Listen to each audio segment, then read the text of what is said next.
Hey, don't skip. Give me your 15 seconds. No. I've launched my official Patreon, and you will find exclusive 18+ stories there. But why not here? I don't know. Because of community guidelines. But there are many stuffs that I want to share with you all regarding Harry Potter, Naruto and Deku that I can't share here. Please join our Patreon to find spicy, 18+ and unique story. Now enjoy. Hey family, welcome back to my video. Today we will see, what if Harry Potter was raised by Dark Knight Batman? Part 3. Before we start, I would like to extend my sincere thanks to the original author of this story for granting us permission to use it in our YouTube video. Your generosity is greatly appreciated. The author's creation and the original stories link in the descriptions. Please do check that first. Now enjoy the video. The Order was watching with amazement how Dora Tonks was working her magic around the potions from the task. The riddle was sort of simple, yet tricky at the same time. There were 2 potions in front of them. One would let them pass unharmed through the fire towards the next door, while the other would let them perish right there where they stood. Harry had tried to use his powers over fire and move it out of the way, but the fire did not bide to his will, so Dora stepped up and took some potions from her bag to begin mixing something she did not tell the kids. 7 minutes exactly passed when Dora finally said, "Tot, what did you do, Dora?" Harry asked, curious of what his older cousin made. "This is a copy potion. Mom uses it many times when she's out of certain items and ingredients. I think it can duplicate the potion that will allow us to pass through the flames," Dora explained. "Dora, you're brilliant," Draco said to his cousin. "Now how to know which potion will let us pass?" Susan asked, making the group turn to see the 2 flasks in front of them. "Now that's the billion-dollar question," Harry said as all of them started to process the riddle that was told to them. Bill paced through the Tower of Fate. He might have told Mr. Wayne he was going to be there to assist Harry, but if he was honest with himself, he felt anxious. This was going to be the first time he used the Dr. Fate's powers against an enemy. One thing was stop his family's spells. Another one was to face an enemy bent on destroying anyone who faced him. "You seem nervous, William," Kent said as he drank his tea to pass the medicine the doctors had given him. "It's just, how did you make the nervousness go away? How did you know you were going to be successful in your first mission?" Bill asked the elder man as he sat in front of him. "Actually, just like you, I was completely terrified on my first mission. I had to face an evil sorcerer named Votan. He was leagues above me, but I had to do what was right to save the world and the woman I loved. Being a Dr. Fate is no easy task, William, but it's rewarding helping people, making sure that magic is used for good and never for malicious intent. I am sure you'll do great in this task. You're a Gryffindor after all," Kent said to the young man. "That's right, Mr. Weasley. And if you fail, we can always search for another vessel. I've heard good things of a doctor named Linda Strauss that might be a good vessel, just in case the worst happens," Amazo said as it entered the room with a chessboard under its arm. "We need to work on your social skills," Kent said to the godlike android. As Bill snickered at the golden android, he saw how the helmet of Nabu had shined brightly. "I guess it's showtime," Bill said as he took the helmet and vanished. "A few minutes earlier. That was fantastic thinking, Susan. How did you know that Flask was the right one?" Neville praised his friend. "I didn't tell you it was pure dumb luck," Susan admitted. "Well, your luck saved our lives," Draco said. "Or just as condemned us," Harry said, pointing at the figure standing in front of an antique mirror. Harry made a sign for them to keep quiet. "What's that?" Susan asked in a hushed voice, pointing at the mirror. Harry took his special goggles out of his utility belt and zoomed in on the mirror, as well as checking that it was indeed Professor Quirrell, the one who wanted the stone for his master. The man looked infuriated, like he was mad and angry at the mirror. Harry ignored the man and begun reading the inscription on the mirror's arc. "Eris stra eruoit ube kafer oidon wosi," he whispered as he read, making everyone turn confused. Harry simply smirked, remembering the countless lessons with the Zataras.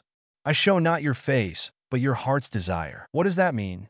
Dora asked. "Don't know, but I'm going to find out," Harry said as he walked downstairs to speak directly to the professor. Neville was going to stop him, but a glare from Harry was enough to stop his friend. "You had everyone fooled, Professor," Harry said to the man who simply grinned at the boy. "Of course, when you have werewolves in the school, or people like Snape, who would suspect PP Poor," says stuttering Professor Quirrell. The man with the turban said. "I knew your stuttering was a fake one," Harry said to the man. "Of course you do. You re Harry Wayne and know it all muggle-born," How I despised having to teach people like you, the professor said, and how I hated having to attend your classes. Garlic smells good in an Italian kitchen, not in a stuffy dungeon, Harry snickered back. I knew you were going to be a danger to me, especially after Halloween. You let the troll in, I knew it, Harry said, smiling. In reality, he didn't know that. It took Uncle Kent to show him that, but it was nice that a mystery was resolved. I would have never suspected that someone like you could defeat a troll. I had hoped to use that distraction for longer, but you stopped him almost right away. Snape as well wasn't fooled by it.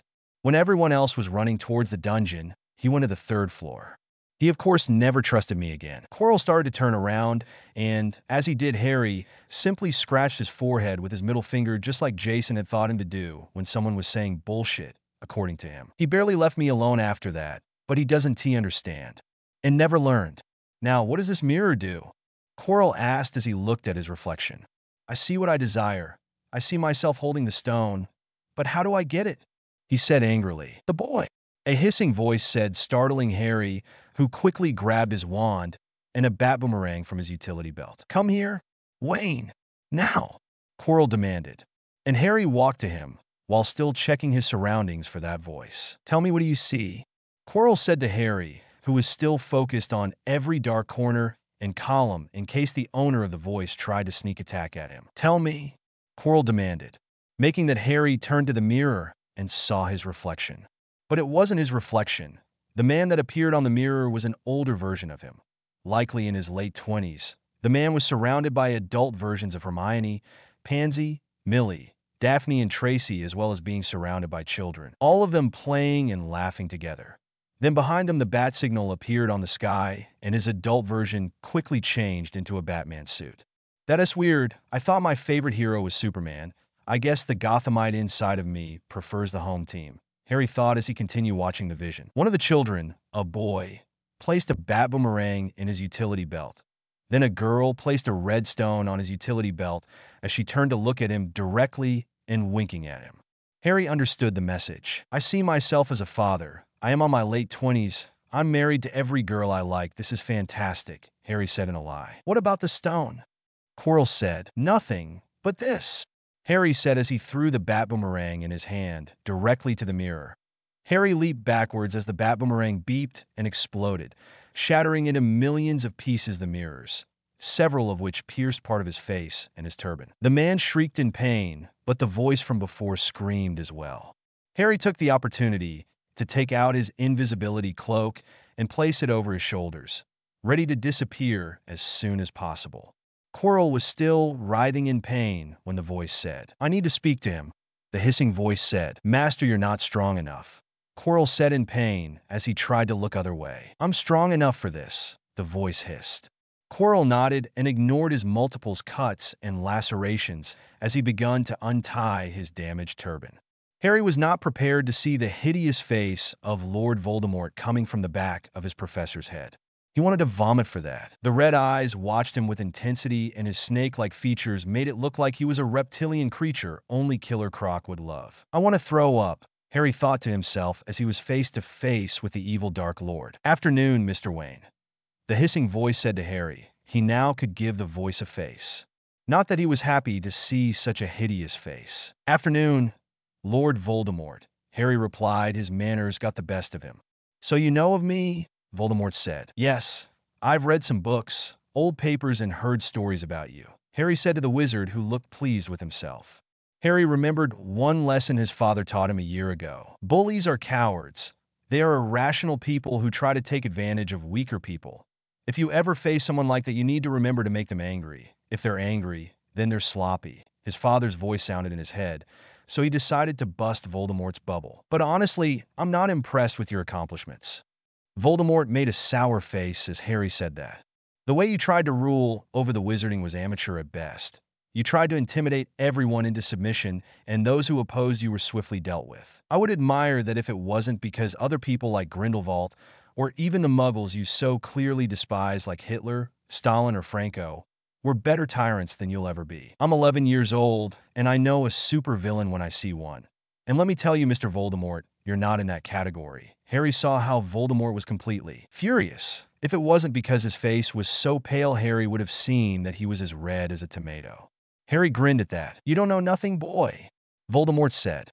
Harry saw how the entity tried to manipulate Quirrell's body to curse at him. Harry took the moment to wrap himself in the invisibility cloak and disappear in front of the dark wizard. "What?"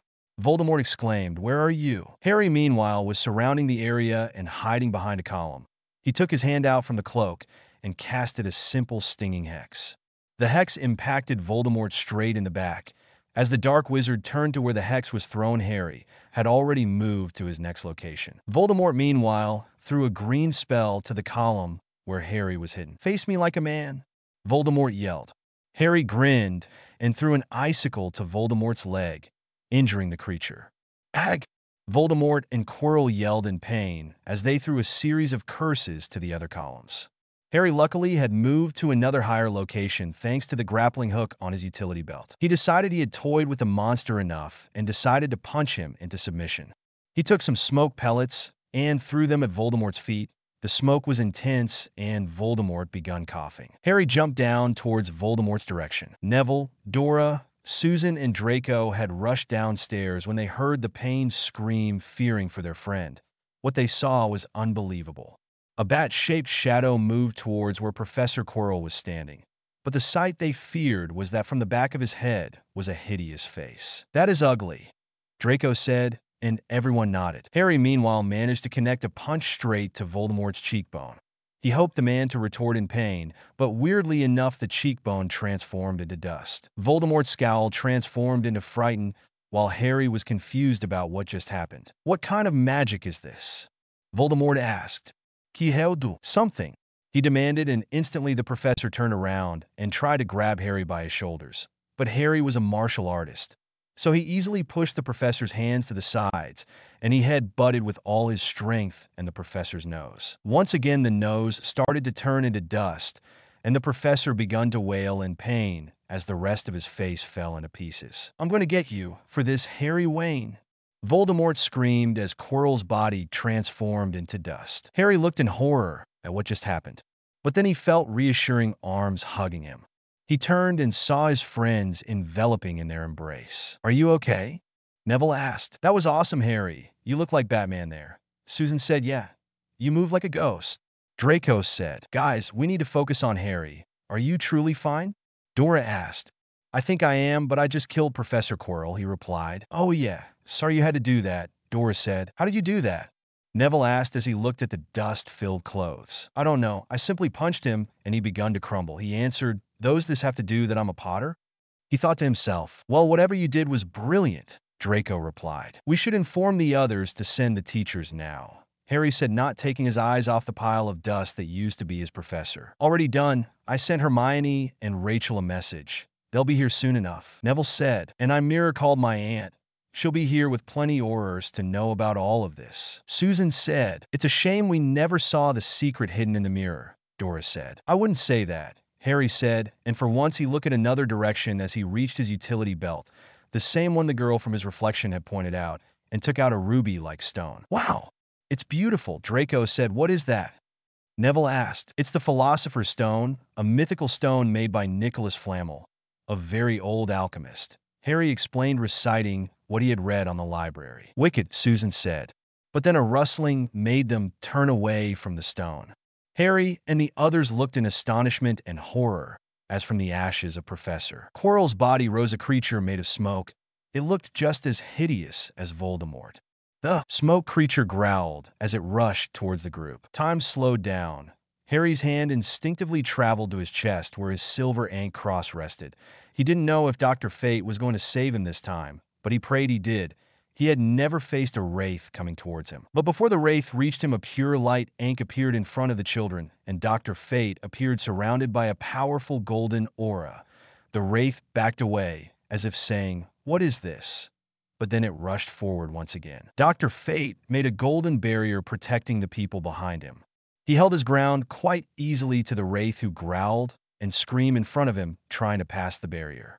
The new Dr. Fate felt confident. He felt empowered and powerful. He decided to make an encasing spell. It was an easy thing to do, and he had done it during his training as a curse breaker. And now that he was Dr. Fate, the spell was going to be stronger than he had ever cast. Powers of light reach out to me, take this wicked creature away by the power of Lord of Order, which resides in everything, by the power of fate, which resides in the helmet of Nabu. Vanish the evil ones and seal the evil away. Incarcerus. Dr. Fate's ominous voice resounded in the chamber as light chains begun enveloping the wraith, who wrestled trying to break free. If the children could see, they would realize that Bill Weasley's wasn't as experimented with the powers of fate as he looked like. This was taking a lot of energy from him. Voldemort is no more, Draco said in excitement, but it was that distracted the doctor from his enchantment.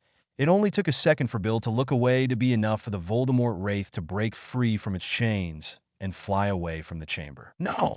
Dr. Fate yelled. Chapter and notes. Sorry to let you on a cliffhanger, but I don't have enough time to write longer chapters. Hope you liked it though. Albus Mistake. Chapter notes. Here I am with another chapter. Hope you like it. I'm still trying to figure out how to write faster to keep my updates going every Monday. Still hope you like it. I don't own Harry Potter nor DC Comics. I just take inspiration from the wonderful worlds all those wonderful writers and artists created. See the end of the chapter for more notes. Rita Skeeter was a true Slytherin. She was cunning, focused, and she'd do anything. And she meant anything to get the best story. She was on the Ministry of Magic hoping to get the latest scoop when she saw DMLE director Amelia Bonesblack rush to the Flynn network with 3 Aurors in tow. She knew something was up, something juicy. She quickly transformed into her Animagus form, a small blue water beetle, and flied as fast as she could to land in one of the Aurors' red robes. If she had lips on her beetle form, she would be smirking. Wherever she was going, she knew there was a great story coming up. Powers of light reach out to me, take this wicked creature away by the power of Lord of Order, which resides in everything, by the power of fate, which resides in the helmet of Nabu. Vanish the evil ones and seal the evil away. Incarcerus. Dr. Fate's ominous voice resounded in the chamber as light chains begun enveloping the wraith who wrestled trying to break free. If the children could see, they would realize that Bill Weasley's wasn't as experimented with the powers of fate as he looked like. This was taking a lot of energy from him. Voldemort is no more, Draco said in excitement, but it was that distracted the doctor from his enchantment. Flashes of nightmarish tales, of countless horrors that people lived through the war, of times his parents told him how dangerous the evil wizard truly was, of nights in which his mother stood guarding the door in fear of Death Eaters appearing to snatch them away, or worst, to kill them all. It only took a second for Bill to look away to be enough for the Voldemort wraith to break free from its chains and fly away from the chamber. No! Dr. Fate yelled. He had failed. The Dark Lord had escaped. Still he waited with his hands ready for a battle, his senses completely focused on the staircase or the many dark spots in the chamber. He would die protecting these children if it had to. Are you all right? Dr. Fate asked them. Yes, just a little shaken, Harry responded. What was that?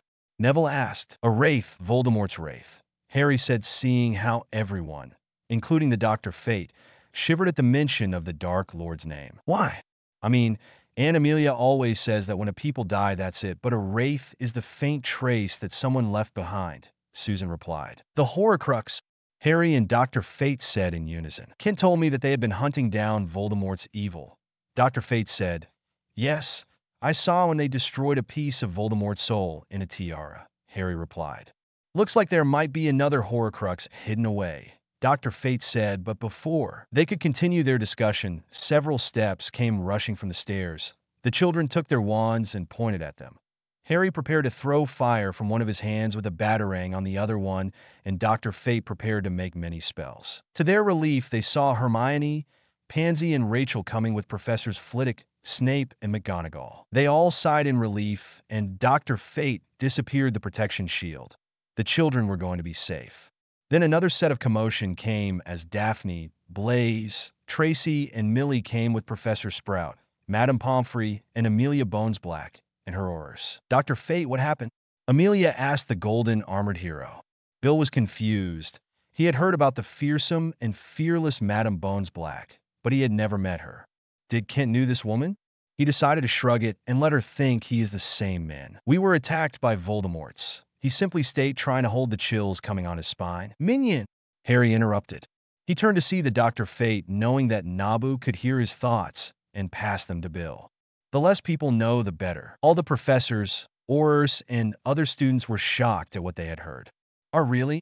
Madame Bonesblack asked, as she was the first one to compose herself. Yes, I'm being honest, but for that, we need to listen to the story from its source. The boy who fought him, Harry Wayne, Dr. Fate said as he gently nudged Harry forward. The Wayne kid gulped, but he decided that if his father could talk with stockholders and shareholders on a daily basis, he could explain the story to magical police officers, his aunt, his grandmother, and professors. Well, we had seen Professor Quirrell behaving strangely, like if he was up to something, Harry began explaining. He had behaved completely weird during the troll incident.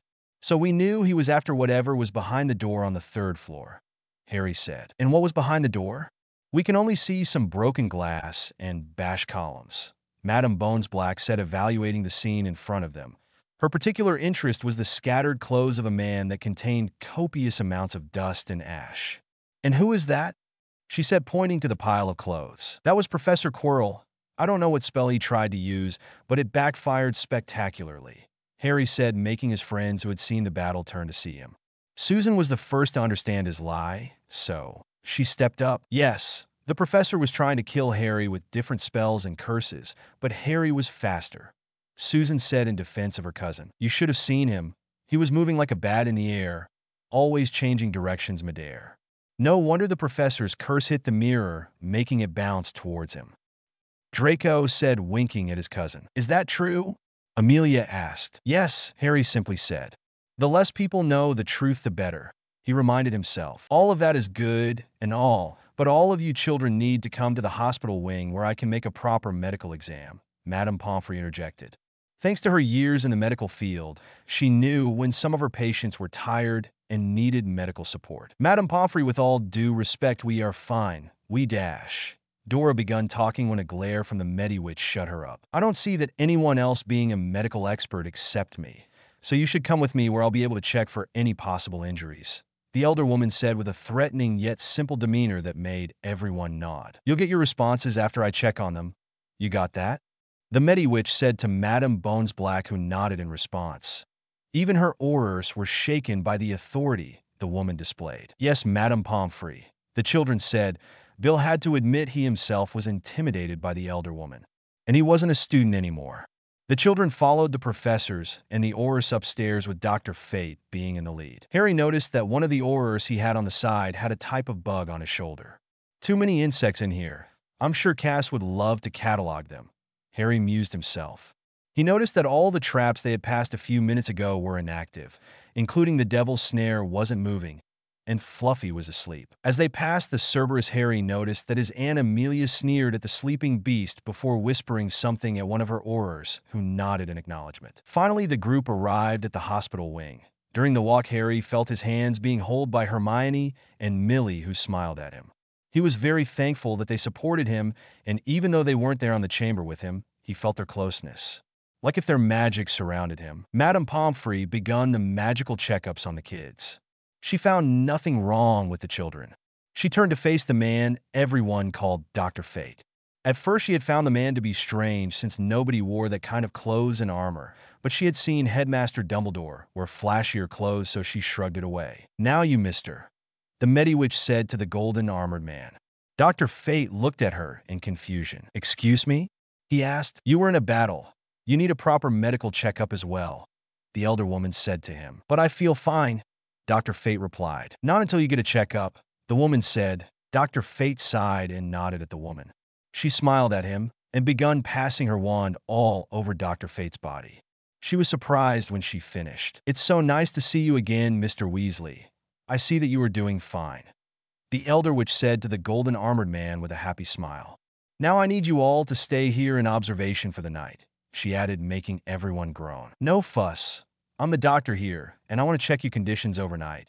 Who knows if whatever spell Quirrell did has a side effect, she said as she sent everyone to a bed. It was at that moment that she allowed Madame Bones and her Aurors enter the hospital wing to continue with their interrogation. Now where were we? Madame Bonesblack said. Right? Why was Quirrell in that chamber? What was the important artifact he risked his life to obtain? Madam Bones Black asked. He wanted this, Harry said as he took the red stone from his utility belt. What is that? An Auror asked. Looks like it can't be, another said. The Philosopher's Stone. Madam Bones Black answered. Quirrell wanted that?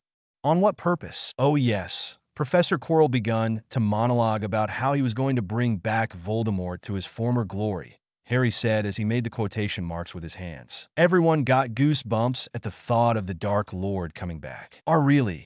Madam Bones Black asked, a little shaken from what the boy had said. Really? Harry said, completely honest, at least partially honest, but Quirrell did wanted to resurrect Voldemort. Amelia, what is the meaning of this? A new voice came from the entrance, making everyone turn around and see the headmaster standing there confused. Dumbledore wasn't having a good day. He had hoped he could meet with the Potter boy, but instead his appointment with the boy's employee had been unfruitful. Then his meeting with Fudge was a disaster. The candidate for ministry had wanted to butter him up for the headmaster to finance his election campaign. Apparently, since Narcissa Black had been the head of the governor's board, many people were taking their fundings out of his campaign. If only her husband would still be alive, he would have supported my campaign from the start. Albus remembered Fudge's words. The man was the most corrupted politician he had ever met. He couldn't remember the last time the man had been honest about something. Still, he had benefited from his trip to Diagon Alley to buy some new set of quills and new lemon drop candies. Then once he had finished his shopping, he had returned to Hogwarts only to hear from the castle's house elves that there had been a commotion that involved Aurors, professors, students, and a man in a strange golden armor. He rushed towards the third-floor corridor, frightened that the would-be thief of the stone had hurt or worse, killed any student. When he got there, he was met with an Auror standing guard who told him that Madam Bones Black and the students were on the hospital wing. As soon as he entered the hospital wing, he saw Harry Wayne and his friends, Madam Bones Black with her Aurors, many members of the staff, and the strange golden-armored man that had been on Sirius Black's trial. Dumbledore had hoped he would have never had to cross paths with him again. Amelia, what is the meaning of this? He asked, but Amelia wasn't having any of it. Headmaster Dumbledore? A word? She said in a tone that clearly represented her anger towards the professor. Albus had followed Madam Bones Black towards his office. None of them had spoken during their walk towards said office, but he could feel her ire. As soon as they stepped on the office, and the door had closed behind them, she opened the dams and begun yelling at him. What in Merlin's bloody name were you thinking, Albus? Bringing an object so dangerous to the school, and what's worse, telling children to not go into said room? Are you dense or something? Kids do the exact opposite of what the adults tell them. Amelia said, her face turned as red as her hair dye she was currently using. Amelia, please, it wasn't my intention. I was doing a favor to my friend Nicholas Flamel. He was going out of town and wanted to protect his most valuable item, Albus said in a calming manner. And you thought that bringing that object here was the safest route? What about Gringotts? Or the Department of Mysteries? Or the DMLE in that case? Anywhere but a school full of children, Amelia yelled once again. No wonder the entire criminal underworld of magical Britain feared her. It's not like that. I was completely sure that the children would be safe, Albus reiterated. I'm sorry, Albus, but your actions weren't exactly safe for a school full of children. 5 of them faced against a Death Eater posing as a professor to get the stone. It was such a reckless behavior that it is my duty as head of the DMLE, as well a parent, to recommend to the Board of Governors to strip you from your position as headmaster, and you'll probably face an inquiry for children endangerment, Amelia said to the headmaster. She was hurt by doing this because since she was a child, she had looked up at the great Albus Dumbledore, and she'd never had imagined that he would do something like that, Amelia said. I'm sure the Governor's Board will be willing to hear my side of the story, Dumbledore said. Perhaps, but just remember that currently there are 5 children in the hospital wing and a dead professor. Things aren't looking good for you, Professor Dumbledore, Amelia said before exiting the office. Albus leaned defeated in his chair. This definitely wasn't a good day for him. As he closed his eyes and begun massaging his temples, he ignored the water beetle flying away through the open window. Chapter and notes. Dun dun dun. What would Skeeter's article will say? As always, every comment is well received. Thank you to all of you who has continued reading my work. Next chapter, Albus Trial. The morning paper. Chapter notes. So I hope you like this chapter. I've been wanting to publish Skeeter's article for weeks now, so I want to make sure you like it. Also, a light relationship angst and a small dosis of Dumbledore bashing. Don't worry, Dumbledore fans, this is no bashing FIC. I believe that people make mistakes thinking they're doing good things, but to err is human. We just need to learn from our mistakes. See the end of the chapter for more notes. During the time they spent on the hospital wing, Bill decided to have a talk with Harry. "Harry, I must apologize for not being able to protect you," the Dr. Fate had said to the boy. Harry simply looked at him in confusion. "Why are you apologizing? If it weren't for you." He chose to point at him to reaffirm his point. "Voldemort's wraith would have injured me. My friends or worst killed us. But you arrived at the exact moment to protect us like the hero you are," Harry said to the man. He hadn't spent too much time with the newest Dr. Fate, but if his Uncle Ken had chosen him to be his successor, then he was a good man. "Yeah, Professor Quirrell showed us that no spell could prevent a wraith attack, yet you stood your ground while at the same time trying to imprison that hideous thing." Doris spoke. She was in her last year in Hogwarts, so it was no surprise the young woman knew those things. "I don't know you as Harry does, but I'm thankful for your intervention." Draco added, "Next, me too," Neville said. "Yeah, that thing was ugly," Susan replied. "We all saw how Harry defeated it, but we are all sure that he wouldn't be able to protect us from it," Doris said. "Whatever magic you did, Doctor, it was strong enough to push back a wraith, Voldemort's wraith, and that's an accomplishment," Neville said to the Doctor, who looked in higher spirits than before. "Thank you, kids. This was my first mission," the Doctor said. As he confessed, he saw that the kids looked at him confused, so Harry decided to interject. "This is another Dr. Fate. He is not my former professor, Neville," Harry explained, which every kid understood. They had met the Dr. Fate/Kent Nelson in the past, but they had never seen him in battle. But if this new doctor is just as strong, then how stronger the original truly was? The following morning, Narcissa Black walked through the halls of the building. She was definitely not sprinting, but the Board of Governors was having an emergency meeting. She had only received a mirror call from Amelia Bones Black last night. She was, to say the least, completely shocked and furious. According to her sister-in-law Draco, had been involved in a battle for an artifact called the Philosopher's Stone, an alchemist gem that could grant immortality to whoever drank from its nectar. A Death Eater posing as a professor was the one responsible for taking her precious son into the hospital wing, and probably with nightmares. She was going to visit him soon, but first she needed to set many things straight. She had summoned every governor in the board to come at 8 o'clock to discuss Headmaster Albus Dumbledore's actions. She arrived 10 minutes before the meeting began, but still her beautiful girlfriend Talia was already waiting for her, with 2 cups of steamy black coffee. "Hey you," Talia said to Narcissa with a beautiful smile. "Hey you," Narcissa replied as she bent to give her girlfriend a deep kiss while at the same time retrieving the cup of coffee. "It's so nice to see you," Narcissa said to the other woman.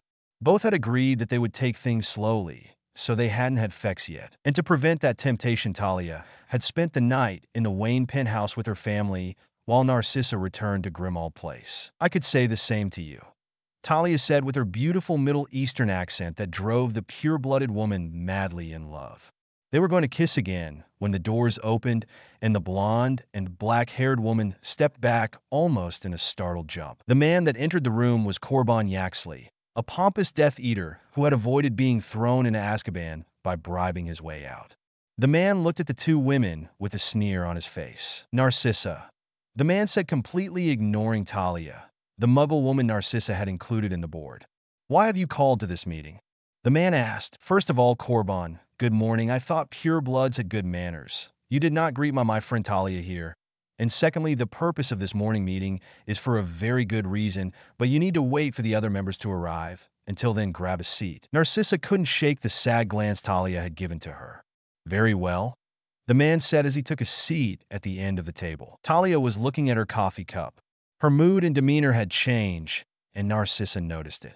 But before she could explain, many other board members arrived, and in an instant the room was full of wizards and witches demanding explanations. Narcissa stood up from her seat and calmly said, "Esteemed members of the board, I called upon this emergency meeting due to the aggravating events that occurred last night inside Hogwarts Castle."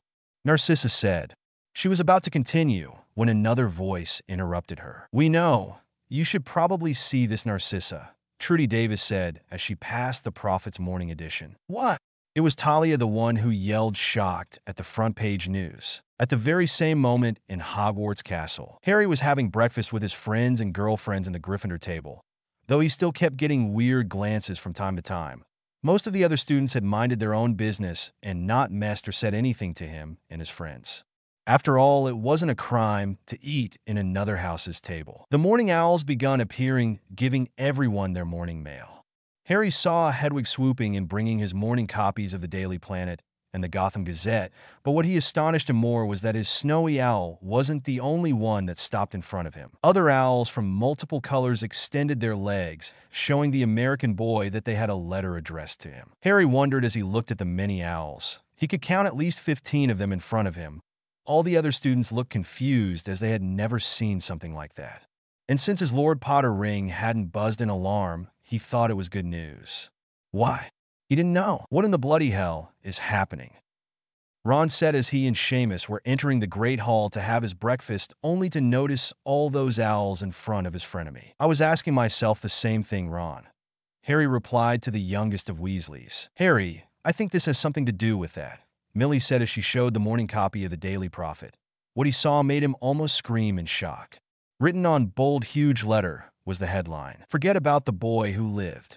American boy defeats Death Eater," by Rita Skeeter. Yesterday afternoon was full of horror for the students in Hogwarts School of Witchcraft and Wizardry. According to my sources, a Death Eater had infiltrated the school grounds in search for a very specific artifact. What's this important artifact a Death Eater would risk? Imprisonment or a Dementor's kiss? Well, this reporter found out that the school was safekeeping the mythical Philosopher's Stone. According to the story, the stone can grant immortality and revive anyone on the brink of death. Now, why would a Death Eater risk everything? The answer is simple. To bring back you-know-who back to life. Shocking, right? Now don't worry, dear reader, the Death Eater's plan, whose real name was Quirinius Quirrell, was foiled thanks to the brave efforts of the student Harry Wayne, an American muggle-born studying in the Slytherin house. This boy bravely fought and defeated the evil Death Eater. What's most impressive is that the boy is, according to my sources, a first-year student. The Wayne boy had taunted the Death Eater into trying to hit him with an unforgivable. The Death Eater grew impatient, and by accident the curse bounced back and killed the man. Now why the stone would be hidden in the school? Well, that's because Headmaster Dumbledore deemed that the school was the safest place to house the important artifact. If I'm honest, I believe the headmaster was so full of himself that he did not believe in the children's safety. Amelia Bonesblack, head of the DMLE, threatened the headmaster with taking him into the Wizengamot and the Board of Governors to sack him of his position. As of right this morning, the Board of Governors has yet to make a declaration, but I have no doubt that the leader of the light no longer will have a place on Hogwarts School of Witchcraft and Wizardry. The article ended, and everyone was looking at Harry with curiosity. Why weren't we mentioned in the article? We helped? Draco yelled, because it doesn't have the same impact. Pansy replied. Yes, think about it. Kids defeat Death Eater doesn't have the same punch, Hermione said to the blonde boy. Still, a little mention would have been nice, Draco complained. But is it true? Would the governor's board sack Professor Dumbledore? Susan asked. Knowing my mom, she's doing that at this moment, Draco said. Back at the Board of Governor, the entire room was in a pandemonium. Every wizard and which demanded an answer for what the article was saying. People, people, people, Narcissa yelled. It wasn't until everyone heard a loud bang that everyone turned to see the woman next to the head of the Board of Governors who had a smoking silver device. Everyone listen up to what Madame Black has to say, Talia said as she placed her gun back inside her pursuit. Her eyes were cold as she said her phrase. Thank you, Madame Algol, Narcissa said, but she noticed the harsh look and shrug from the other woman. Her heart twisted a little by seeing her girlfriend looking at her like that. What the article said was true. A professor tried to revive you-know-who with the Philosopher's Stone. Madame Bonesblack told me that on a mirror call last night, she's going to try to bring Dumbledore in front of the Wizengamot for child endangerment, while it is our duty to resolve what his fate will be inside the school, Narcissa said. I believe we should let Headmaster stay. He has been in his position for countless of years. Arthur Weasley spoke first. Narcissa was not surprised. She knew that light families had in high esteem Headmaster Dumbledore, but couldn't they see the idiocy of the man's actions? She sighed and said, I, for one, think that we should really sack Albus Dumbledore from his position as headmaster. It was reckless his action of trying to guard such a dangerous and powerful artifact inside the castle when our children are living there, Narcissa said. I'm sorry, Narcissa. You might have revolutionized the way our children are taught in Hogwarts, but to sack Dumbledore out of his position as headmaster? Have you gone insane? Arthur Weasley asked her. The man was shocked to hear what she said. Narcissa let out a long sigh. She knew people were going to question her decisions. But couldn't they think for themselves?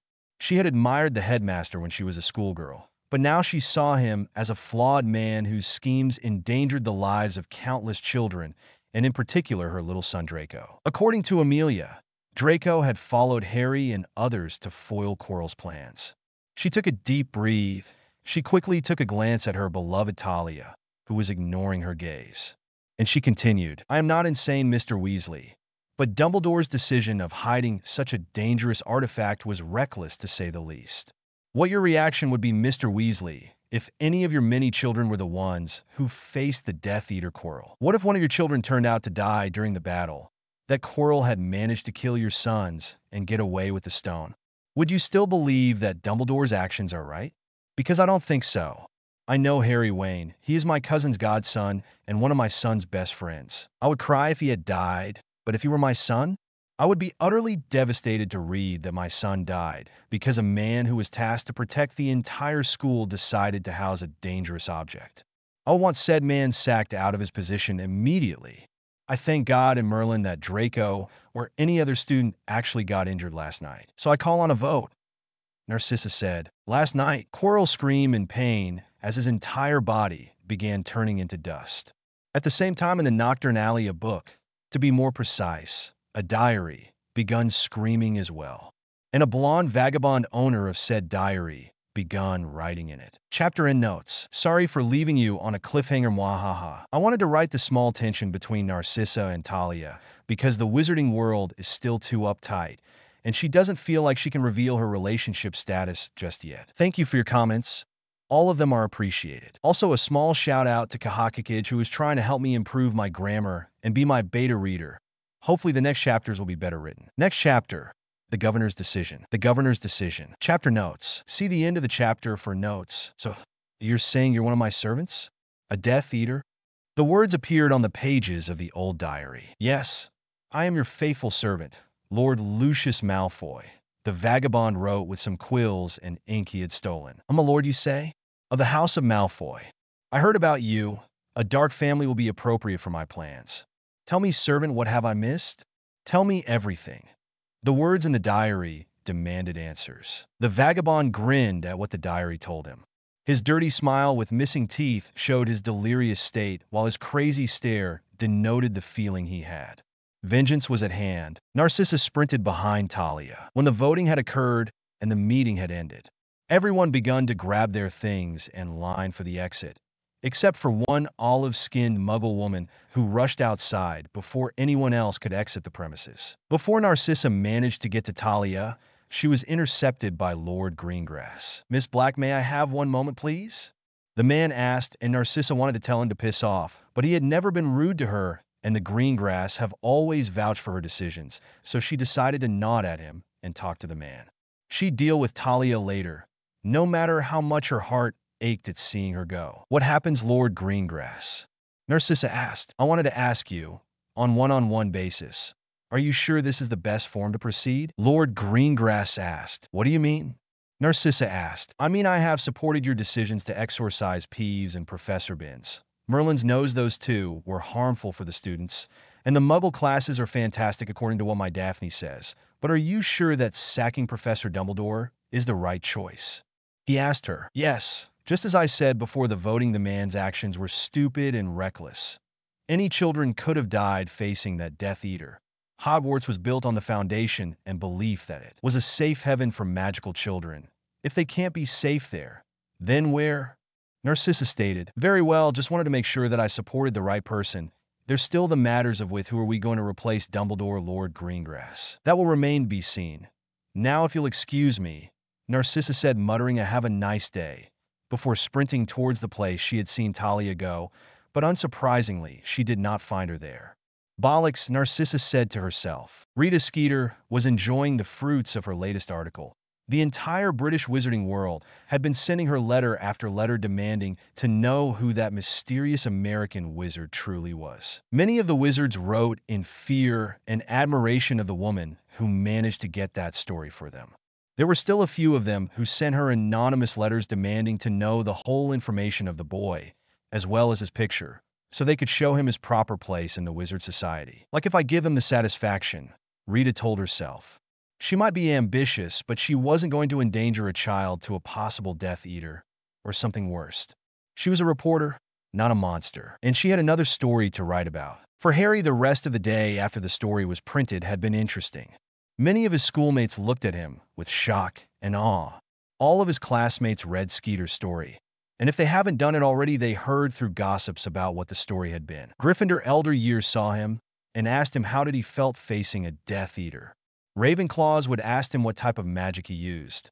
After all, if they didn't believe him or his friends when they told them that he bounced the curse on a mirror. Hufflepuff were the most impressed. Cedric declared he was Harry's fan from here on out, which the young boy took with happiness, but that he wouldn't take advantage of that admiration. The Slytherins were another story, the ones on his year, which meant all of his friends, even those who did not help like Gregory and Vincent, were fully impressed and supportive of Harry's actions. Though both Gregory and Vincent told them that their fathers wanted to talk to them when they returned for the Easter holidays. The elder years like Terrence Higgs, his girlfriend Gemma Farley, or the fourth-year Peregrine Derek gave even more respect and admiration to their fellow snake. Except for those like Janelle Yaxley, Lucian Bowl, or Theodore Knott Jr. All of them sons of well-known Death Eaters were the opposite of happy. But unlike the Flint brothers, they were Slytherins from head to toe, and they would look for an opening to punish Harry Wayne on his attack against a follower of the great Lord Voldemort. The staff were another thing on that matter. Professor Flitwick asked for Harry to meet him for an afternoon tea, and begun firing questions about the way he faced Quirrell and the spells he used. He was a Ravenclaw after all, and he as well did not believe the story of a rebound curse hitting the late professor. McGonagall was completely worried about her grandson. Harry, are you insane? Why didn't you ask me or another professor to face Quirrell? It was dangerous, the Scottish woman said to him as they had finished the day's Transfiguration class. No wonder the Weasley twins are so afraid of her. I'm sorry, Grandma Minnie, but I just had to do this. I had the hunch that with Dumbledore out of the castle, Quirrell was going to make his move. It was a now or never type of situation. Of course, Harry wouldn't tell his grandmother that he planned the whole ordeal to defeat Voldemort, but if he told her that he would be in big trouble. He preferred to look like a reckless boy, trying to be a hero than a suicidal sociopath. You are just like James Potter. He made me gray earlier than I thought I would be, Grandma Minnie said, remembering Harry of how his biological father behaved. Harry chuckled at that thought. Sorry, I didn't think about it. I just thought of stopping a big bully, Harry replied to his grandmother. Still, I'm glad you did it. I would have never guessed that I used to share meals with another Death Eater, she told him, which made him breathe in relaxation. Having said that, I'll wait for you from 8 to 10 to serve 2 weeks of detention with me, she told him, shocking the boy. Why? Harry asked, disobeying orders. I also sent your father a copy of this morning's Prophet. He sent me this, she said as she took her own cellular phone. She wasn't used to use the device, except for some late calls with her hubby, but she knew enough how to operate it. She found what she was looking and opened the picture Bruce Wayne had sent her. Harry saw the picture of the framed newspaper on the family library with a caption that said, "My boy's first front page. So proud of him." That made Harry smile. You're lucky, Harry. Now go with your friends and your girlfriends, she said with a little awkwardness in her voice. Harry went to his girlfriends, but he was constantly interrupted by other students who constantly thanked him for defeating a Death Eater. After several minutes, he managed to arrive at the shores of the Black Lake. He immediately saw Hermione and Daphne reading a book underneath the big tree. Millie and Tracy were chatting amongst them, and Pansy sit alone in the lake shores. It was still snowing outside, so all of them were well dressed for the weather, with Pansy wearing her coat she bought when she was in Gotham a few days ago. Though he felt curious about the books Hermione and Daphne were reading and wanted to talk with Millie and Tracy, it was Pansy with whom he ended up chatting. For some reason, he felt she needed him. Hey, Pansy, penny for your thoughts? Harry asked. The girl looked at him with a lost stare, which made Harry's heart to churn looking at her so distraught. She simply gave him the letter she was holding, and she returned to see the distance in the horizon. Harry began reading the letter. Pansy, I found you and your taste of people to ally with to be completely infamous and disgusting. We are a good pure-blood family, which means we can't be seen with those. Anyway, I've begun plans for a betrothal between our house and Yaxley House. I'm sure they'll be able to set you straight. Be the proper pure-blood lady you should truly be. Your mother, Perma Parkinson, regent of House Parkinson. Looks like my mother still doesn't understand that I don't want anything to do with pure-bloods, Pansy said with sadness. Harry didn't understand a lot of pure-blood traditions. Only the things Sirius and the others managed to tell him. So he simply hugged her and soothed her in this time of trouble. The other girls saw them and went to join them in their hug. They had just dealt with an evil pure-blood man, and they could tackle this problem together. But aren't you the Lady Parkinson now? Don't you have a say in this? Hermione asked, interrupting the hug. Technically, I can't be the lady just yet. You can only take the position when you turn 17, she saw Harry and added. Or if you were the last of your bloodline. But what about this holidays? You went with me. You didn't have permission or something like that? Harry asked. I had some freedom, but I actually ran away from her. I didn't want to spend the entire holiday listening to her spit her venom telling me that who I'm friends with are bad for me and my reputation. Pansy looked so shocked and frightened as she said that. Harry hugged her more tightly while the others did the same. All of them except for Daphne, who looked pensive. Maybe there's a way to solve your problem once and for all, Daphne said after a few minutes. What? Pansy asked. By claiming in full your lady status. Daphne did what almost nobody had seen. She smiled, a genuine smile, a mischievous smile that said, I will do anything to help those I care about. But I need to be of age, Pansy reiterated. Not if you get emancipated. Daphne replied she can do that. The others asked, I can do that? Pansy asked, probably we need to get a magical lawyer first. Then we could probably emancipate you as soon as possible, Daphne said to the other girl. I'll do it. I don't want to be a Yaxley. They're bad people, Pansy confessed as some more tears begun falling. Harry made a promise to himself. He would make sure Pansy be happy. The next morning owls arrived, with Minnie once again arriving in front of Harry. This time a regal-looking eagle appeared in front of him. The eagle screeched at him, pointing at its leg. What's a Gringotts eagle doing here? Millie, who was sat next to him, asked. I don't know. Harry checked the feeling of the Potter ring, who gave no reaction nor indication of the letter being laced with a potion of any kind. He took the letter and saw an emblem on the wax stamp. An ink cross.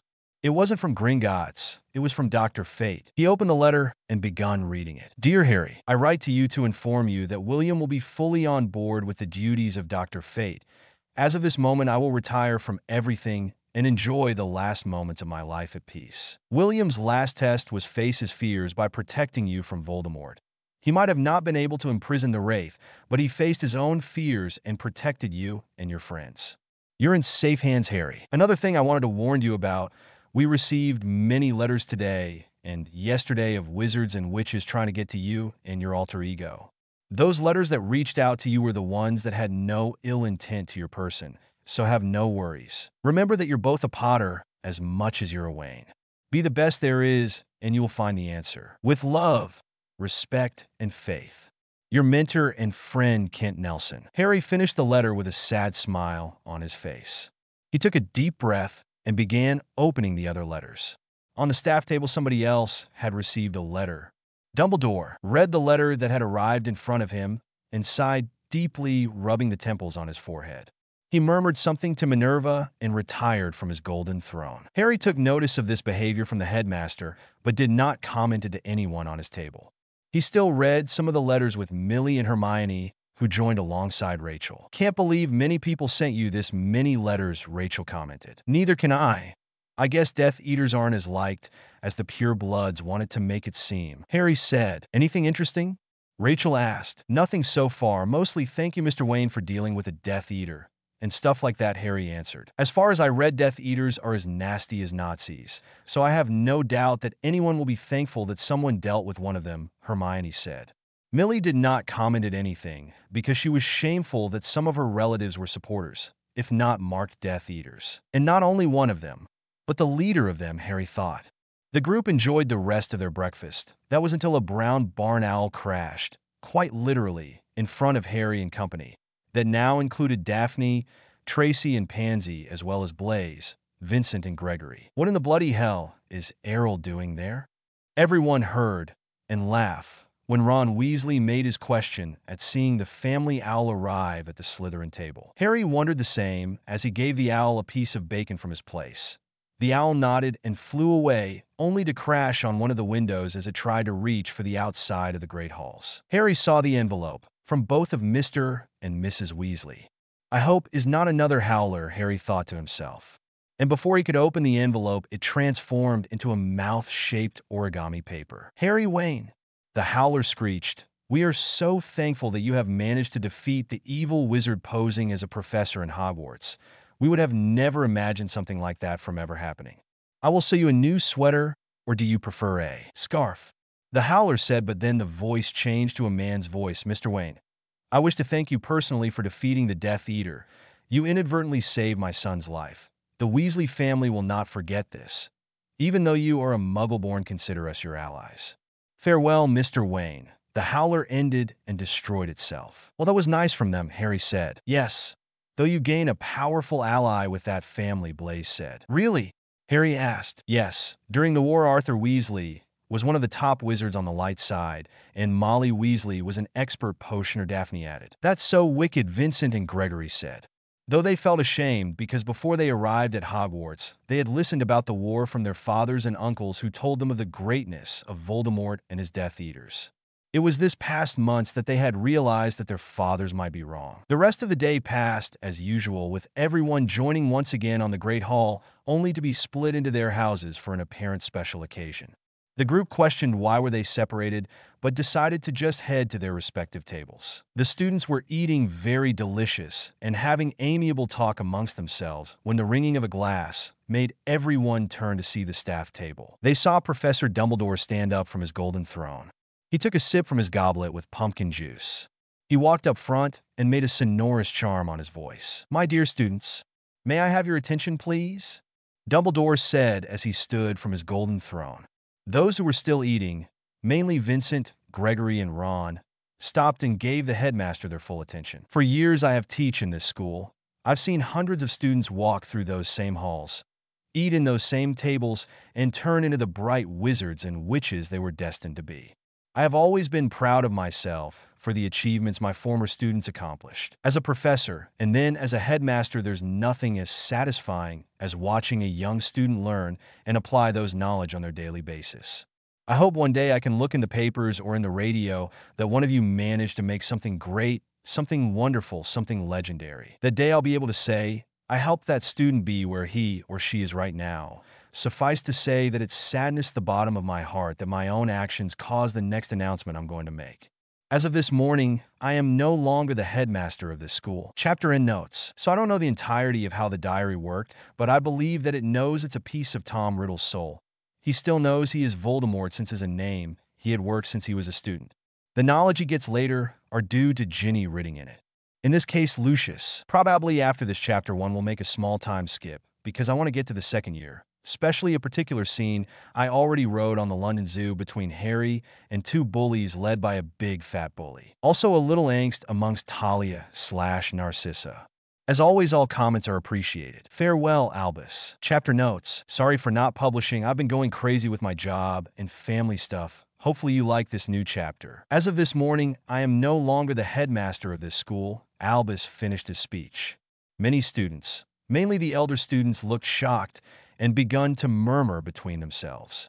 Percy Weasley from the Gryffindor table rose up and said, "We're going to miss you, Professor Dumbledore." "Thank you, Mr. Weasley," the headmaster said, and before he knew it, Percy began clapping, making everyone follow his lead. Harry felt weird about clapping, since it was because him that the man had been fired from his position. The rest of the day and the following had been quite somber for all of Hogwarts students. Many didn't know what to think of the situation, especially the Gryffindors who were proud that the headmaster had been on their house many years ago. The Slytherins, while not having anything against the headmaster, they didn't care at all. Ravenclaws were the same, and Hufflepuff were simply worried that the new headmaster be a Slytherin. They simply wanted someone who was good at its job. It was just a matter of time, and when the replacement to arrive. Meanwhile, in Gotham City, Bruce Wayne, CEO of Wayne Industries, was catching up with many of the New Year proposals that had arrived during his small time off with his family. Business never stops, he thought to himself. He was checking on the new policies when a small tap on his window. He found the source of the sound as he saw a regal-looking owl perched outside his window. It must be something Harry-related, he thought to himself as he walked towards the window. He opened the window, and the owl flew in, perching itself on a nearby rack.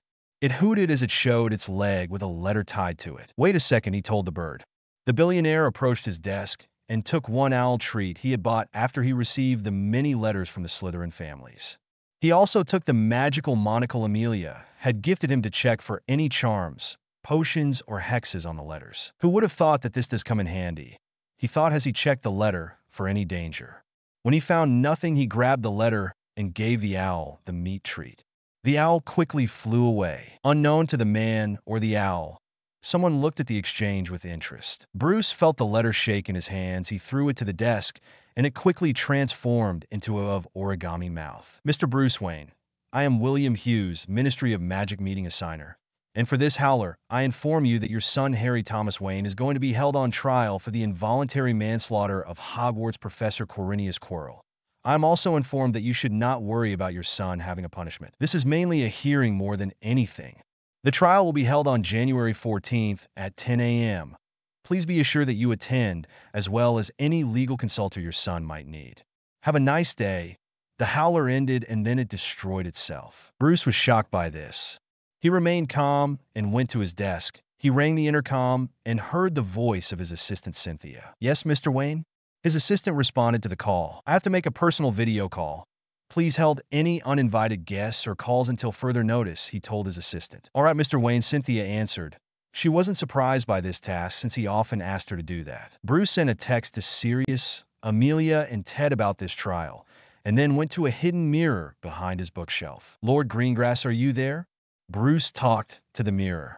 He had been explained by Sirius that Cyrus Greengrass was a lord in the Wizarding Britain and should be addressed as that if he didn't want to be killed for insulting a member of an ancient and noble house, whatever that meant. After a few seconds, the image of Lord Greengrass, with his early graying hairs sticking on the side of his combed hair, appeared on the reflection of the mirror. "Mr. Wayne, to what do I owe this mirror call?" Lord Greengrass asked. "I just received a howler informing me that Harry is facing charges for involuntary manslaughter.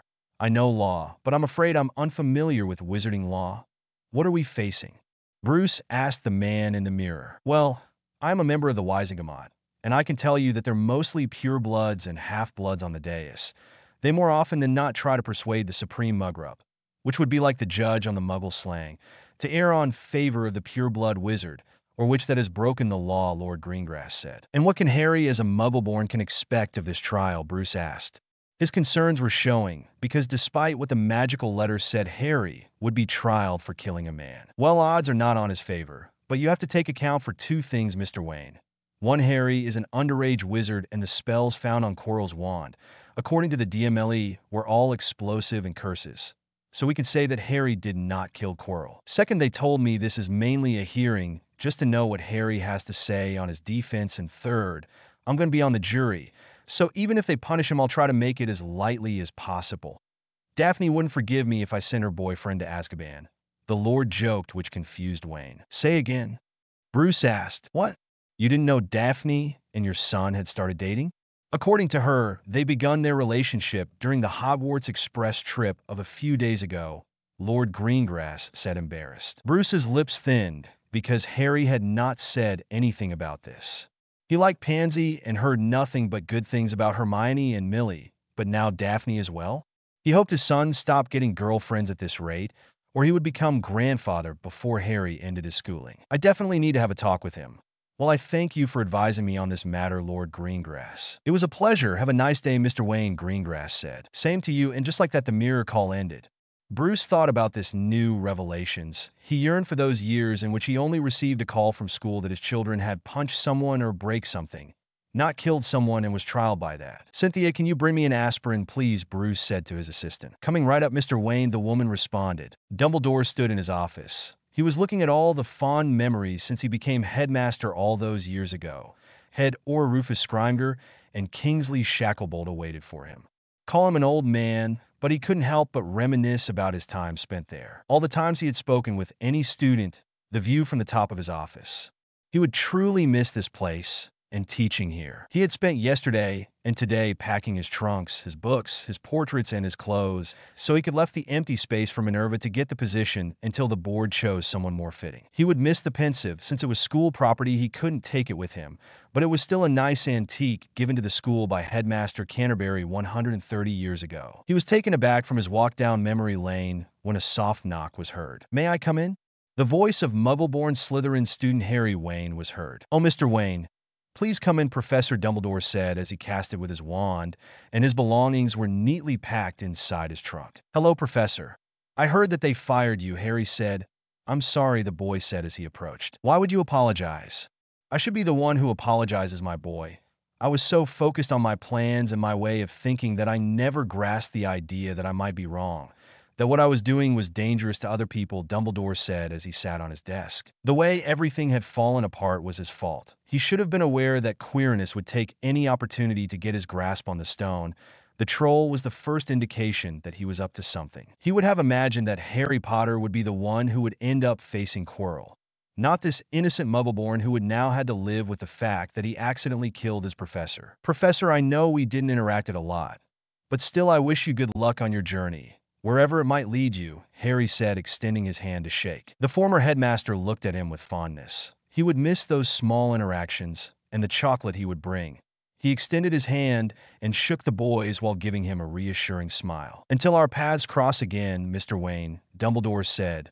"I say that to you, Mr. Dumbledore," Harry replied. Harry's trial. Chapter summary. Harry gets a gift before his hearing in the ministry. Chapter notes. First of all, hope you had great and lovely holidays.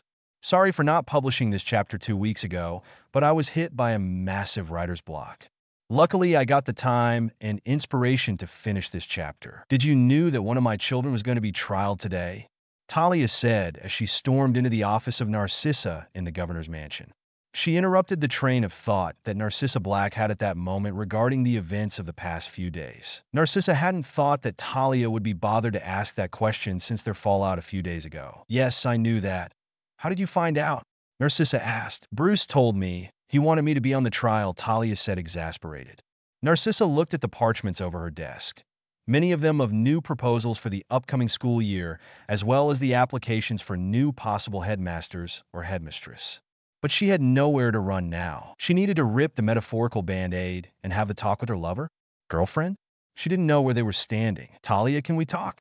Narcissa finally asked the brunette Mediterranean woman, as said woman grew restless. "I don't know, are we going to talk, or just ignore if some of your friends show up?" Talia replied in coldness, making Narcissa's heart churn in agony. "It wasn't my intention, Talia. By Merlin's beard. Maybe in the Muggle world, in North America, things are different. But here in magical Britain, we are so backwards. You have no idea how much fight I had to do so the small changes on Hogwarts could be made. Even the ones that should have been done a long time ago were doubted by the bigoted retrogrades on the board. Do you think these pure bloods were going to let their children to be taught by a werewolf? That other werewolves' children could actually be able to attend to Hogwarts? That they'd be able to be taught Muggle history or Muggle subjects outside Muggle studies? Of course not.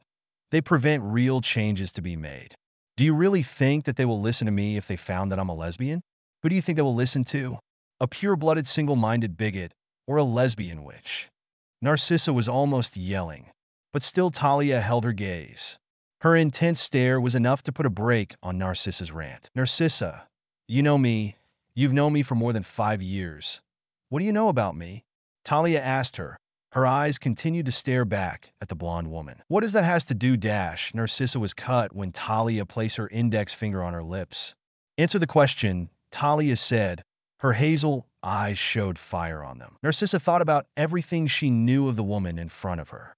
She looked her in the eyes and responded, "I know that you were trained since you were a baby to become an assassin, that you are driven and resourceful, but you are also someone with a lot of love in her heart, especially towards your family, your sons and daughter. What does any of this has to do with our conversation?" Narcissa asked, "Because do you really think that my loved ones care of what I did in the past? That I care about what other people think about me? I am my own person, and so should you," Talia said before leaving the blonde with her thoughts. Harry was feeling anxious. Tomorrow was going to be his trial, and though his dad and mom's, Uncle Ted, Uncle Jason and Uncle Sirius were going to be on his side, he still felt nervous and frightened. Not even petting Copper and Hedwig could calm him. But after all the tiredness he felt finally wore him down, and he fell on the hands of Morpheus. But this time it wasn't the Sandman he encountered. No, this time he was in front of a strong and beautiful 50-foot blue-skinned woman who had a pale white man with a red stuntman outfit floating next to her. "Don't worry, child, I am not going to hurt you," the woman said, turning to the boy with a gentle voice as silky and sweet as one of a loving mother. "My name is Rama Kushna, goddess of karma, balance, and death in this universe. I was told that you were in the middle of a personal crisis, and I thought I could help," Ramakrishna said to the boy. "What can it be a personal crisis that a goddess has to intervene?" Harry asked with as much tact as he could. "You're a special child, Harry Wayne," the goddess started saying. "You're in a way a children of fate." The goddess said. "You mean because of the prophecy that took my parents away?" Harry said. He still felt weird thinking of the Potters as his parents. "I know what's in your heart, and I know that you're concerned of the trial you're going to face tomorrow. Worry not, my child," Ramakrishna said. "But how can I not worry? I killed Professor Quirrell, no matter what the official version says. I killed him. I took advantage of some weird magic that ended up disintegrating him," Harry said to the goddess. "Don't think like that, my beautiful boy," a new gentle voice interrupted. Harry turned around and saw a 20-year-old redhead woman and a 20-year-old messy-haired man. Both of them were wearing entirely white attires, and their smiles on their faces were genuine. "Mr. and Mrs. Potter?" Harry asked. "We would have preferred that you called us Mum and Dad," James Potter said with a grin on his face. "Ignore him. He thinks of himself as a prankster," Lily Potter said. "I know you might be surprised to see us," Lily said. "Well, honestly, I would have never guessed I would be standing in front of you, face to face, I mean. I spoke with your portrait because I guessed it was as real as being here with you," Harry said to the spirits who looked at him in understanding. "Though we know you somewhat talked with the portraits, we are here to guide you on the storm on your heart," Lily Potter said to the boy. "Please tell us what is troubling you," James asked. "I am afraid," Harry said. "Of what?" Lily asked. Her concern as a mother never decreased. "Of losing everything," Harry confessed. "What do you mean?" James asked. "When Dr. Fate and my father, Mr. Wayne told me that I was actually Harry Wayne, I realized that my life had been a complete lie. And at that moment, I became a simple orphan of the magical war. The famous boy who lived that I've heard 1,000 others tell stories about. That the man I thought it was my father was a foreigner of the family, and that he had a peaceful life until I came in and flipped his world over with magic and stuff," Harry said, looking down. He did not watch the quick glance between the ghosts of his biological parents. The 11-year-old boy felt a tender hand rest itself on his shoulder. He looked up and saw his mother's green eyes looking at him with love and kindness, the same shade of green he sees every morning on his left eye as he brushed his teeth, whenever he combed his hair, or he saw himself in a reflection. "Harry, would it be okay if I hug you?" Lily asked, to which Harry nodded enthusiastically. He felt the strong yet tender arms of his biological mother. He felt loved. Yes, he always considered Selena and Talia as his mothers, but the three knew they weren't blood-related, so it was a complete different feeling being embraced by his real mother, the embrace he didn't know he yearned. "Harry, you are as much of our son, as well as that of Mr. Wayne, Miss Kyle, and Miss Algol. You might be an orphan, but you have been blessed by being in a home that actually loves you. You've seen what could have happened if Dr. Fate hadn't interfered. Would you have truly feel loved and safe at that home instead of the Wayne Manor?" "No," Harry responded. Almost immediately, Lily asked, "Have you ever felt unloved in Wayne Manor?" "No," the boy answered. "Did they ever threaten you bad?" Lily asked. "Besides, they make me do my bed, clean my room, and house chores from time to time." "No," Harry joked. "Then why do you have this crisis? You are a Potter. You are a Wayne. But you are your own person. You can be whoever you chose to be, and we all know, as your parents, that you're going to be a great man. But just for today, just for tomorrow, be a good kid," Lily said, making Harry shed some tears. He felt another set of arms surround him. "We have loved you all this years, Harry, and we will always be around whenever you need us. And if you don't need us, we will await for you when your time finally comes," James said. Both kissed Harry's head, and Harry awoke on his bed in Hogwarts Castle, his alarm ringing. "Thank you, Ramakrishna," Harry muttered, but he heard a distinctive voice answering him. "You're welcome." Harry, his father Bruce, his mother Talia, and Uncle Ted walked towards the reception desk on the Ministry of Magic. The wizard on the desk was writing on several parchments. Ted cleared his throat. and the wizard looked up to see the man in front of him. Edward Tonks, magical solicitor. I'm here with my client Harry Wayne for his hearing today, Ted said. Yes, here's the information. Courtroom 8, but first I need to check your wands, the wizard said. Ted nodded and gave the wizard his wand. The wizard scanned it with his wand and said, Black walnut 10 inches. Unicorn hair core.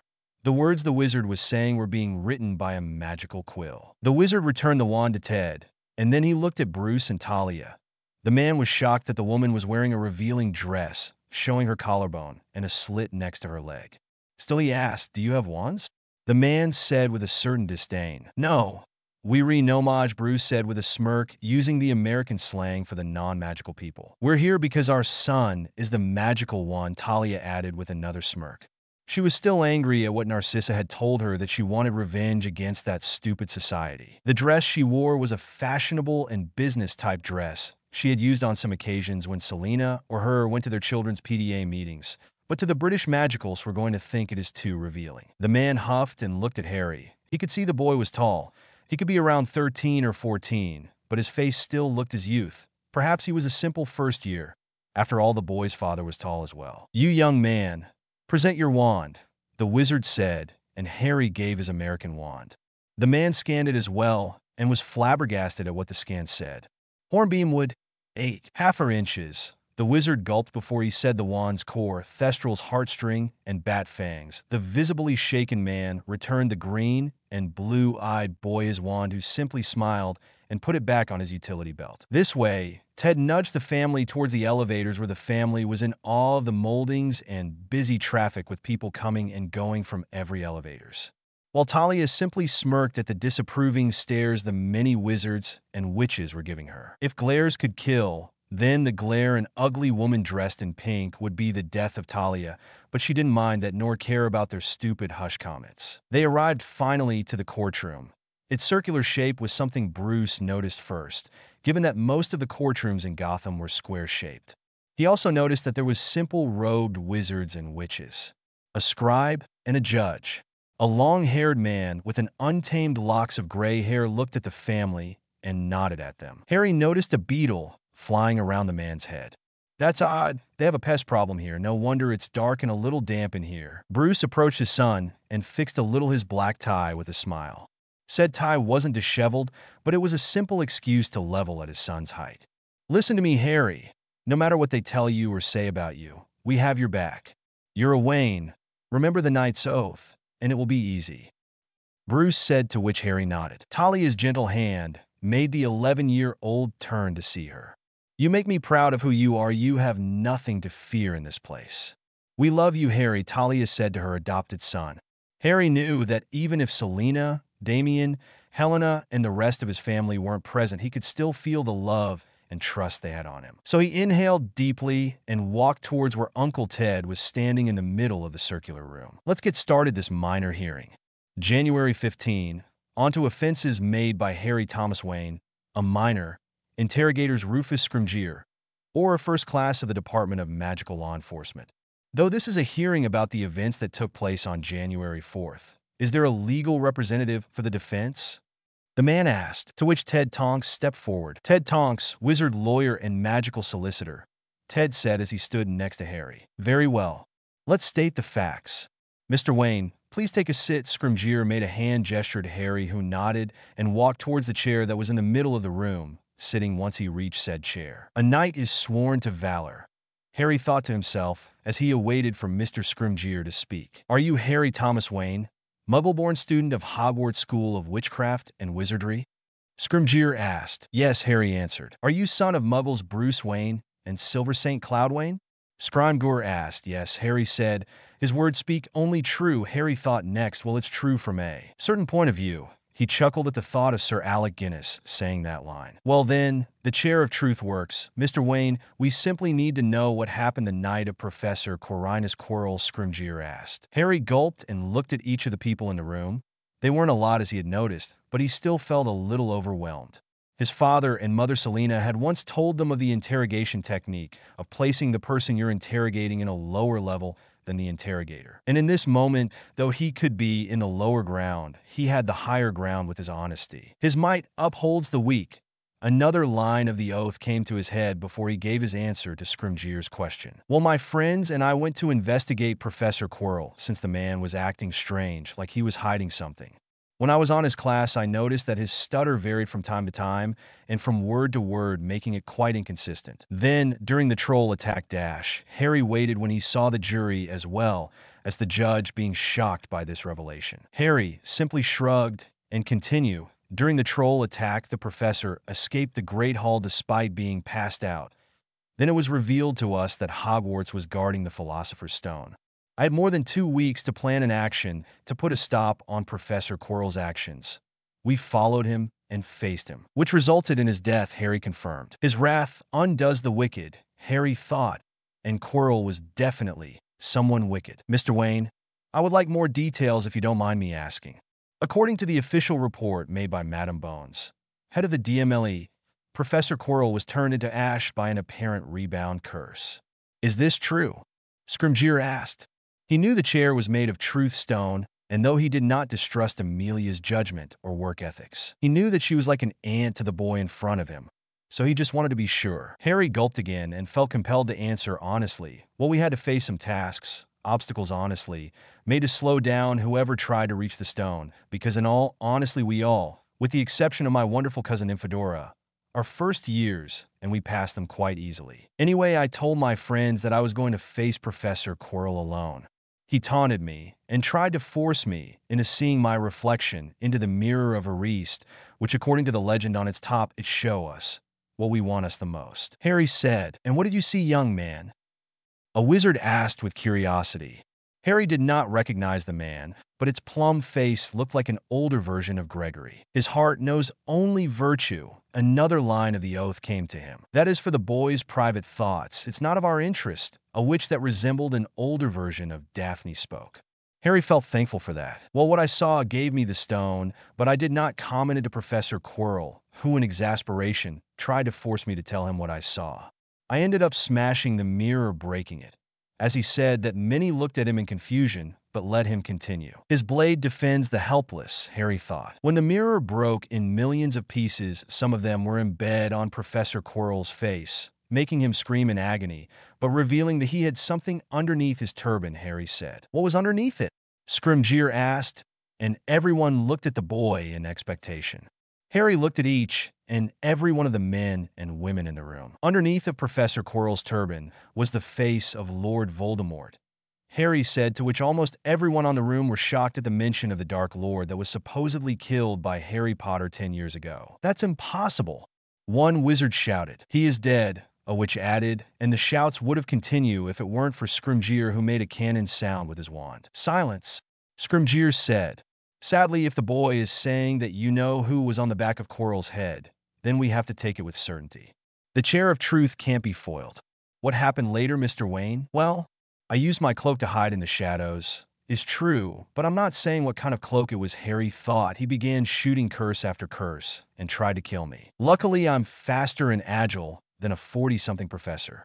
Then I decided to go no-mage muggle on him and punched his face. Harry related to the awe of the jury and anger of one particular member. When I punched him, his cheek became ash. I don't know what happened, but with every punch he became more and more ash-like until he completely turned to dust, Harry said. He saw that everyone was wide-eyed at the boy's retelling. What happened after? Daphne's older look-alike asked. A wraith that looked like Voldemort appeared and tried to attack me, he said, making everyone squirm on their sits once again. And then? Scrimgeour asked. It was Harry's time to stare at them wide-eyed. Still he inhaled and answered. My mentor Dr. Fate appeared and sent it away. Sadly it escaped, Harry said. Dr. Fate? The god's avatar? Scrimgeour asked. The one and the same, Harry said. Impressive. Well, I guess that covers all of the facts. Is there anything you want to ask or say? Scrimgeour asked to the juries, but none of them made a motion, except for the one that looked like an older version of Gregory, but the man sat there quietly, silently fuming to himself. Then I think we heard enough. This should be all. Mr. Wayne, you might leave. We will alley you in case this comes to a full trial. You are dismissed, Scrimgeour said flatly. Harry was confused and looked at Ted, who explained. They need to deliberate what sort of punishment should be applicable to your situation, Ted said. Punishment? But he was only defending himself, Talia said in anger. Yes, but he still killed the professor. Worry not. Quirrell wasn't well liked by the wizard community, and his blood status is nothing worth mentioning to them. If the man had been a pureblood, they would have sent Harry directly into Azkaban, Ted explained. Should we be worried? Bruce asked. Nope. They mostly will find Harry for the destruction of an antique mirror, but that's all. In 2 days, we'll get the answers we're looking for. Ted said. Thank you, Ted, Bruce said, shaking the man's hand.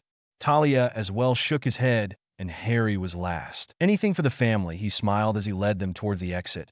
But they were interrupted by a blonde mid-40s looking woman in an acid green dress that was scandalous for the robes-wearing witches. Hello, Harry, the woman said with a mischievous smirk. Ow. Chapter notes. Short chapter 1. No, but work and life are still crazy.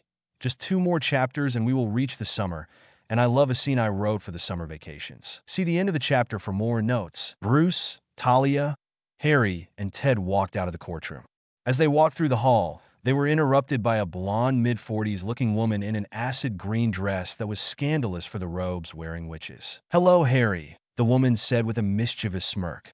Talia did not like the way this woman looked at her son, or her former lover, so she did whatever mother hen would do. She stepped in front of the woman, looking down at her while her eyebrow arched. And you are? Talia asked the older woman. The face the woman made was something of a fake smile, trying to keep her composure and nice attitude. Oh, silly me, I'm just Rita Skeeter, reporter of the Daily Prophet. You must have heard of me, Rita said, which made Harry being surprised. You're the one who wrote the article about me. Harry said, Oh, you read my work?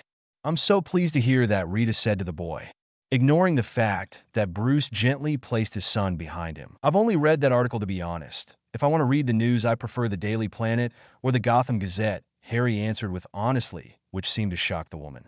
Rita was always eager to get to know people she wrote about. She was no Lockhart, but still she was beloved by the gossiping crowds in Wizarding Britain. This muggle-born boy clearly had no taste. Do you have a reason to be here, Miss Skeeter? Talia asked with not a well-hidden distaste for the blonde woman. The blonde woman was mildly amused of this muggle, so she would try to present her best smile. I just wanted to see how this boy is doing. I heard he was having a hearing today, and I just wanted to check it out. After all, he was quite popular thanks to your actions against Quirrell. My reader would be interesting for a more in-depth interview, Rita said to the boy as she tried to brush a curl of hair that had fallen over his eyes.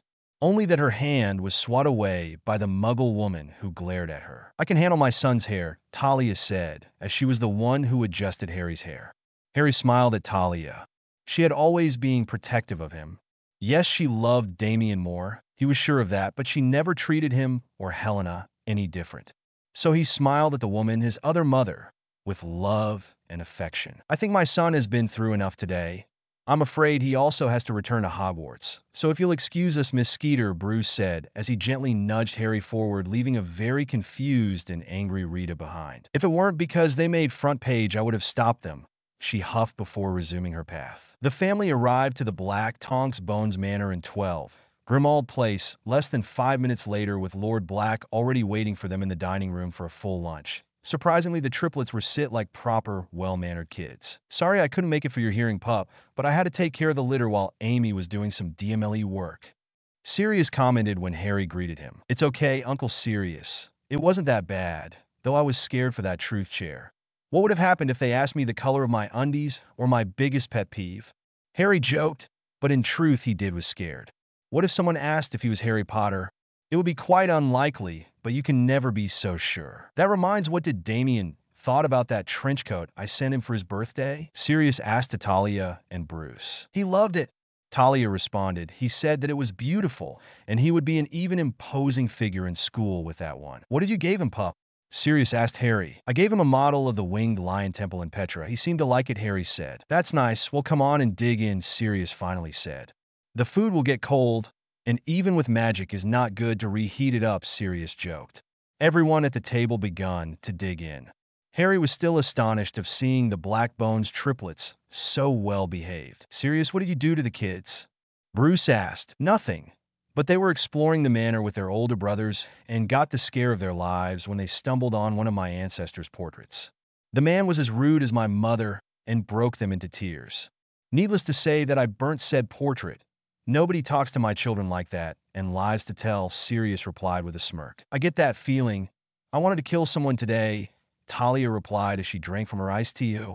Sirius asked. Rita Skeeter, Bruce replied, and everyone could see how tense the Mediterranean woman tensed at the mention of said name. I did not like how that woman was seeing my son, like a predator waiting to leap to its prey. Talia commented, yes, she's a nasty one, but she has too much dirt on many people to get any reprimand or punishment, Sirius told them. Well, if she tries something like that, she will know why I'm called the right hand of the demon, Talia said with an angry tone which made everyone's blood turn ice cold.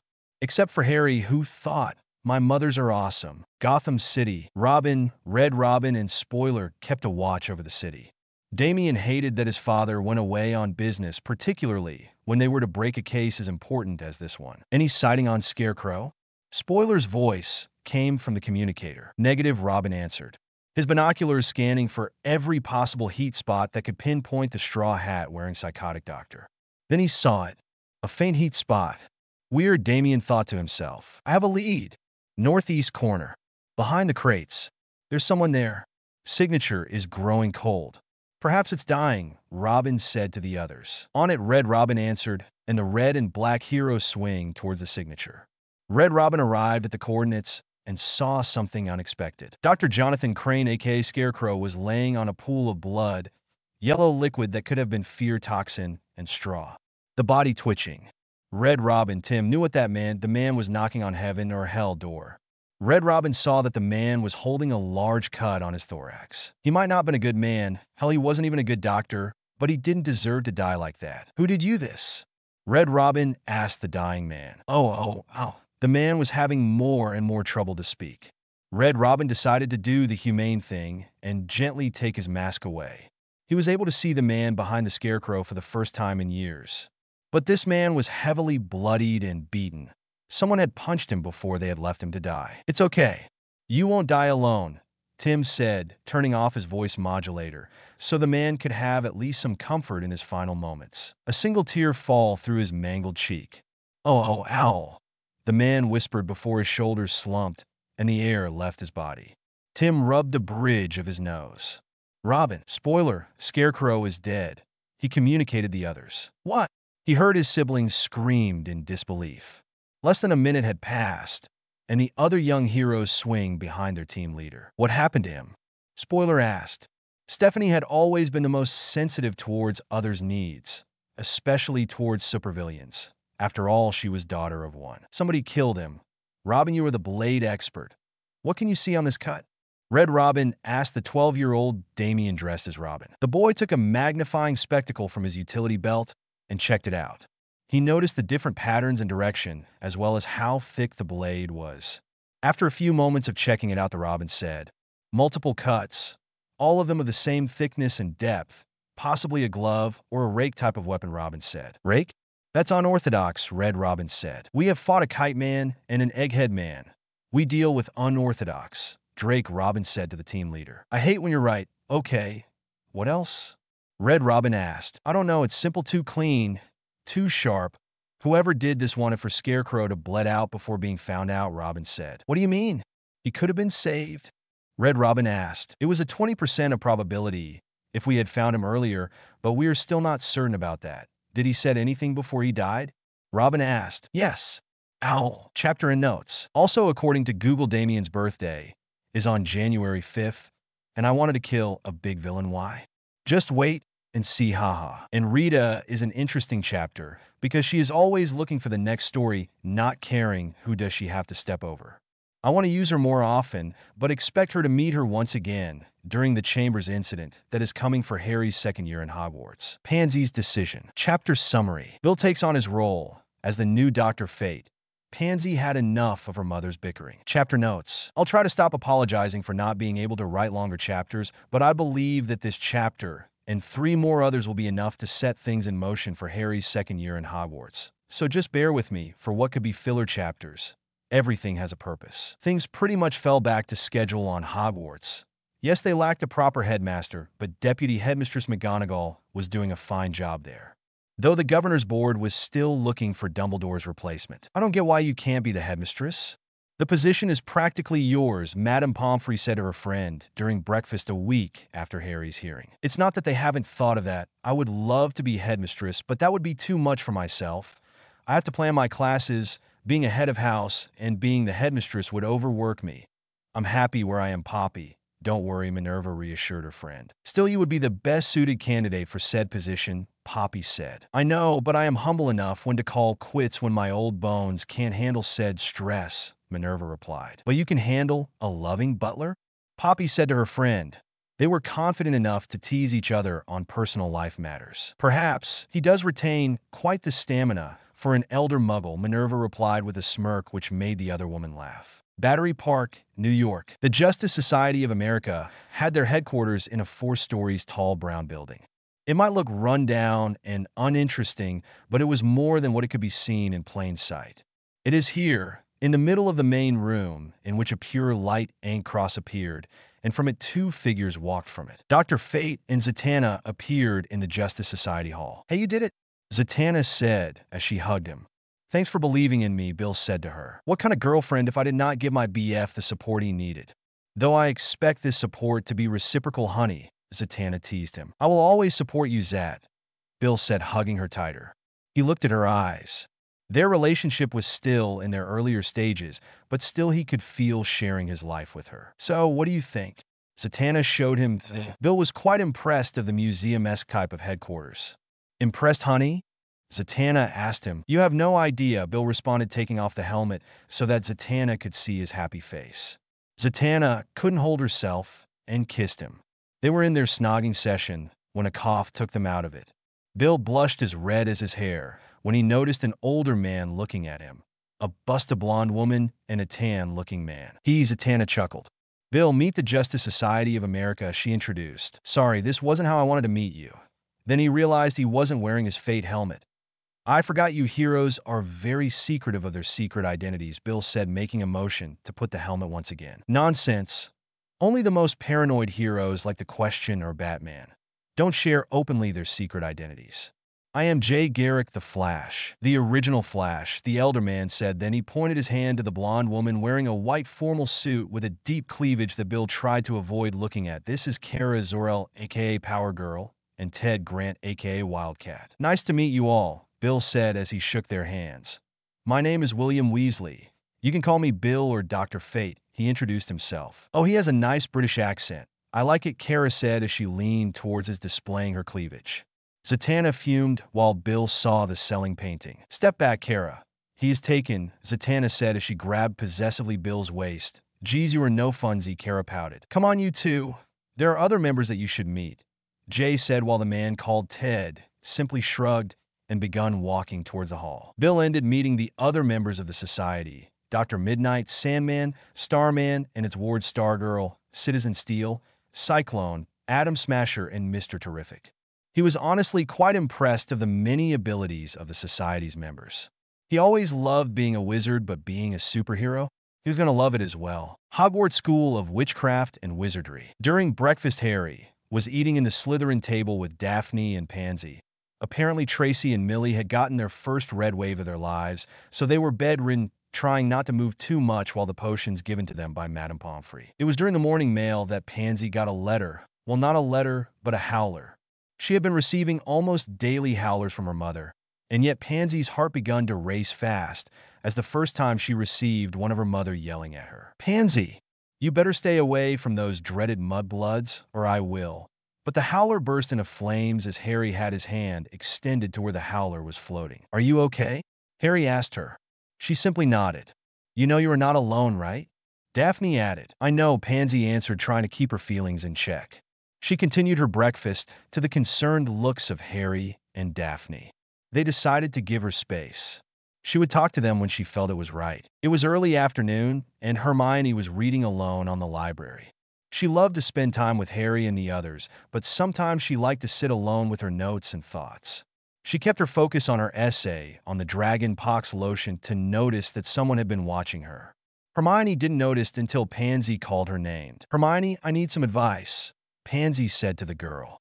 Hermione closed the book she was reading and put her ballpoint pen on the paper sheet. Yes? What happened? She asked her. Well, I'm tired of receiving howlers from my mother.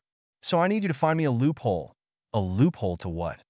Hermione asked, intrigued. To my emancipation. Dick Grayson, American Ninja Warrior. Chapter notes. So, first of all, sorry for missing last week's update, but I just can't believe that this FIC has reached to its 50th chapter. To be honest, I never thought it was going to be this long. I had envisioned it was going to be like 20, 30 tops chapters, but as I wrote it, I continue expanding this merged world. And to be honest, I feel rather proud with myself of how I'm handling it. I love DC Comics and I love Harry Potter, so this was simply a way for me to share my love for these two magnificent universes with you. Thank you to all of you who continue reading my chapters, even though it has many mistakes. Your support means a lot to me. Also, just FYI, this FIC is far from over. Though I can't tell you spoilers, I want to address what is coming for the following chapters. The Horcrux Diary will come to play. Who will be the host? That will be a surprise. Third year will bring the Dementors coming to Hogwarts, but not to chase Sirius Black. That is obvious. Who will be the new headmaster/headmistress?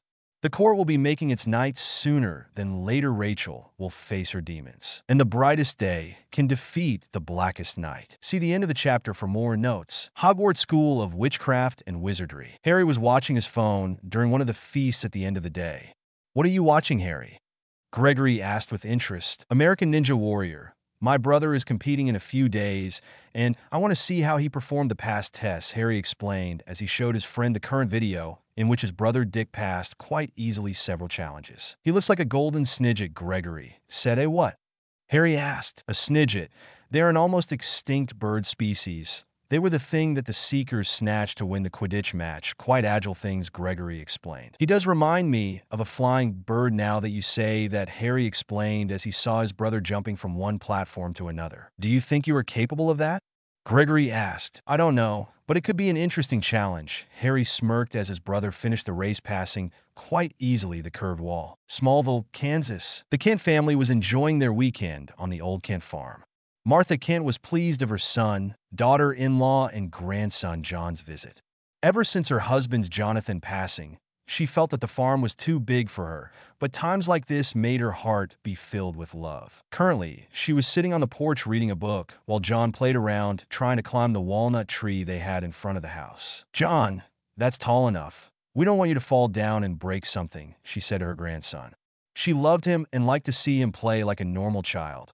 He reminded her of his father, though at the same time it worried her since Clark's by 11 could do many things like super speed and super strength. The fact that neither Clark or Lois had said anything about John's possible abilities made her worry. John could be a complete normal person, or it could be a ticking bomb of when his abilities would burst.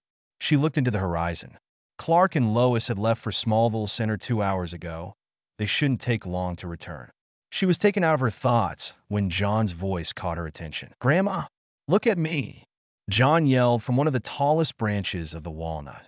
I can almost see the IHOP sign, John said, pointing at the direction of the city. Martha laughed at her grandson's antics. He was a joyous boy with a very good eyesight. That's nice, John, but please climb down. I don't want you to fall, she told him. Sure, in a moment. Wait, that's an owl, John said, excited. But then both of them heard a crunch, and the next thing Martha saw was John falling headfirst into one big boulder on the walnut shade. She rushed as quickly as her legs allowed her and was horrified when a loud crack was heard. Jonathan! She rarely used her grandson's full name, but she was in full panic mode. She checked her boy and was afraid of a pool of blood and the smashed skull of her grandson, tainting the green grass. But impressively, there was no red hue on the grass. No splattered red taint on the walnut. But most importantly, her grandson was unharmed. Grandma? The boy asked shyly. John, are you all right? She said as she checked her grandson's head. No trace of an injury nor a bruise. I'm sorry, it wasn't my intention to scare you, John said, almost on the verge of tears. She simply hugged him tightly, crying in happiness. You don't have to apologize, my child. The branch was the one who broke, but you need to be careful from now on, all right? She soothed her grandson. Grandma. What happened? John asked, looking at the cracked boulder beside them. She also saw the boulder that had been left beside them. It looked like a sledgehammer had broken it to smithereens. I believe you need to have a talk with your father, she said to her grandson. What does he need to talk to me? Clark asked as he arrived with shopping bags on his hands. And why are you in the grass? And what happened to the boulder? And why is that owl looking at John? Lois asked as she joined the group with another set of shopping bags on her hands. Oh yes, I forgot about the owl, John said as he unwrapped from his grandmother's arms and went to the owl. Hey buddy, do you have a letter for me? John, do you have something to explain? Lois asked her son. Well, this is Susan's owl. You know her, Harry's cousin. And well, she sent me a couple of weeks ago a letter in which she explained me that her school teaches owls to send mail to other people, John said enthusiastically. Anyway, she told me that the owl could wait for me to write a letter in response, which I have done. And we have been writing every week. I thought she had forgot about sending me this week's letter, but apparently she did not forget. John explained. All right, that's fine by me. Now about the boulder, Clark asked. I climbed the tree you told me not to climb. The branch broke, and I fell to the boulder. I'm sorry, Dad. I'm sorry, Mom. It wasn't my intention to act that brash, but I felt brave enough that I could do it, John explained. He expected a scolding, but his mother threw the shopping bags to the side to check him for any possible injuries. Mom. I'm fine. Grandma already checked me, and I have nothing. Really, John said to his parents. But that would mean Lois begun and turned to see her husband, who had arrived at the same conclusion than her. That week's letter to Susan was the longest one John had ever written, and in it he wrote her his most important secret that he was entrusting her with. He was a super-powered half-alien hybrid, and most importantly, he was the son of Superman. Gotham City Troubled Youth Community Center. Damien stepped from Jason's car. He and his brother had been for a few weeks helping on the center. Hey, short stuff. Jason called to his younger brother, who turned around. Don't forget your bag, he said as he threw the duffel bag, earning enough from his brother and a deathly glare. Come on, glare on the way to the class, Jason said as he nudged his brother forward. They greeted other volunteers and children on the center. The Wayne duo entered the gymnasium and saw their students, children from 7 to 17-year-old. Damien often looked their saddened faces, but they were there for a selfless reason. To help those kids channel their anger in a positive way. Damien often thought of how he helped the city as Robin. But here, as a martial arts sensei for children his age, he thought he was making a true change. All right, students, line up, Jason said, and their students made 2 lines. Bow, Jason indicated. All of the children wore pants and old t-shirts. Many of them lived on the Narrows, the forgotten part of Gotham City in which poor people lived in. The Wayne duo knew that Wayne Enterprises was trying to improve that area, but with the many corporations and supervillains preventing the change, it was a slow task. Still, if you want to change the world, you need to start somewhere. Hogwarts School of Witchcraft and Wizardry. The Hogwarts library was at this time of the hour pretty deserted, only for desperate 7th years trying to study as much as they could before their newts. Madam Prince was quietly reading on her desk. Meanwhile, on the section of Law and Heritage, a bushy-haired brunette read from one of the largest tomes that section had. It had been 3 strenuous weeks since she had agreed to help her friend Pansy into emancipating from her mother's care. She was reading a particularly interesting chapter that enlisted the many pure-blood laws about lords and ladies of ancient and noble houses, many of which protected said lord, lady, or heir from acts like line theft or blood feuds. This is it, Hermione exclaimed as she read the 5th book on magical law. Madam Prince shushed her from her desk, and 2 Ravenclaw 7th years glared at her for yelling in the library. Hermione ignored said remarks and begun writing everything on the specific law she had just found. Then she gently closed the book, placed it on its shelf, and rushed outside, getting another remark from Madam Prince for running on the library. She found Pansy on the patio, exchanging transfiguration notes with Daphne and Harry. Pansy, I found it, Hermione said, almost out of breath. She really needed to accept Harry and Millie's morning runs more often. What? Pansy asked, glancing at her fellow Slytherins who looked at Hermione with the same intrigue. Hear this.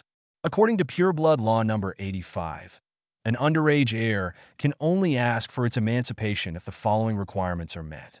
1. Being the last living member of its bloodline, Hermione said, which I am not. Pansy pouted. She of course knew this law. It is how her father became Lord Parkinson, became the heir many years ago, even though he was the youngest of 5 brothers. Her father never told her, but she knew he had killed every single one of his brothers. After all, that was a cunning way to gain power and status. Or if the proxy/guardian/parent that is not lord or lady of the house is doing actions that go against the heir's well-being, Hermione added. Yes, so what? Pansy shrugged. Don't you see? Your mother's constant howlers can be seen as actions against your well-being. From a psychological standpoint, it's a form of torture, Hermione explained. That means, Pansy thought. You are Lady Parkinson, Daphne added. It seemed fitting for her, the only pure blood present, to break the news to her friend. Pansy was in shock, and her knees felt weak. But she was relief of her friends who quickly enveloped her in a big hug. She would be fine. Chapter and notes. So, there you have it. What did you think of it? It might seem like a filler chapter, but it is necessary to plant the seeds early on. John will have superpowers, and he would have talked about it with Damien or Harry, but he had an owl at his disposal. So he poured all of his thoughts and emotions onto the letter towards Susan. The fact that Dick Grayson is an American ninja warrior was one of the first ideas I came up with when I started writing this FIC haha. Red Valentine. Chapter summary. Harry prepares for his first Valentine's Day away from home and with 5 girlfriends. Chapter notes. So, happy Valentine's Day. Sorry for the delay. Life and a severe case of depression got in the way of finishing this chapter. But there's still hours of the day, so it's still on track. See the end of the chapter for more notes. Harry was excited. He had seen his siblings celebrate Valentine's Day with their partners. So he was more excited to be able to spend the day with his girlfriends. Yes, he still thought that it was too early to think of what Dad had told him during the talk, but he could still spend the day with them. They were awesome company, besides he couldn't wait to give them their gifts. He had asked Ackley to take money from the Potter Vault to buy 10 pounds of Muggle chocolate, 5 silver bracelets, and beautiful bags with a colorful green ribbon. He wanted help for his project. At home, Damien, Helena, and him always worked together in whatever they had for school project, art project, or even their Lego or art projects. He had seen them less than 2 months ago, and he missed them so much. He wanted to do something that reminded him home, and that would make the students happy. He walked towards another person who reminded him of home.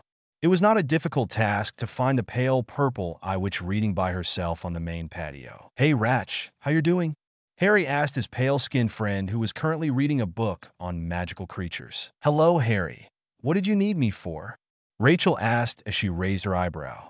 First, you offend me. Second, do you remember last year's Valentine? Harry asked her. Yes, Damien, Helena, and you gave me heart-shaped chocolates. Why? Rachel asked, well, given that I'm not at home for this Valentine's, and I want to preserve the tradition. Damien, Helena, and I started. I wanted to ask you if you'd like to help me make chocolate. For all of our friends, Harry said to the purple-eyed girl. Sounds good, Rachel said to him. She felt right about being in Ravenclaw. The Ravens appreciated her brain, but sometimes just missed hanging out with the Waynes, especially with Damien. But Harry was a good friend as well. What do we need? Rachel asked him. I already have the ingredients. I need an extra pair of hands, Harry said. Just how many chocolates are you planning to make? She asked him a lot. Harry simply shrugged. Fine. Where will we be doing this? Rachel asked. She would have never imagined that she would be entering the girls' bathroom. Why are we here? Do you realize that the bathroom is not the most hygienic place to work, right? Rachel said to the Slytherin boy. Yes, I know that, but trust me, okay? Harry replied. Rachel sighed and followed the boy. Entering the bathroom was an assault on the senses. First, her eyes burned at the sight of the different kinds of moss and fungus growing on the toilets and drains. Her nose was filled with the scent of decades, if not centuries of decay and filth, and her mouth wanted to gawk and throw up. I know, I should have warned you. But come on, let's do this quickly, Harry said as he approached a lavatory and hissed at it. Parcel? Why do you need Parcel on that lavatory? I found Slytherin's secret chambers my second night in the castle. I believe this should be secluded enough for our chocolate factory to be uninterrupted, Harry explained. Rachel sighed again as she saw the lavatory move to the side to show a deep hole with some colorful fluorescent light sticks. She simply looked at Harry in disbelief. I need to light the way, and candles were a fire hazard, Harry said. Yes. I helped him put those sticks on, a new voice said, and Rachel turned to see the gray, translucent body of a glass, wearing pigtail hair girl looking at them. Hello, Myrtle. How you doing? Harry asked the girl in his Joey Tribbiani impression that she seemed to like. If ghosts could blush, then Myrtle was definitely blushing. I'm fine, Harry. Who is she? The ghost asked, referring to the almost ghostly-looking girl. Myrtle, meet one of my oldest friends, Rachel Roth. Rachel, meet Myrtle Warren, one of my newest friends. Harry introduced both girls. It's an honor to meet you, Miss Warren, Rachel said. I say the honor is mine, Miss Roth. Can I know what you're going to do down there? Myrtle asked. We're going to make chocolate. Do you want to join? Harry asked. Chocolate? Well, I don't know. Myrtle was on the verge of tears. But Harry quickly calmed her lament. I know you can't taste, but you're my friend, and you can be part of this process, if you wish, Harry told her. Sure, the ghost said. There was something on this boy that made her calm. After all, everyone called her Moaning Myrtle or Explosive Myrtle for a reason. The trio of students walked down the tunnel, and after a small section of a cave, they were face to face with the vault entrance of Slytherin's secret chamber. Wow! This guy had something for snakes, right? Rachel said in a dry tone, which made Harry giggle. Come on, he said as he then hissed at the door that opened after a snake appeared, making a full circle. To say that Rachel was impressed was short on details. The Slytherin's chamber was some of the most magnificent and slick designs she had ever seen. And that's not the best, Harry said proudly. I want you to meet an old friend of Salazar Slytherin, Harry said as he hissed once again, but this time was in a louder and longer sentence. Then a wall's mouth opened, and from it appeared a 50 or 60 feet long giant snake. Rachel, meet Basil. Basil, meet my friend Rachel. Harry introduced the girl to the giant snake, and vice versa. Rachel waved at the snake. This is impressive, Rachel said. The basilisk hissed at them, and Harry translated. He says that it is nice to meet you, Rachel. He says that it's nice to see Ravenclaws being friends with Slytherin once again, Harry translated. Well, I'll definitely would like to know more about your stories, Mr. Basil, but right now, we have a mission. So, where are we doing this chocolates? Rachel asked. There's a potion laboratory in one of the side chambers, Harry explained. All right, lead the way, Wayne, Rachel said in a small prank. The pair worked together, melting, pouring, and shaping the different types of chocolates. Harry managed to make a bunch of them, and Rachel noted that Basil looked at them in curiosity from the hall. Being a basilisk, he couldn't enter the potions lab, but he apparently talked to Harry's snake copper, and then said Snake would hiss something at Harry's ear. Rachel continued to prepare chocolate, and making the different gift bags for the many students. Harry set aside 2 bags and sprayed them with a perfume of sorts. What did you do to those chocolates? Rachel asked. I hope there's not a love potion in there. Oh no. This ones are for the twins, Harry said as he smiled mischievously. It's payback time, February 14th. Harry woke up earlier than normal that day. He wanted to give his friends, cousins, and more importantly, his girlfriends.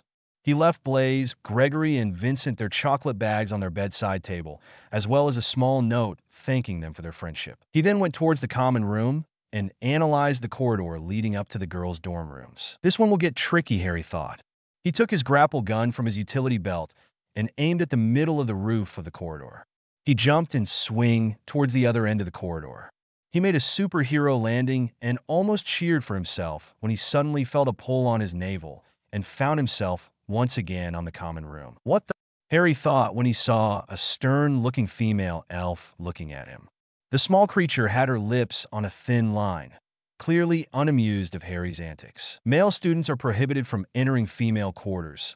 Bonnie was tasked with this job, and Bonnie will not fail at that, the Hogwarts house elf said to Harry. I wasn't going to sneak inside just to do something wicked. I wanted to surprise my girlfriends with chocolate candies for Valentine's Day. Can you help me with this? Harry said to the house elf. Bonnie can't let young male into females' rooms, Bonnie replied. Well, can you place them into their bedside tables? Please, Harry said to the house elf, who looked at him with distrust. Fine. What students shall receive these? Bonnie asked. Pansy Parkinson, Millicent Bulstrode, Daphne Greengrass, and Tracy Davis. Can you help me with Hermione Granger as well? She is in Ravenclaw, Harry instructed to Bonnie. Bonnie was tasked with Slytherin's dorm room. But Bonnie knows the house elf of Ravenclaw. I can talk to her to deliver your package, Bonnie explained. Yes, please, Harry said to the house elf. Bonnie nodded and said, Hypatia, Bonnie said. A pop was heard, and Harry saw another house elf standing in front of him. What can Hypatia do to help? She asked. Can you put this gift next to Hermione Granger's bedside table? Please, Harry said. Hypatia can do. And with that, the house elves took their packages and disappeared. Harry smiled. He wanted to give them their presents in person. He returned to his dorm room and changed to his workout clothes. He needed to start his day as always. Uncle Remus! Harry yelled at the history and emergency data professor. What happened, Harry? Remus asked his honorary nephew. Here. Happy Valentine's Day, Harry said as he gave his uncle one of the bags he had been carrying. What is this? It smells good, Remus said. It's chocolate. There's almond nuts, white chocolate, dark chocolate, and even Choco's crumbled ones, Harry said to the man. As Harry was talking with his uncle/professor, a new figure interrupted their conversation. Professor Lupin? A shy voice called his attention. Yes, Miss Tonks? Lupin said to the pink-haired 7th-year student. Nothing. I just wanted to give out Heisa present for Valentine's Day. She stumbled her words. I'm sorry, I did not quite understood what you just said, Lupin said to the girl. Dora Tonks took a deep breath and said, this time slowly. I just wanted to give you this as a present for Valentine's Day, she said as she presented a beautiful wood box. Thank you, Miss Tonks. Though now I feel bad that I didn't give you a present, Lupin said to the student. That's okay, she yelled before she ran away. Harry noticed that she was blushing as she ran away. I never seen Cousin Dora behave like that. Does she likes Uncle Remus? Harry thought at himself as he saw his pink-haired cousin stumbled over her own feet as she ran away. Fred, George, wait up, Harry yelled at the older twins. They grinned at the young Slytherin. What can we do to you? The twins said, giving Harry a headache. Oh, nothing. Just that I wanted to give you Valentine's chocolates. Harry said, oh. We were wondering, one of them said, when you were going to give us chocolates. The other said, you gave Ronikins a bag, and not us. We are offended, the twins said. Sorry, but you guys are in other classes. But here it is. Hope you enjoy them, Harry said to them. Well, thank you, Harry. You're quite nice for a Slytherin, they said as they left the boy. Harry grinned as he saw they opened the bag and ate some chocolate. 3, 2, 1. Harry counted until he heard their reactions and their gawks of disgust. What the? They said as they saw their skin turn green and their hair turn silver. I might not be the best at potions, but I have a friend who is. This should be a preemptive countermeasure, Harry said to the duo. Why? They asked. Because you have been trying to prank me for months. This is a small payback. Don't worry, it will disappear in 30 minutes, an hour tops, Harry smirked as he left them whistling, Jolly Good Fellow. Fred, did a first year just pranked us? George said to his brother. That's right, George. I would have never guessed, Fred said. And then in unison salute at where the boy had disappeared. Mr. Wayne, you have our respect, the twins said in unison. Harry checked himself in the mirror again. When he sent his girlfriends their respective chocolates, he had also sent a personalized poem listing his favorite things of each girl. Granted, he wasn't Shakespeare, but he compensated with thoughtfulness and care for each girl. He had his suit on and had left Blaise with Faye at the Gryffindor table, alongside Neville and Hannah. Strangely, he hadn't seen Draco after breakfast. Harry could still remember that his blonde cousin was sitting beside Rachel when the morning owls came and Hedwig gave her Damien's letter. He wanted to talk to his cousin about why he seemed deflated at that, but with classes and everything happening in the day, he did not find the time to talk to him. He had arrived at Ravenclaw Tower with Millie, Pansy, Daphne, and Tracy. The group was worried since they had been waiting for 20 minutes on their spot near the Black Lake, and Hermione had not showed up. They arrived and asked Prefect Penelope Clearwater if she had seen Hermione. The elder student told them that Hermione was with Madame Pomfrey. Harry, hearing that, jumped from the railing as his grapple gun attached itself. He needed to make sure Hermione was all right, and the stairs would only slow him down. He would need to give the other girls a grapple gun or a gliding cape, because they were now rushing down through the many sets of stairs. Harry reached the medical wing and entered without knocking, finding Hermione laying on a bed. What happened? Harry asked the Medowitch that was working on her station. Everything is fine, Mr. Wayne. Your friend Hermione just had her first menstruation. It is normal to feel a lot of pain during our first ordeal. Trust me, Madame Pomfrey explained. Oh, I'll come back in a sec, Harry said as he rushed outside towards the dungeons. The other girls arrived short on breath, asking the only Raven in their group how did she felt. Harry returned with one of his bags of chocolate. Where did you go? Pansy asked. I live with 2 older sisters. I know what to do in this case, Harry said as he gave Hermione the bag of the sweet treats and a warm cloth. Sorry to ruin Valentine's Day, Hermione said, clearly in pain. Granger, don't you apologize for this.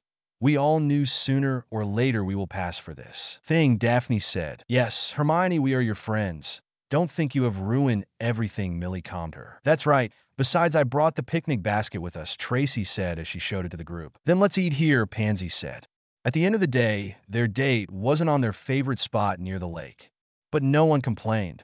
They enjoyed each other's company, and somehow they felt like they made a good team. And maybe they weren't on the L-word phase. They were still too young for that, but they really like each other. Paris, France. The paparazzi, mainly the reporter Snapper car, were having a field day. Over the past few hours, they had been following billionaire Bruce Wayne, his current girlfriend Meek Louv, restorer Diana Prince, mild-mannered nerd reporter Clark Kent, and his wife, recently promoted editor-in-chief Lois Lane Kent. He had been following Wayne's life for a long time to know that the billionaire was childhood friends with the reporter. "I still don't get why he is still friends with that dork," Snapper said as he took the photographs of the group eating in a very exclusive and expensive restaurant. "I have no doubts that Kent hangs around to get free meals," the reporter turned paparazzi thought to himself. The group was already in the dessert when cop cars, firefighters, and ambulances resounded through the streets. Hordes of people begun running through the streets, trying to escape from whatever thing that was happening. Snapper saw how Bruce, Diana, and Clark stood up as the other clientele from the restaurant begun running towards the nearest exit. Then out of nowhere, a boom tube, opened in front of the group, and from it the Titan Cyborg, Starfire, and Justice League members Booster Gold, Blue Beetle, Fire, and Ice begun talking to the trio of people who in a blink of an eye changed clothes to wear the Batman, Wonder Woman, and Superman suits. Vale is an idiot for passing this story. Snapper grinned as he begun snapping pics of the scene in front of him. Chapter and notes. The way Harry managed to calm Myrtle has a direct relation to his wand's core, being Thestral's heartstring. This information will have a great significance when certain ghostly hooded figures appear during his third year. Also, what do you think of Snapper's remarks about Wonder Woman and Superman's alter egos? Also, the Bruce/Clark childhood friendship is based on the Batman/Superman New 52 number 3, in which is explained that they met during their earlier years. Chocos are the equivalent of the Oreo cookies in the DC universe. Don't tell the Martian Manhunter that Harry used it on his chocolates, or there will be trouble, haha. End of the year. Chapter summary. This one is a time skip to Harry's last days as a Hogwarts first-year student. Chapter notes. Hey everyone, trying to update every Monday. Hope everyone is doing fine. I'm sorry if you wanted to see more of Harry's year, but honestly, there wasn't much to add, so hopefully this time skip will allow me to enter the second year and continue the Harry Potter story and many of the DC roster of villains. See the end of the chapter for more notes. Paris, France. Several buildings were on fire. Countless deaths, and still, the heroes of Earth battled the hordes of parademons rampaging the streets on the orders of Calabac, Darkseid's son. Cyborg, take the citizens away. Batman barked through the comms. Ice put those fires away. Clear the way for safe routes. The Caped Crusader was in charge of giving every command while Wonder Woman and Superman, their heavy hitters, focused on the parademons and their leader. Blue Beetle/Ted Cord, Fire/B DaCosta, and Batman were helping with the debris. "Come on, girl, this way," the hero in blue said as he lifted a column that prevented a little girl from running away. Fire, meanwhile, was absorbing the flames away. While the heroes worked, the greedy reporter Snapper car took pictures of the many events that were happening at the same time. "This is the story of a lifetime," the man said. Unfortunately for him, he was so focused on snapping pictures that failed to see the blast of one of the parademons' gun. The reporter was evaporated immediately. The only thing that was left from him was a smoky crater and a much-damaged camera. In the end, the heroes, alongside help from the French army, managed to send the invaders to their home planet, including a very bruised Calabac who swore his revenge on the planet. "If you come back, we will be here, standing tall to protect mankind," Superman said with a booming voice. The battle had lasted hours, and the victims were many, which took a toll on the heroes, who mourned the innocent lives lost at the hands of those who tried to strip them from their free will. Batman, Wonder Woman, and the rest of the Justice League checked on the multiple citizens. "I don't get it. They didn't took anything," Blue Beetle said as he lifted debris. "They're bad guys. What's to get? They come, they destroy, and they get there, but's kicked." Booster Gold answered with a grin. "I don't think that was the sole reason," Ice said. "You're right, my love," Fire said as she approached the group, particularly her partner Ice. "I overheard Superman's conversation with the others. This was a distraction." A second group attacked Themyscira. They kidnapped Supergirl. The heroes stood in silence as they saw the troubled look in their leader's face. Apocalypse. Darkseid smirked as he saw his newest acquisition. The blonde Kryptonian would be the strongest fury that he could have wished. She would be stronger and mightier than Barda ever was. She just needed the right push. The tyrant smirked as he saw the Kryptonian battle against his parademons, holding her own against their unmatched numbers. Yes, she will be a fine leader after all. He was contemplating making her his queen, but then a light boom tube appeared behind him. He grimaced, for only one person could enter directly into his planet without being annihilated by his defenses. "What do you want, Metron?" the tyrant said without turning to look at the god of knowledge, sighting in his Mobius chair. Said god moved around to being side to side of the tyrant god. "I was informed of your latest breach into the Sector 2814, planet Earth," Metron said with a neutral voice. "Yes, so Darkseid said continue to see the fight the Kryptonian was giving. The High Father is not pleased that you broke the arrangement set during your son and his granddaughter's wedding," Metron stated. "I did not breach into Earth. That was Calabac. I can punish my son as well if you want," Darkseid stated. "You used to work around. You sent Calabac as a means to distract the protectors of Earth while you attacked in another front and took a price," Metron pointed his finger. "It wasn't a deliberate attack," Darkseid grinned. "You were walking in a very thin line, Uxas," Metron said his real name, one the tyrant god hated. "High Father told me that if you do this kind of trick once again, you will have broken the agreement and will be making a declaration of war not only against Earth, but against New Genesis as well. Will you be willing to make two powerful enemies over a trophy?" Metron asked. He was the most pragmatic of the new gods. The knowledge he possessed allowed him to view things in a neutral ground. With him, nothing was black or white, more on the gray side of things, which is why he couldn't understand why Darkseid would be willing to throw his people in a conflict over a single Kryptonian. "What do I need to ease this conflict?" Darkseid wasn't one to retreat, but he had let Granny Goddess and Deathsad to sweeten his ear and try to find another Fury. He will make them pay for this. "Return the girl to her rightful place. And leave the Earth alone. No workarounds, no technicalities," Metron stated. "Fine," he replied. He would not bend the knee so easily, but he had no better plan, yet his eyes turned red and an Omega beam shot right to where the Kryptonian was fighting. Metron looked flabbergasted as he saw the girl disintegrate right in front of them. "Why you killed her?" Metron asked. "She just returned to her planet. You never stated if she was going to get there peacefully," Darkseid said with a blood-thirsty grin. "You are sick," Metron said before disappearing in another boom tube. Meanwhile, in Themyscira shores, a beaten and tired Supergirl laid on the island shores. Alexa, the island librarian, found her during her morning horse ride. "Kara," she said as she went to see the bruised girl. She checked on her pulse. "Weak but present. Let's inform your family," she said with happiness. Several months later, Harry began packing his stuff back into his trunk. Tomorrow would be the day he would return to Gotham City and would see his American friends. And tonight, he had managed to gather everyone to see one of his favorite animated films. The Iron Giant. He couldn't wait to bring the tears on his friend's eyes. As he packed, Blaze talked to him. Most of it was meaningless chit-chat between friends. "So, any interesting plans?" Blaze asked. "Well, I want to go to a baseball game. I have to train with my teachers and find a way to pass time with the girls and my friends," Harry said. "And don't forget about your friends in Britain," Blaze smirked. "I wouldn't dare. By the way, I got you the next issue of Black Panther. If you ever needed another issue, don't be afraid of asking me to send you another issue," Harry offered. "Oh, I will definitely hold you on that," Blaze smiled at his friend. Who would have thought that he would be good friends with an American Muggleborn? He was lucky any of his mother's husbands were dead.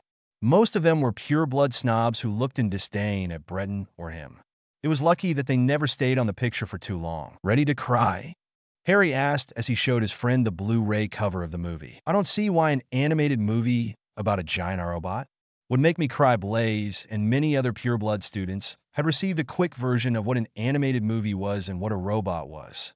Harry had to be saved by Professor Lupin, who talked with the students, explaining after the 11-year-old was on the verge of exhaustion. Later that night, the entirety of students and teachers were on the verge of tears. At this moment, they saw the giant flying towards an incoming missile. "You choose what you want to be." They heard Hogarth's voice on the giant's head. "Superman," the giant said before closing his eyes and exploding alongside the missile, thus saving the town at the cost of his life. A collective "No" was heard by all of the viewers who now were in full tears. Harry's mission was successful. The next day, the students were on their way home on the Hogwarts Express. And once again, Harry was kicked out of the cabin in which his girlfriends were, They needed a girl, only time which he did not mind, but he was still feeling left out.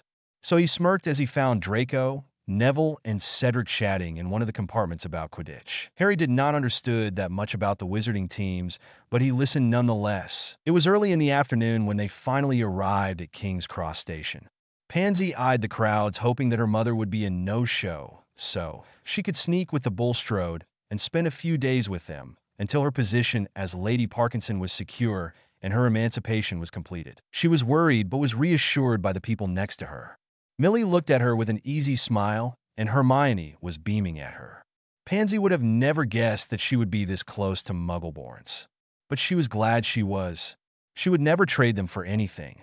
They had proven to be more loyal than any family member she had. Everything will be all right, Pansy, Harry reassured her. I know. When I get to be Lady Parkinson, you will be the first to know, she answered, referring to them. Look, there's my parents, Hermione said. She once again gave a peck on Harry and a kiss on the cheek on the other girls, but when the bushy-haired girl was going to do the same on Pansy, the short-haired girl turned and received the kiss on the lips, making another peck and turning them on into different shades of red. Hermione was blushing before she ran towards her parents. Neither of the group commented on what just happened. They were surprised as they saw that Harry's father, as well as Miss Prince, were talking with Daphne's parents while Damien and Helena were looking for him. There you are, Damien said as he saw his son with the girls. We just saw Hermione with her family. Apparently they were needed somewhere else, but they agreed to join us tomorrow for the zoo. Helena added, We're going to the zoo? Harry asked. Yes. You girls are invited as well, Damien said casually to the other girls, but his eyes remaining focused on Rachel. The pale girl had grew a few inches since the last time he had seen her. She now stood above him, and her facial features were beginning to change. Not a lot, but just enough to hint of a maturity. And given that her mother was an adult version of her, he couldn't help to compare how beautiful she would become in her later years. Rachel, it's so nice to see you, Arella Roth said before Damien could greet her. Hello, Mother. It is nice to be back, Rachel said. Well, let's go to the Wayne penthouse. We will be staying there for the rest of the week, Arella informed her daughter, and Rachel was not surprised of that. After all, her life was connected to the Waynes in more ways than one could notice. See you girls later then, Rachel said to the other girls in the group, and Harry gave them a peck on their lips, but giving one extra special to Pansy. One for good measure, Harry smiled at her. Thank you, I will try to join you tomorrow on the zoo, but Millie's mother will take us to Gringotts. She will help me with my emancipation, Pansy said. Well, best of luck, Lady Parkinson. Chapter and notes. In this universe, the Iron Giant was made later, so the Superman reference could still be made. Besides, I really love that movie and wanted to pay homage to it. Also, I wanted to introduce Darkseid for so long.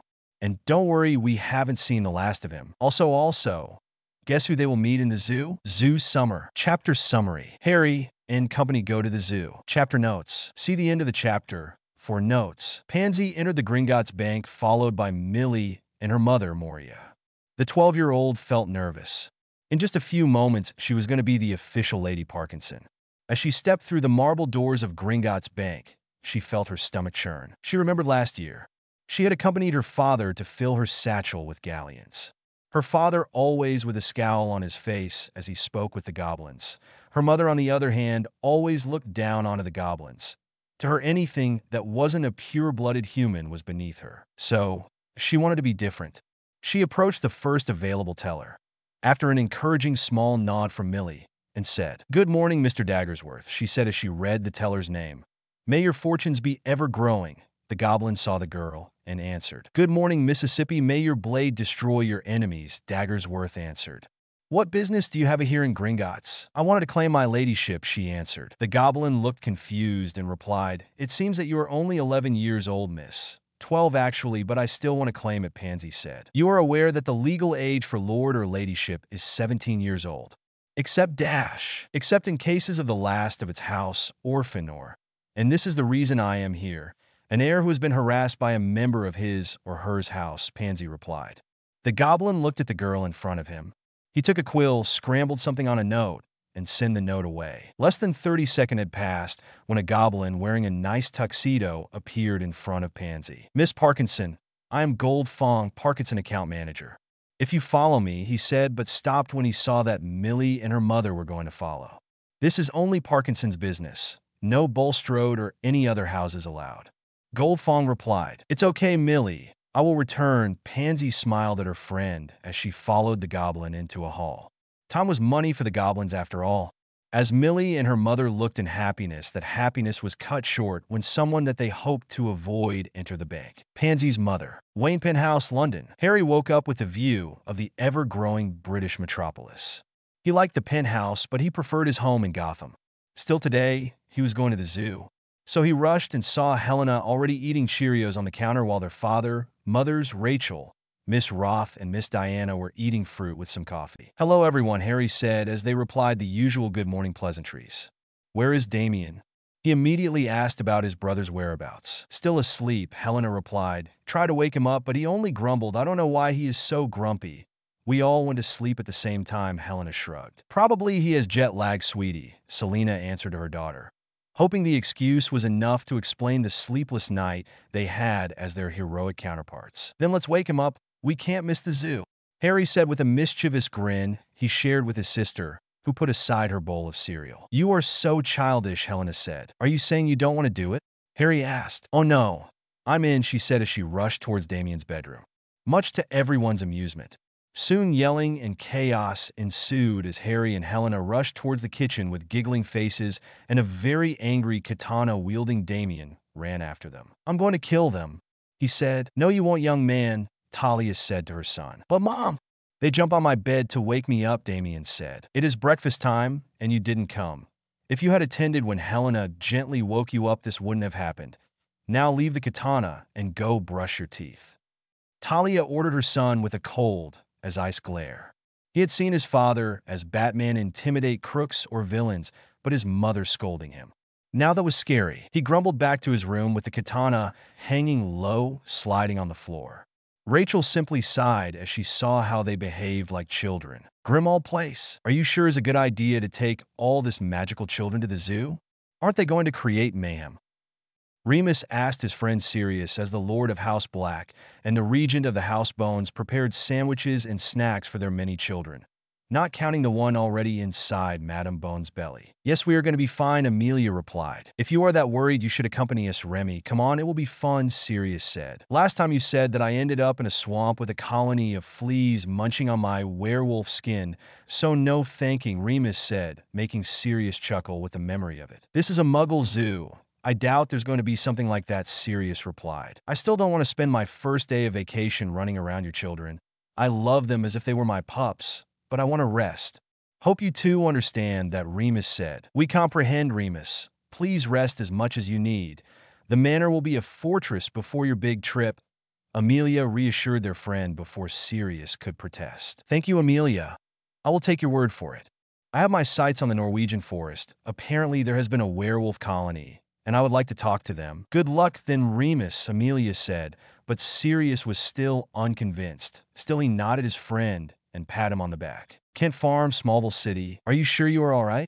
Clark asked his young cousin. He had been furious that Darkseid had kidnapped her, only for the tyrant god to release her almost immediately. "Clark, I'm telling you, I'm fine. Yes, it was scary, but nothing I couldn't handle," Kara replied as she adjusted her fake glasses and ponytail. She wanted to leave all of that behind and return to her regular human existence, where the only drama in her life were the homework that the Smallville High School had for her. Her freshman year had been so interesting, and she definitely needed the monotony of the American school system. Just a few weeks before vacation time was all she needed before returning to her caped adventures. "If you need anything, please, I'm always close by," Clark said. "I know, Cal, but I'm a strong girl," she said with a smile that hid the fears that crept in the night.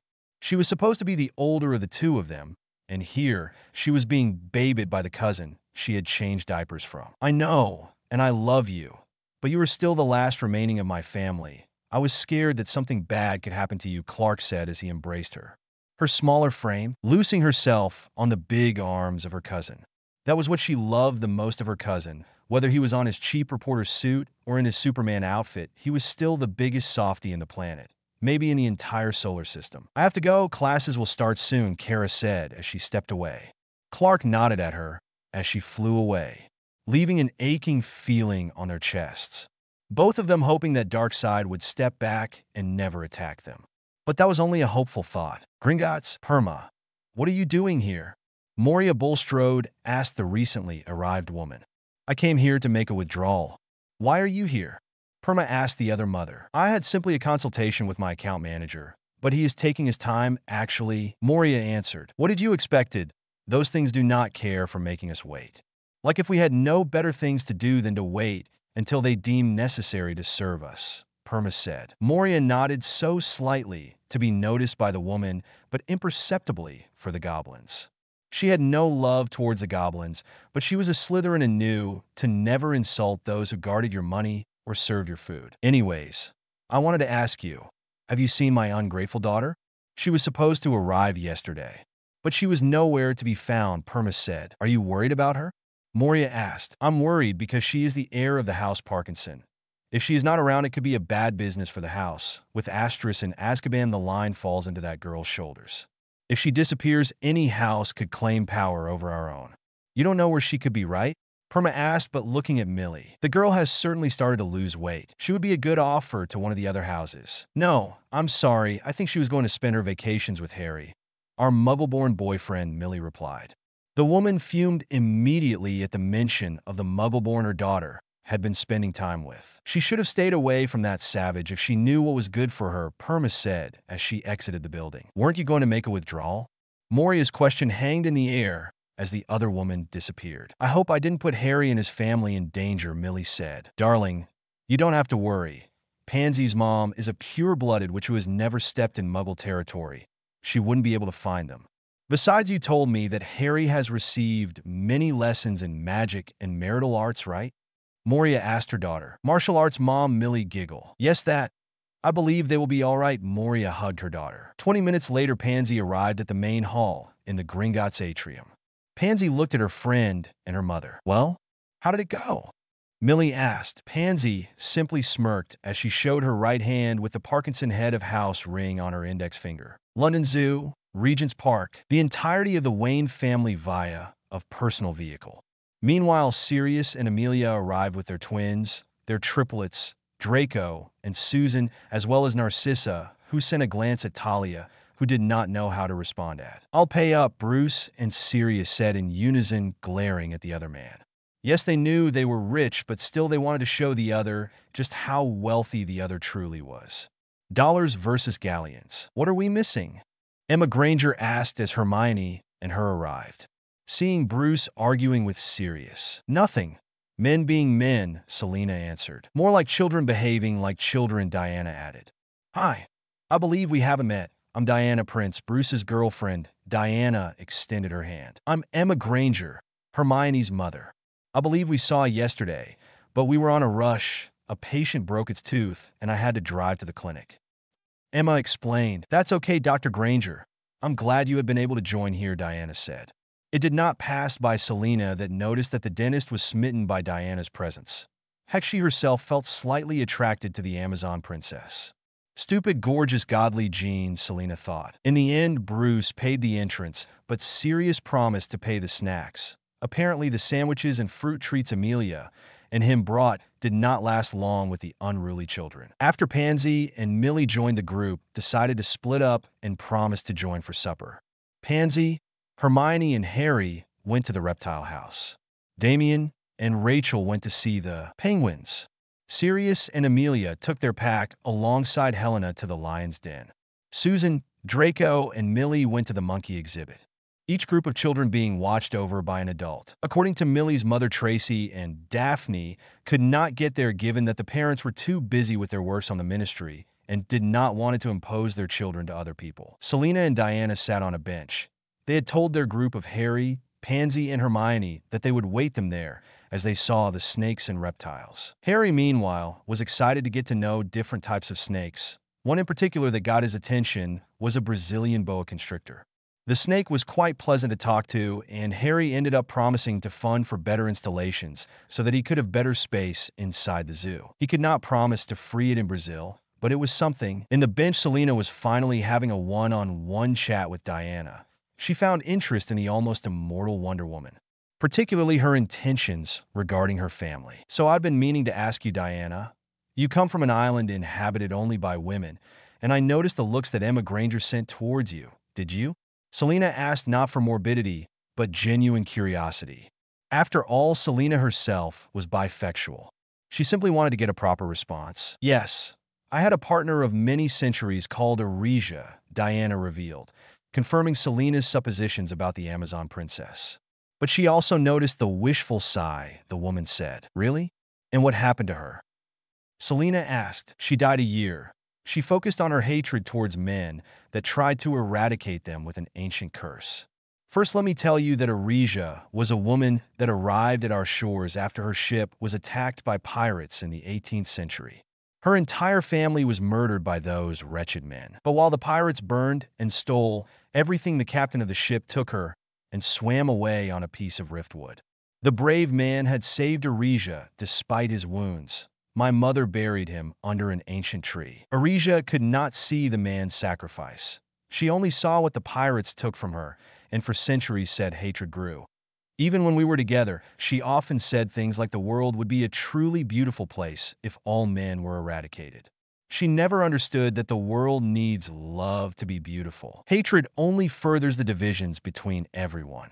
Then, during the First World War, I was chosen to take the marooned pilot Steve Trevor to London and help him deliver the Allies the message of the Axis' newest weapon. Aresia could not understand why I was so eager to go to the man's world and told me that I had been soiled by their corruption, and she stopped talking to me.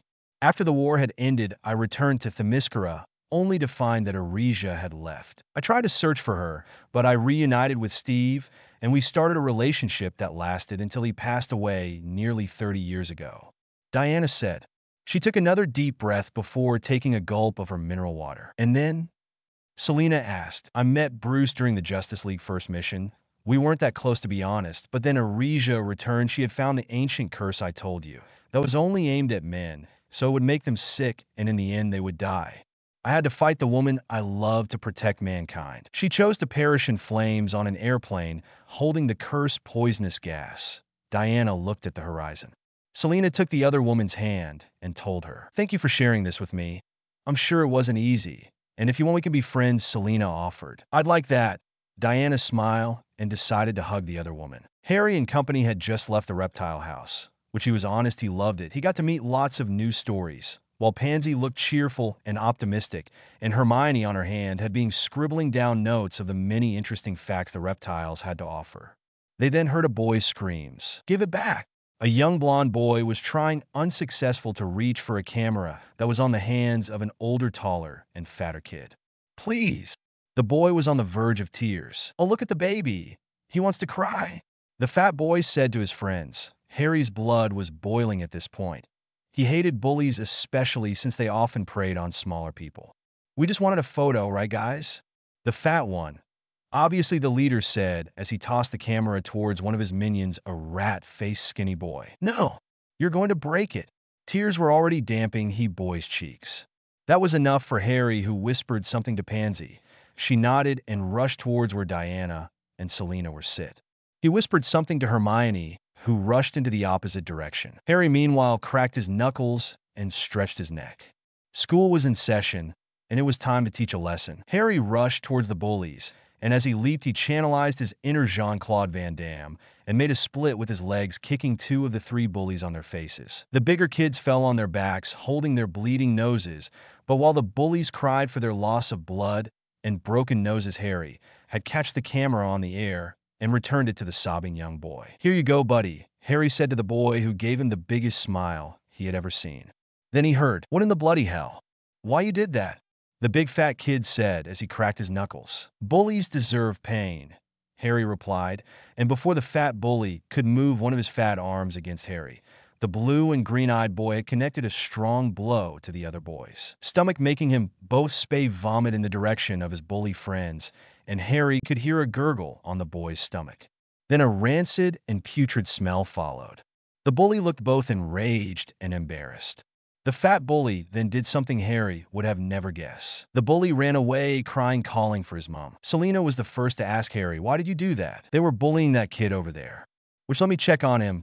Harry went to the boy. "Are you all right?" Harry asked. "Why, yes," the boy answered as he cleaned his snot and tears-covered face. "What is your name? Where are your parents?" Harry asked. Colin Creevy, my dad took my brother to the loo, the boy said. It's a nice camera you have there, Colin, Harry said to the boy. Thanks, the boy said, still sobbing. Colin, what happened? The boy's father appeared, followed by another blonde kid. Bullies took my camera, the boy said before the father could ask further. A new voice said, that is a full lie, and you know it. The group turned and saw a morbidly obese man with a thick mustache on his hideous face that made him look like a walrus, with a harpy-looking woman that Diana thought must have come straight out of the Tartarus. My Dudley did not such a thing, the harpy-looking woman said. Her face was red with anger while she cooed the puke and shit-stained fat kid. Selena wanted to retort at that sight. Not even when Helena was a baby did she pampered that much. That little freak must have been the one who provoked our Dudley. And that ugly kid must have punched him for no reason. I punched your son because he was being bullied. He and his animal-looking friends were pestering Colin. If I didn't stop them, they would have broken his camera. Harry stated. An American hooligan. Why am I not surprised? The fat man spoke. And though the harpy woman was still angry, there was something about this child that looked familiar, but she couldn't place it. Wait till you hear about our lawyers. That won't be necessary, Mr. Dursley. A voice came next, and everyone turned to see an out-of-breath Hermione with a formal jacket, wearing blonde-haired, stern-looking woman, and Harry's father on the side. Who are you? Selena asked the woman. I'm Dorca Lee. I'm the owner/manager of this zoo. I have with me the video of the surveillance cameras on this part of the zoo. In them we can see how your son and two of his older friends pick on this boy over here. It is not until Harry intervened that the attack ceased. I do not condone violence, but I don't condone bullying either. I already spoken with Mr. Wayne about his son's behavior, but with you Mr. and Mrs. Dursley, I won't have to do it. Dursley smirked at that. This floozy-looking woman clearly knew that they were upstanding citizens. His face fell when the woman spoke next. He is banned for life from this zoo, Dorca added, and the fat kid almost fainted. Banned? What do you mean banned? The walrus man asked. He won't be allowed entrance to this installations, whether by casual visit or school visit. He will be promptly taken outside by our personnel. Speaking of which, she grabbed the radio that was on her hip. Guards, please walk the Dursley towards the nearest exit. They are disturbing the peace. Over, Dorca said, which only infuriated the Dursley even further. The walrus jumped forward, but faster than what anyone could have anticipated. Diana connected a jab straight into the walrus' jaw. You, sir, need to learn to accept defeat, Diana said as she moved her hand in pain. But in reality, she didn't felt that punch. She only felt his wobbly flesh move from the impact. Diana, that was amazing, Pansy and Hermione said in unison. The girls have found a new idol. In the end, besides the excitement of the fight, the trip to the zoo had been an exciting one. They even bought Colin and his brother Dennis an ice cream cone. Nothing like starting vacations with a bang, Harry thought to himself. Chapter and notes. According to what I read on Google, the placement of a ring on the right index finger symbolizes that someone is a strong woman with a lot of self-esteem. Out of breathe. Chapter summary. Harry decides to help Batman. Pioneers brig Gotham City. Batman could hardly breathe. It wasn't the first time he faced Garfield Lynn/Firefly. But this time the flying arsonist had taken things to a whole new level. Firefly had set the Gotham's Pioneers bridge in fire, engulfing it completely.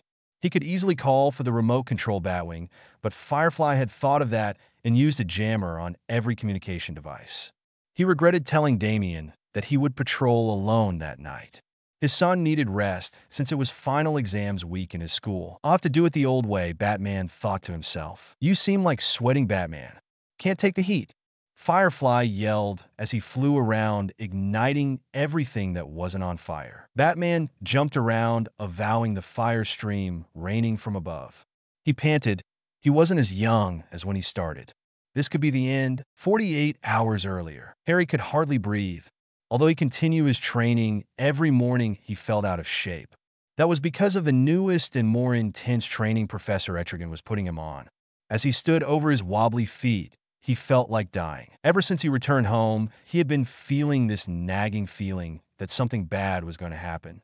He didn't know what nor did he knew when, but he just couldn't shake that feeling. So when he asked Professor Etrigan to train him in a more advanced way, he thought it was a great idea. It clearly wasn't. You owe me 3 more sets, Wayne.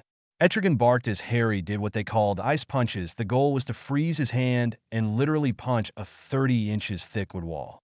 According to Etrigan, only the strongest warriors could punch a hole into that wall. So far, he wasn't even making a dent on the wall. Heck, his hands were already red and puffy from all the repetitions.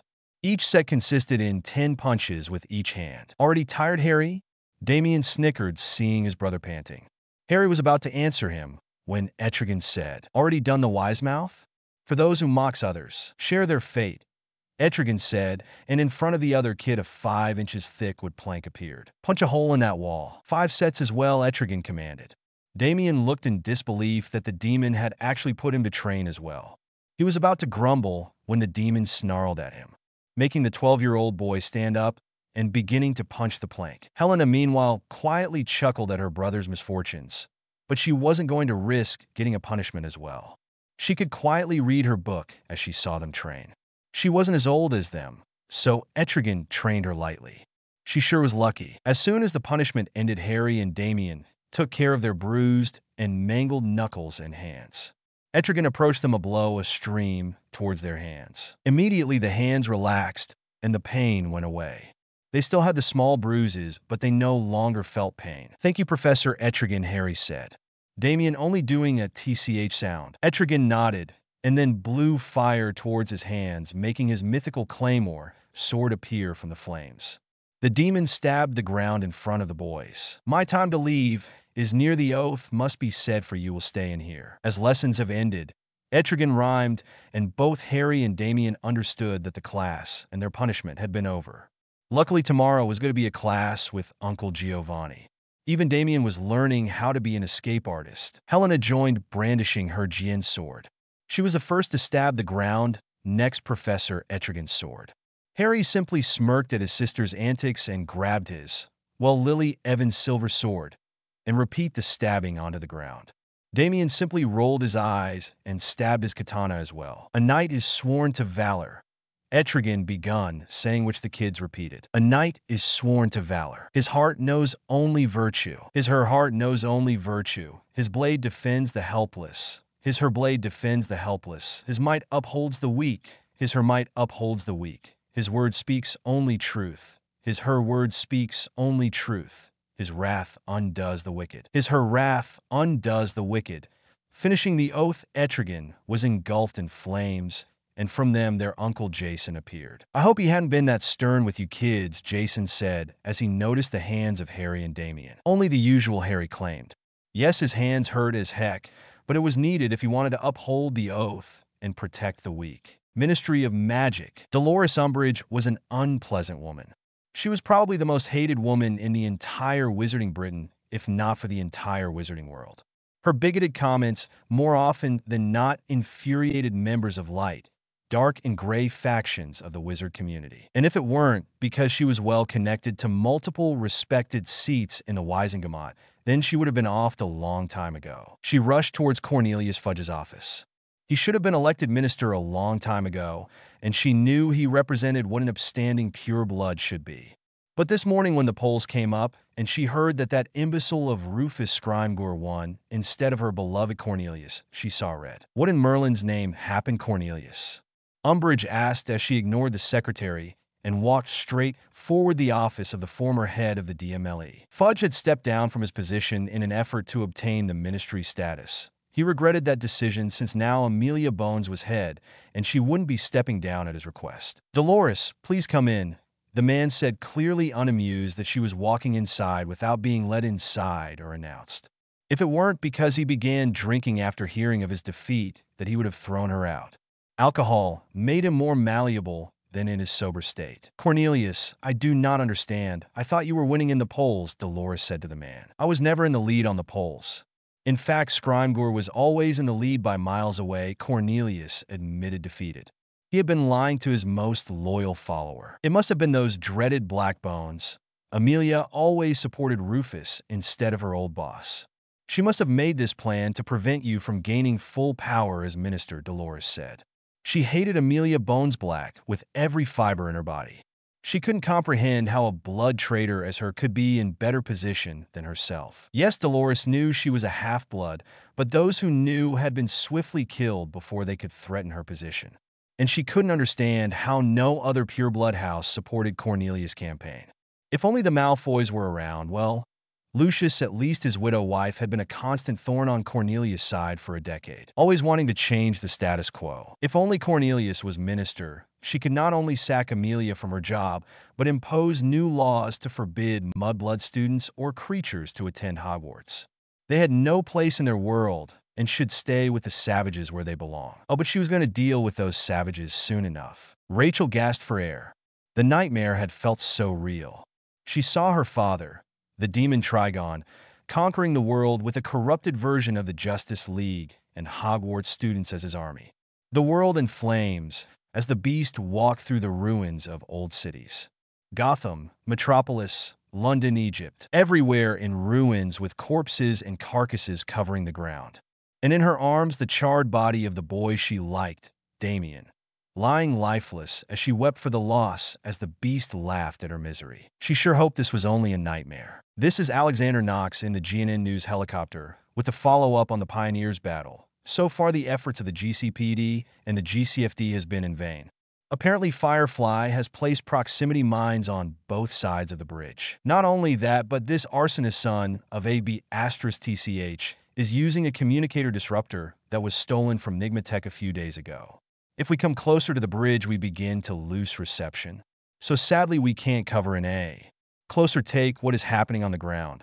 Let's hope the Big Bat can defeat this villain before. Gotham needs a complete makeover. Alfred stared speechless as he saw the live feed from the Gotham News Network. The old bridge, one that had been built when the founders had made official the city of Gotham, was in fire. Not only that, but several chunks of its length were missing, and debris and cars kept falling towards the river. The disruptor not only made an impossible task to get the Batwing to help carry water to put out the fires, it also made it impossible to contact with Batman until the jammer was destroyed. Still, he could call someone who could arrive to help. Someone as crazy as Bruce. Sirius? Yes, Alfred. The sleepy voice off Sirius Black resounded on the other side of the call. It was 2 a.m. in Gotham, which meant that it was almost dawning in London. He knew Bruce would hate him, but with the League in New Genesis after Calabax's attack, Alfred did not know who to talk to about helping. The old butler took a deep breath and said code Prometheus. Sirius was barely awake when he heard the words he dreaded and wanted to hear. Tell the Bat that Pat food is on the way. Unluckily, someone had decided to drink a glass of water, had seen the footage Alfred was seeing, and rushed to his room before the butler had grabbed the phone. The Gotham skyline was moving closer and closer as the speeding bullet cut through the air at amazing speed. It was the craziest idea ever, and if anyone from school ever hears of it, he would be branded as a dumb Gryffindor. Still, only one thought was on Harry Wayne's mind at the moment. I cannot sit around doing nothing. The destruction that Firefly was creating was approaching. The almost 12-year-old had grabbed his Superman costume and grabbed his gliding cape, as well as his utility belt and his wand. He didn't know many spells with the wand, but he was damn sure that Wingardium Leviosa would come in handy. He also used an old Batman mask he had received from Uncle Sirius. Even though his favorite is Superman, he felt at ease with the mask on. He flew under the helicopter, hoping they did not see him. The last thing he wanted was to expose magic to the world. He saw the villain flying around burning things, hunting the Cape Crusader. Harry decided to enter the fight. Fighting fire with fire was a good thing, but fighting fire with ice was better. He decided to send some ice shards towards the villain's propeller wings. What? The villain said as he turned and saw the boy. Is this your big reinforcement, Batman? A boy in Superman pajamas? The villain started to laugh out loud. Harry felt angry, so he decided to demonstrate the villain he meant business. Using the ice punch, he learned he begun to throw ice towards the man's body. What? A metahuman? Now, this is getting interesting, Batman. Okay, Pajama Boy, you want a fairy tale before sleeping? Have you heard of the Little Match Girl? The man grinned, or at least Harry thought he was grinning, the mask preventing to see any factions. Harry threw a stream of icy breeze as Firefly used his flamethrower towards the boy. Harry began feeling drowsy. He had never used a constant stream of ice. He could feel his magic growing tired. Perhaps a bit more than he could chew. The fire was closing in on him, and his knee touched the ground. This couldn't be the end of his life. Where was Batman? And as if his prayers had been answered, the stream of fire diminished to the point it was almost extinguished. Only a few and short weak streams could be seen. What the? the villain said as he saw a batarang on his tank fuel line. No! The man screamed as he saw the bat-shaped silhouette descending rapidly over him. Batman began punching Firefly's helmet hard and quickly, then ripped apart the man's mask and continued to punch out onto the man.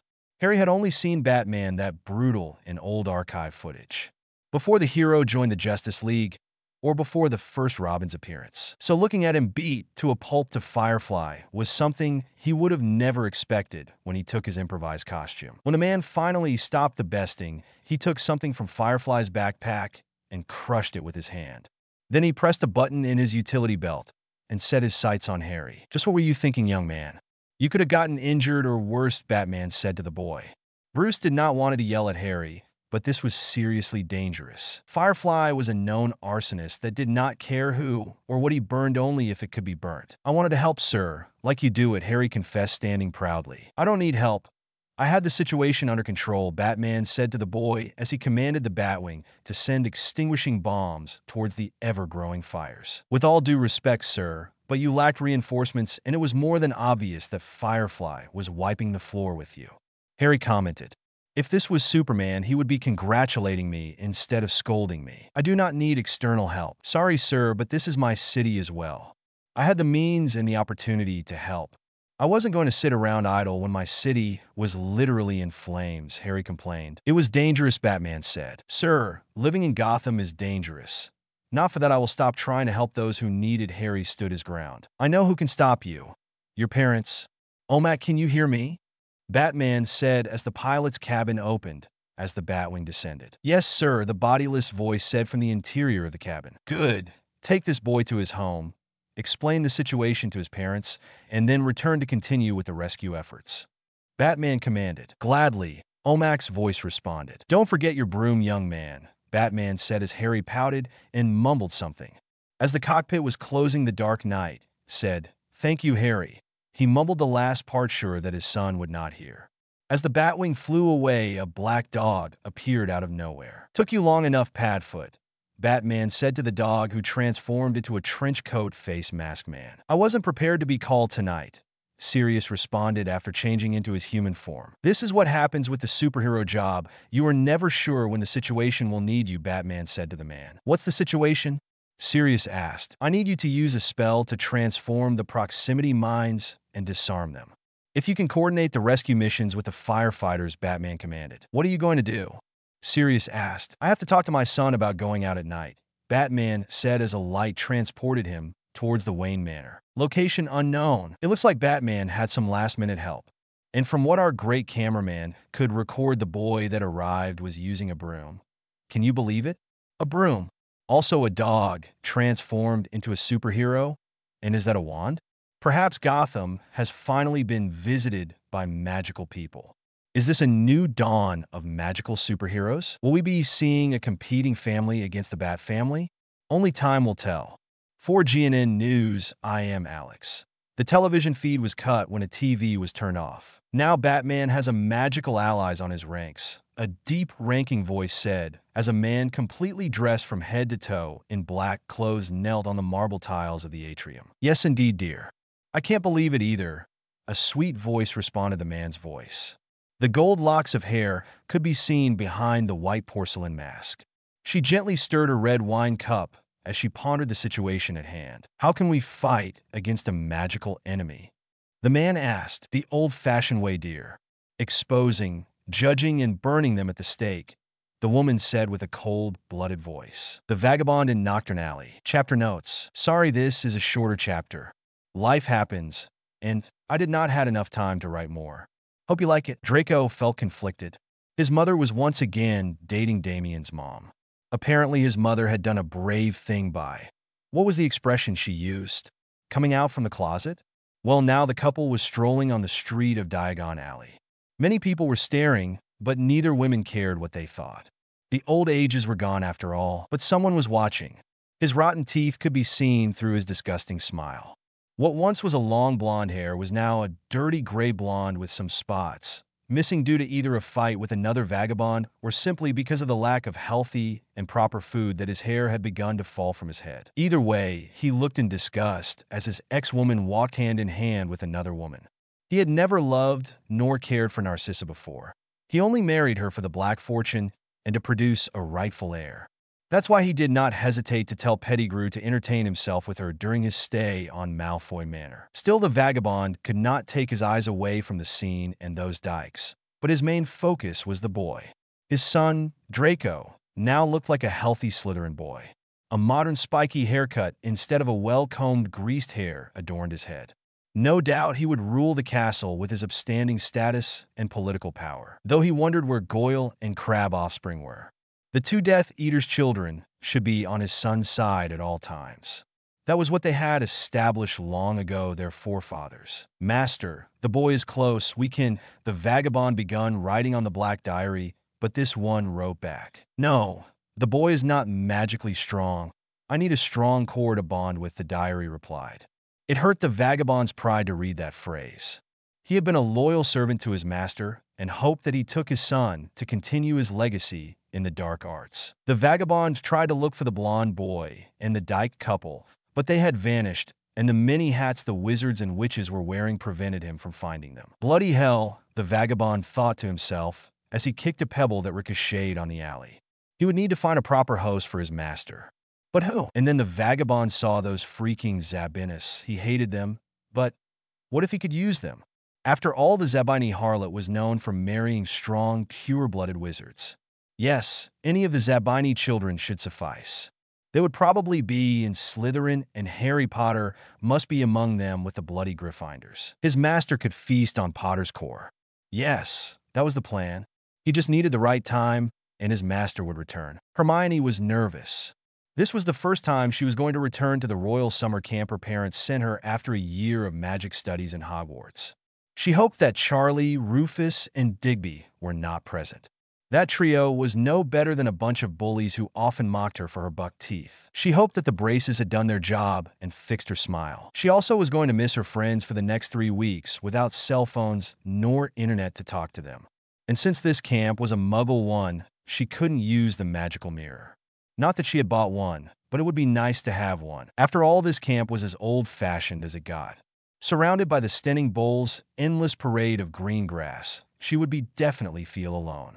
But her video chat with Harry and the girls lifted her spirits, and Tracy's advice of being more open to anyone's opinion and not letting anyone to mess with her stuck with her. She wasn't a know-it-all of 11 years with buck teeth and bushy hair girl. She was a 12, almost 13 smart preteen with her braces removed and the bushy hair in a more tame capacity. As she and the other kids were waiting for the bus to pick them up, Hermione heard a pop of very distinctive sound she was familiar with after her months in Hogwarts.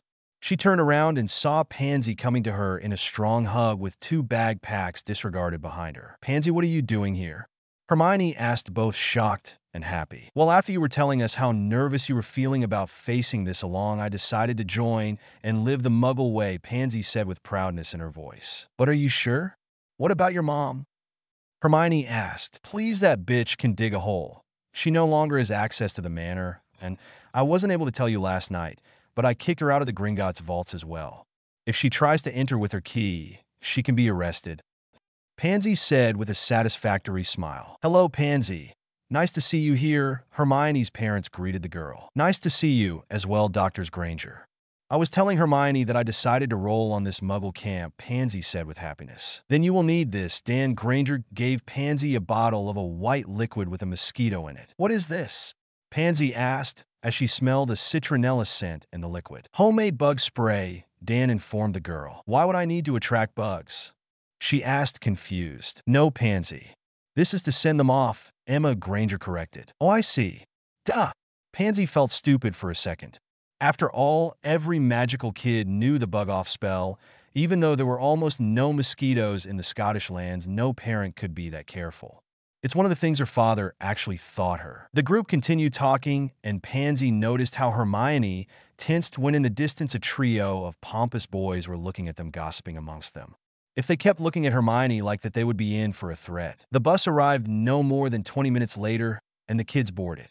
Hermione gave her parents a long hug before taking Pansy's hand and rushing inside the red bus. The next 3 weeks would be interesting. Albus Dumbledore was lost. For the first time in 70 years, he was utterly lost. He had lost his position as headmaster of Hogwarts. He had no idea where Harry Potter was, and now some of the Light families did not trust him, except for the Weasleys, who still had, somewhat, a form of faith in him. The Longbottom were distrustful of him. He couldn't blame them. Their son was one of the ones who went to retrieve the Philosopher's Stone. Perhaps he had misunderstood the prophecy. Perhaps it wasn't a Potter, but a Longbottom.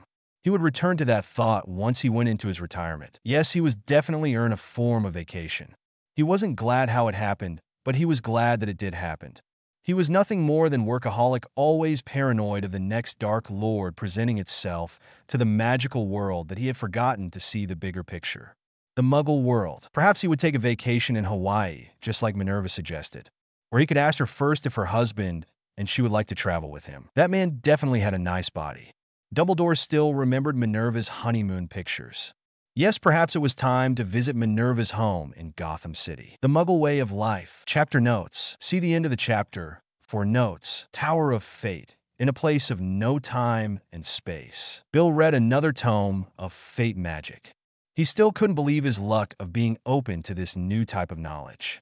Not even in his wildest dreams would he had ever imagined being the embodiment of a literal god in Earth. In this past months, he had managed to distort reality at his will.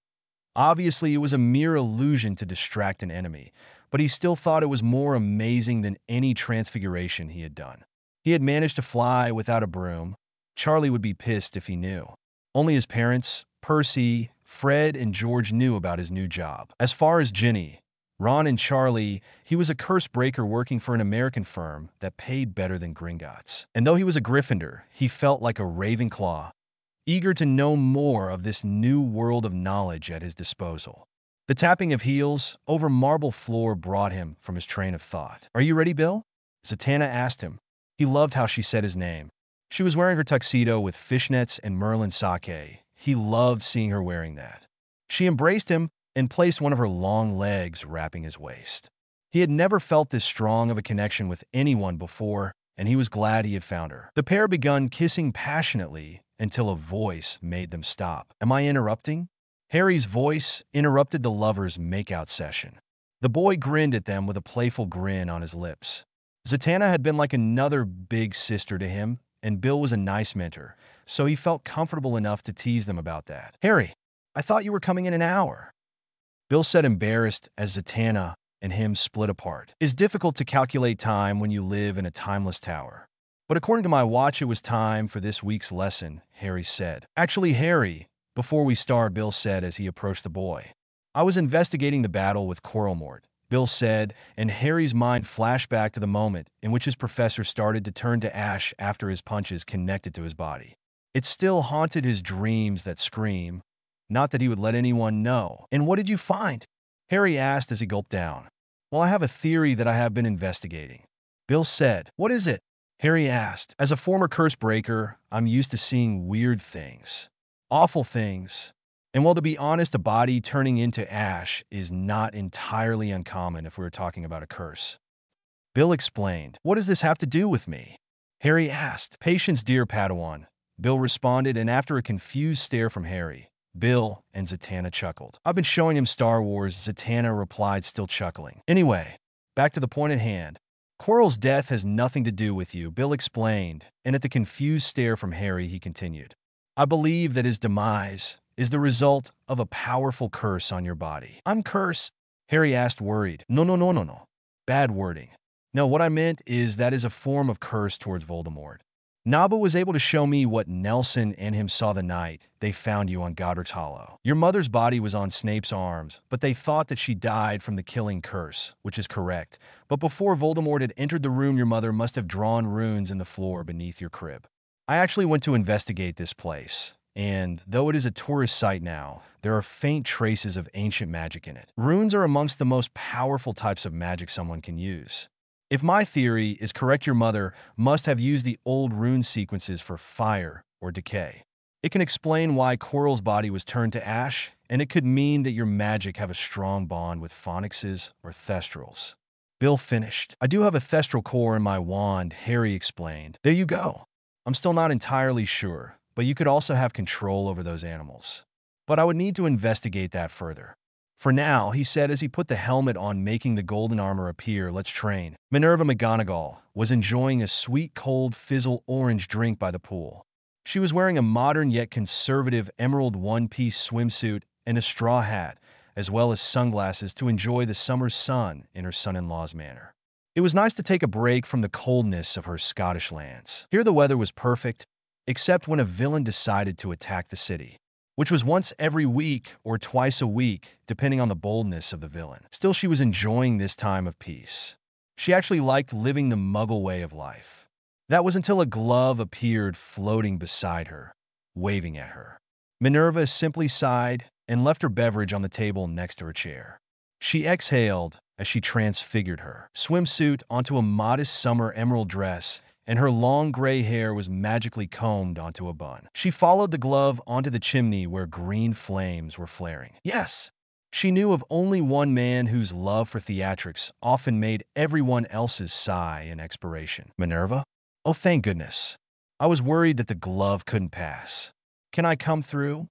Dumbledore's face appeared in the flames. Albus, this isn't my house. This is my son-in-law's house, and I'm sure he wouldn't be too pleased that I invite the man who endangered his son onto his home. What did you want? Minerva asked. Yes, she had actually seen and heard the rant Bruce, Selena, and Talia gave after the Coralmore debacle. You are right, but I needed to talk to someone, Albus said. Well, here I am, Albus, but it's only going to be through here. You can't pass, Minerva said. She still didn't know how the Flynn network worked inside this manor, and she wasn't going to figure it out on her vacations. There goes my plans for a vacation, Dumbledore thought to himself before he talked. Do you believe that the Longbottom kid is the one who can defeat Voldemort? He asked, though he would prefer to talk with Severus about this, but that man had been estranged from him since Lily's death 10 years ago. Seriously, Albus? You should let this pass. You lost Harry Potter 10 years ago, and now you are trying to force a destiny into another kid? Are you out of your mind?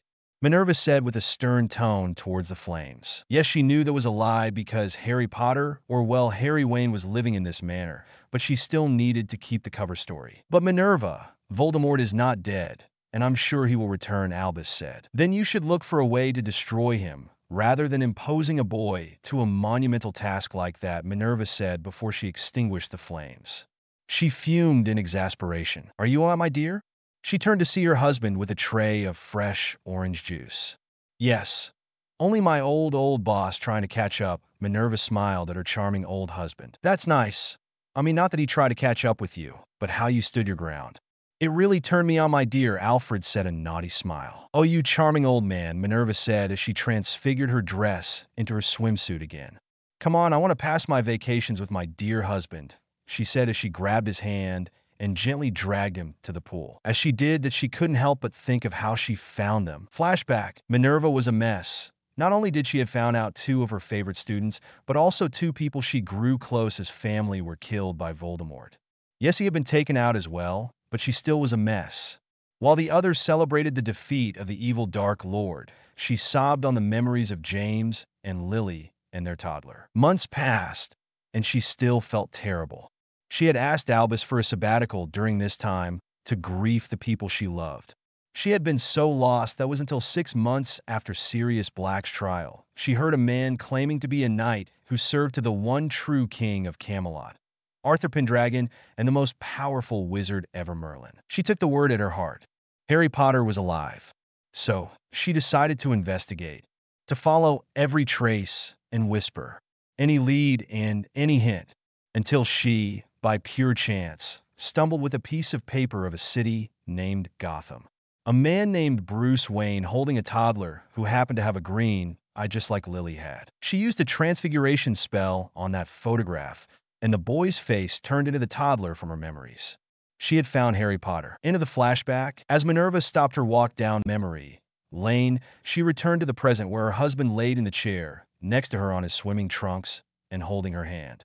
Life was finally good. Batman and Robin made their way to the Batcomputer where Red Robin, Black Bat, and Spoiler were waiting. Their looks were full of worry. Who died? Robin asked, breaking their tension. Someone killed Black Mask tonight, Spoiler answered. That shocked the dynamic duo. Explain, Batman said to the trio of heroes as Red Robin, who was working in the back computer, begun showing that night's pictures. We hear on the comms about disturbances on No Man's Land, which is not weird because, well, No Man's Land, still we went to investigate. Apparently Black Mask was smuggling some new shipment tonight. Spoiler explained as pictures of tonight's adventures were shown. Anyway, when we arrived at the scene, we found no crates, and what was worst, all of Black Mask's men were dead. All of them with slashes or puncture wounds on their torsos, necks, or heads. What was worst was that we found Black Mask later. Well, what we identify as Black Mask, she added. What do you mean? Batman asked. We found his headless body. Black Bat compared his fingerprints, we the database in OMAC, and we identified as Roman Siones. The Black Mask, spoiler said as she explained. What we couldn't find was his head. We searched, and there was no trace. And the cut on his neck was clean. With something sharp, Black Bat added. Anything else? Robin asked. He had 4 slashes in his abdomen, Red Robin added. Like with Scarecrow, Batman said, and Red Robin nodded. Batman begun thinking, brooding according to his children. Put Crane's photo on the screen.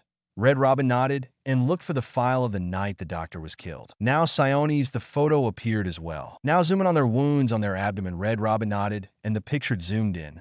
What do you see? A gnarly wound? Spoiler said a clean wound. Black Bat asked. A claw. Batman answered his question. All of them looked at him in confusion. They had theories, but they more often than not were about a sword or knives. But who could it be? Catman and Bronze Tiger are in Blackgate. Claw as well. Catwoman wouldn't do this since she's family. Robin said, then if it is not the usual suspects, perhaps a new player? Red Robin asked. That seems more likely. Batman said. What was Crane's last words? Batman said to Red Robin. Ow! Red Robin said confused. I believe it was. Batman said, as in the back computer the word OWL appeared in capital letters. Okay. I'm lost, spoiler said. Beware the Court of Owls that watches all the time, ruling Gotham from a shadowed perch, behind granite and lime. They watch you at your hearth. They watch you in your bed. Speak not a whispered word of them, or they'll send a talon for your head. Batman begun chanting, confusing the other heroes. Is a rhyme every children in Gotham knows. An old myth about the founding of the city. A secret society of masked killers that changed the rules and the way of living. I believe that they are planning their attacks sooner or later, Batman said, which sent a chill towards the other heroes. Pansy was having a blast. This past few days in the Muggle camp was the best she ever had.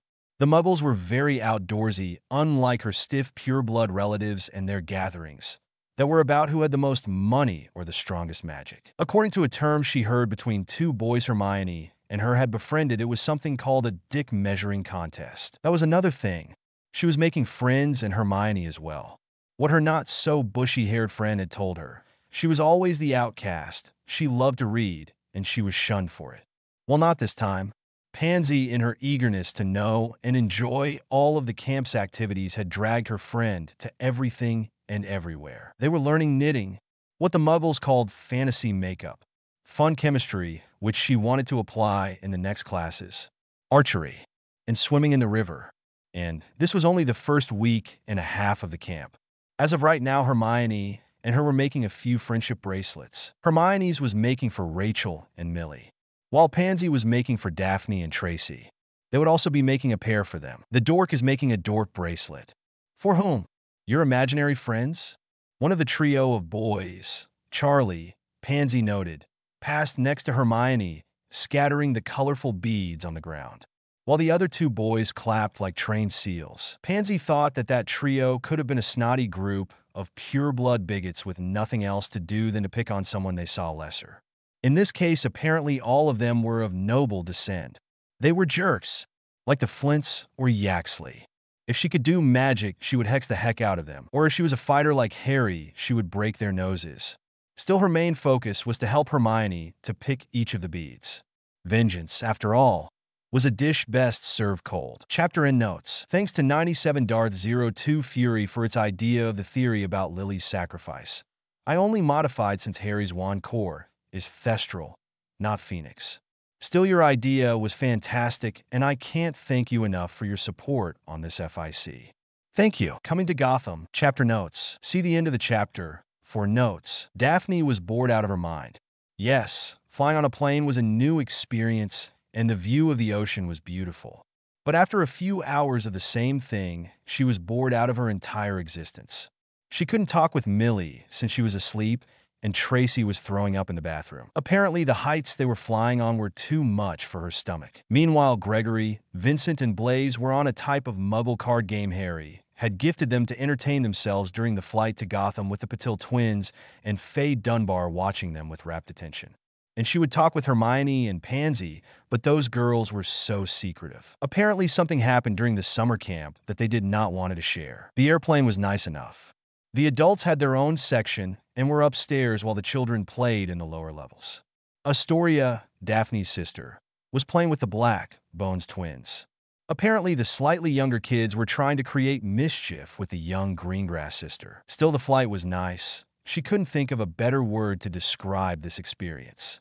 According to Mr. Wayne's assistant, a woman named Cynthia, the whole guests weren't going to travel in the company's private jet, since it was apparently too small to fit them all together.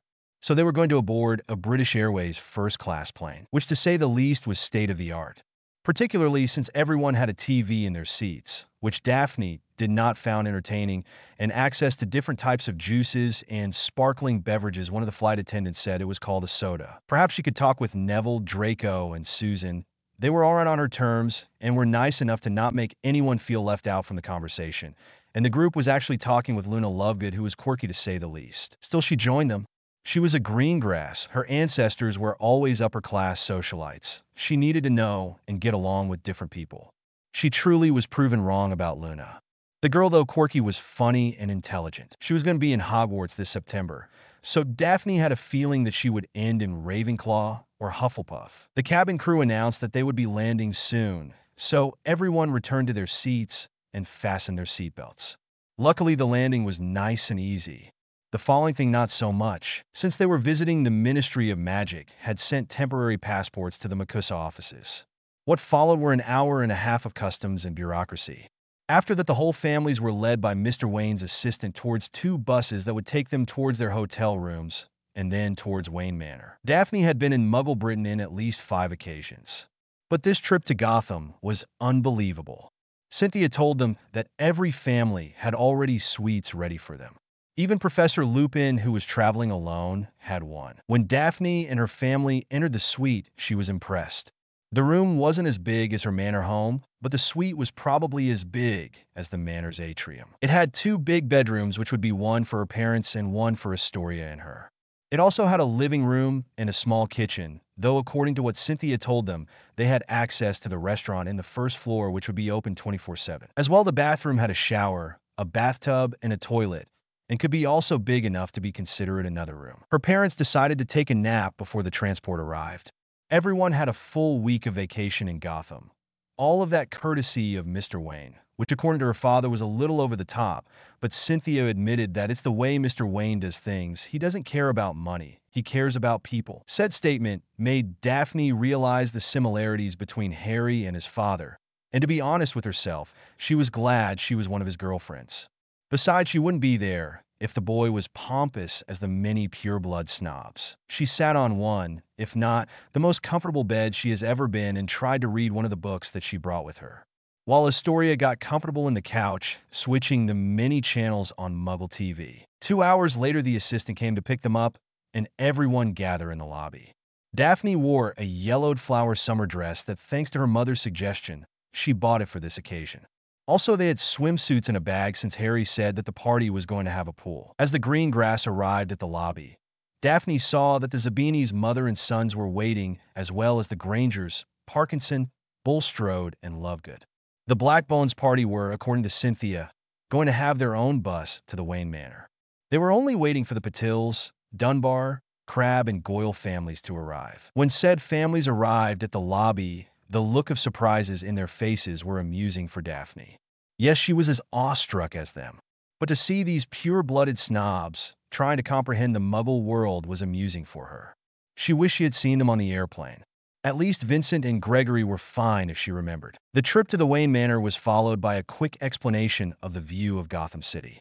Apparently, they had to surround the city since the pioneers brigged, One of the city's mayor bridges was under severe reparations after an intense battle between Batman and the villain they called Firefly. The bus saw a car chase of a old black car, being chased by two people in motorcycles with what looked like to be a man with a red helmet in his head and a full armor, while a black-clad female, and, is that red hair? Passed them by at full speed. Oh, don't worry about it.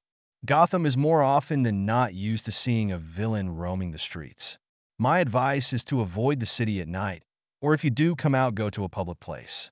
If a villain attacks, a member of the family will help if the need arises, Cynthia explained. What family?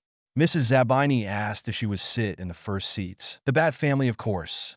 The people that are chasing the Penguin in his limousine are the Batwoman and the Arkham Knight. So if you see the bat signal light up in the sky, is best advice to hide and seek shelter. One can never be too sure. Cynthia explained. Now that's Gotham Natural History Museum. Cynthia continued to explain, but Daphne's concentration was somewhere else, mainly trying to see the action of the chase. Stryker Island Prison. The Blackgate prison housed many of the most dangerous criminals of the world. Killers, terrorists, and mercenaries found their home in this god-forsaken place. Still, it wasn't in the level of Stryker's Island or Arkham Asylum, but the criminals were just as dangerous. It was in one of these cells in which you could find Slade Wilson, aka Deathstroke the Terminator. The one-eyed man with a patch had been angry for the past 6 years. He was angry at being denied his rightful place as head of the demon. He was angry at the bitch that took his eye out. And he was angry at the bat who bested him and throw him here. Dead man walking. One of the guards' voices came, and Wilson took interest in that, especially since the prison did not accept death row inmates. He looked up and saw the shiny bald head of Lex Luthor walking cuffed next to two guards. So they're finally giving you the axe, Luthor, Wilson said to the bald billionaire. The prison allowed prisoners time off in which they could mingle around the gardens or main areas of the prison before returning to their cells. It had been 3 years ago in which the billionaire found himself calling this place a home. And it was less than 15 minutes later that he found an enemy in the mercenary. Wilson found him pompous and annoying, and if he had been paid for killing Luthor, he would have done it a long time ago. Early parole, Mr. Wilson, Luthor replied with a grin. Perks of being one of the smartest people alive, the man said. Perhaps if you manage to get out, I can offer you a job, Luthor said, before being pushed by one of the guards. The other one was still standing in front of Slade's cell. The night will come, Mr. Wilson. The night will come, the guard said before continuing his path, leaving Slade confused at the meaning of the guard's phrase. Chapter and notes. Sorry to cut this chapter here, but due to some work-related issues, nothing too bad, we are just moving to a different building and stuff. I did not have the time, nor the inspiration to write more for this week's chapter. Still hope you like what I wrote from Daphne's POV. And the seeding of two villains that will do their evil schemes soon enough. Party time. Just as the guest buses were arriving at Wayne Manor, Daphne spotted several automobiles parked on the grounds of the manor.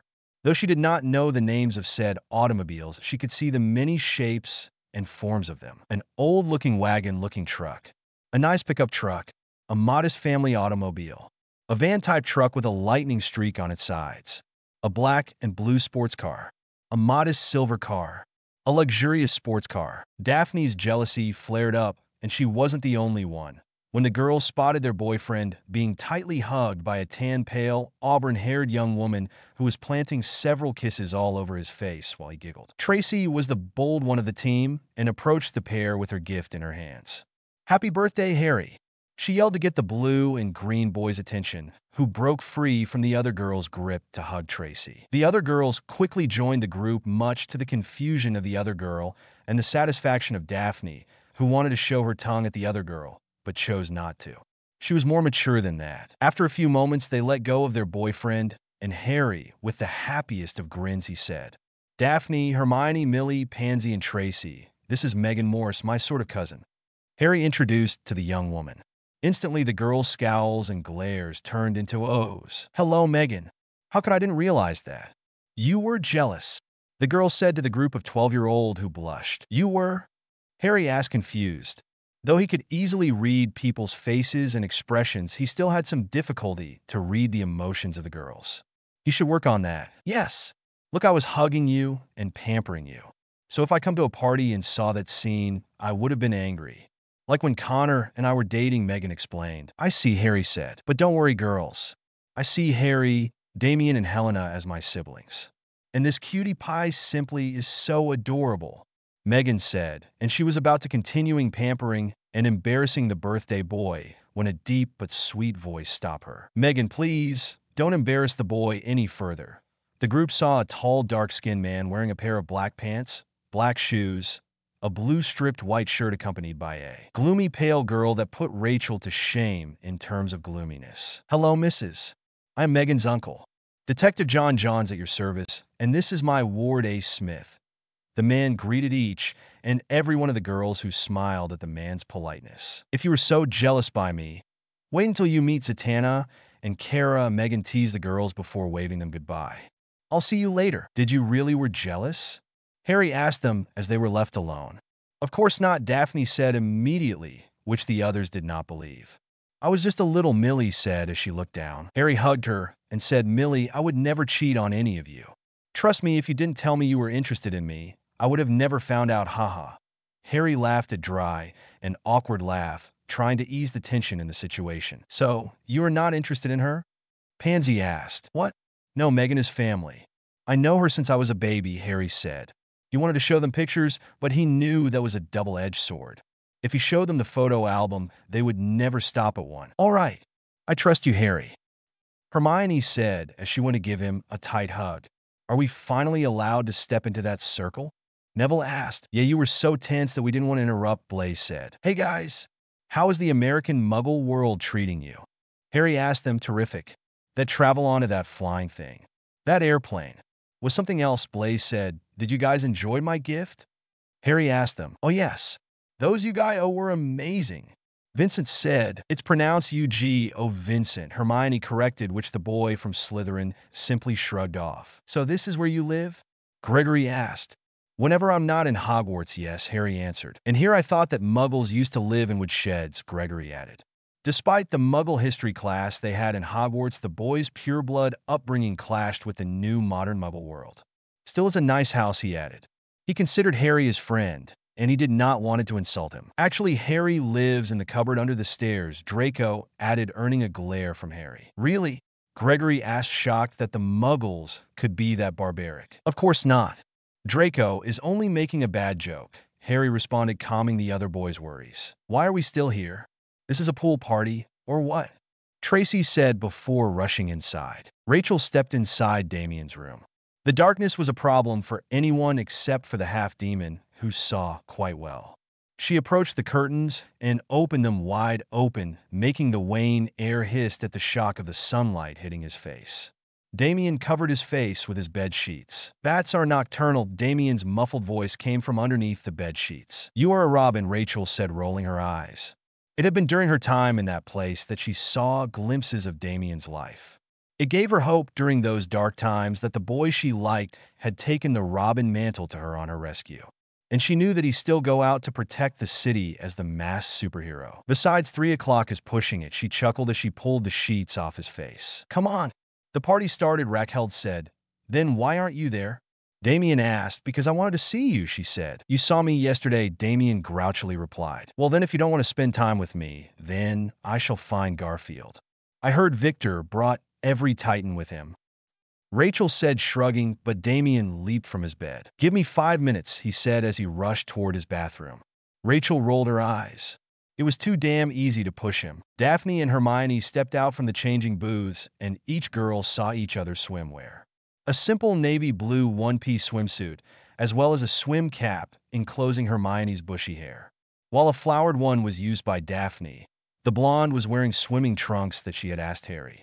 She wasn't that comfortable showing that much skin. That statement wasn't shared by Astoria, who made a quick friendship with Harry's younger sister, and was only on her flowered one-piece suit.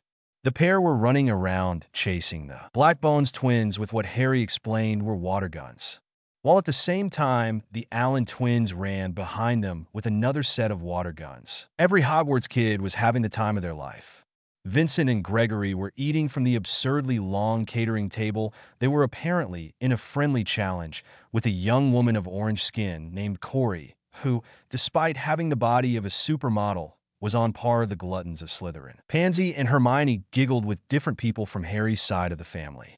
Tracy talked with Harry's sisters, and Millie was talking with Neville and Luna.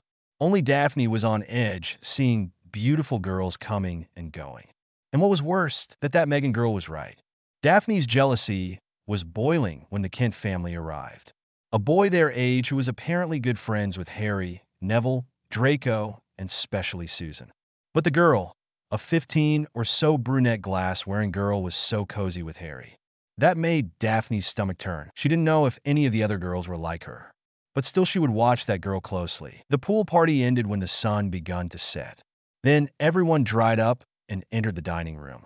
It wasn't as big as Hogwarts, but man did the entire guests had plenty of space to mingle among themselves without stepping on their feet. Harry even danced with his girlfriends. But then the doors opened and Bruce, Talia, and Selena arrived with a huge Superman birthday cake. As everyone was looking at the birthday boy, a certain Daily Planet reporter was looking smugly at the boy's father, who rolled his eyes. "I don't have anything to wish for. I already have everything I could ever hope for," Harry said as he blew the candles out. "But I do wish the Potters were alive." Nanda Parbat, two black-clad people with orange glasses and gold accents that were shaped in the form of an owl, arrived at the ruins of the former head of the Demon's Palace. One of the people took an X-ray device and begun scanning the throne room. The person looked at its partner and shook its head. They passed towards another room and scanned it as well. The results were the same.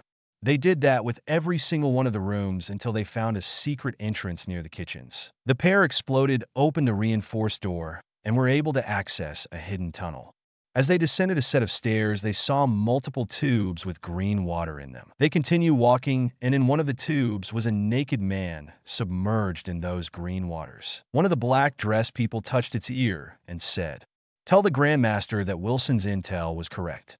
We found what we were looking for." Weekend at Harry's. Chapter notes. See the end of the chapter for notes. The party had been a success. The Allen twins did not make that much chaos. Helena had fun with other kids her age, and even Damien had been present on the party. Talia could simply breathe in happiness that their magical guests can actually enjoy themselves in the Gnomage world. Narcissa had actually warned her about the crab and Goyles and the Zabini woman, but apparently all of them had been quite decent. Yes, the parents had said one or two things, while 14 comments against Gnomage, not that Talia was counting, and the Zabini woman, Arantxa, was actually trying to make a move towards Bruce. Talia was amused when all of her charms were blocked by Diana Prince. If she didn't know the woman was Wonder Woman, she would have thought that the art restorer had the biggest balls ever. Remus finally fell into his bed on the hotel room. He pondered what his friend and colleague Dr. Kirk Langstrom was telling him. Flashback to a couple hours ago. During the party, the good old doctor was talking with Remus. Both men had just 2 beers, so they were, for the most part, quite sober. "I'm telling you, Remus, you don't have to live with the wolf anymore. This new serum is a cure for everyone," Langstrom had told him while he dragged some of the word. The man clearly did not hold his liquor that well. "What are you talking about, Kirk? The serum works perfectly. My students and I are doing fine controlling the wolf inside," Remus had told him. No, I'm talking about erasing it completely. I took my newest serum 2 months ago, and I haven't transformed. It could be revolutionary. No more bats for me.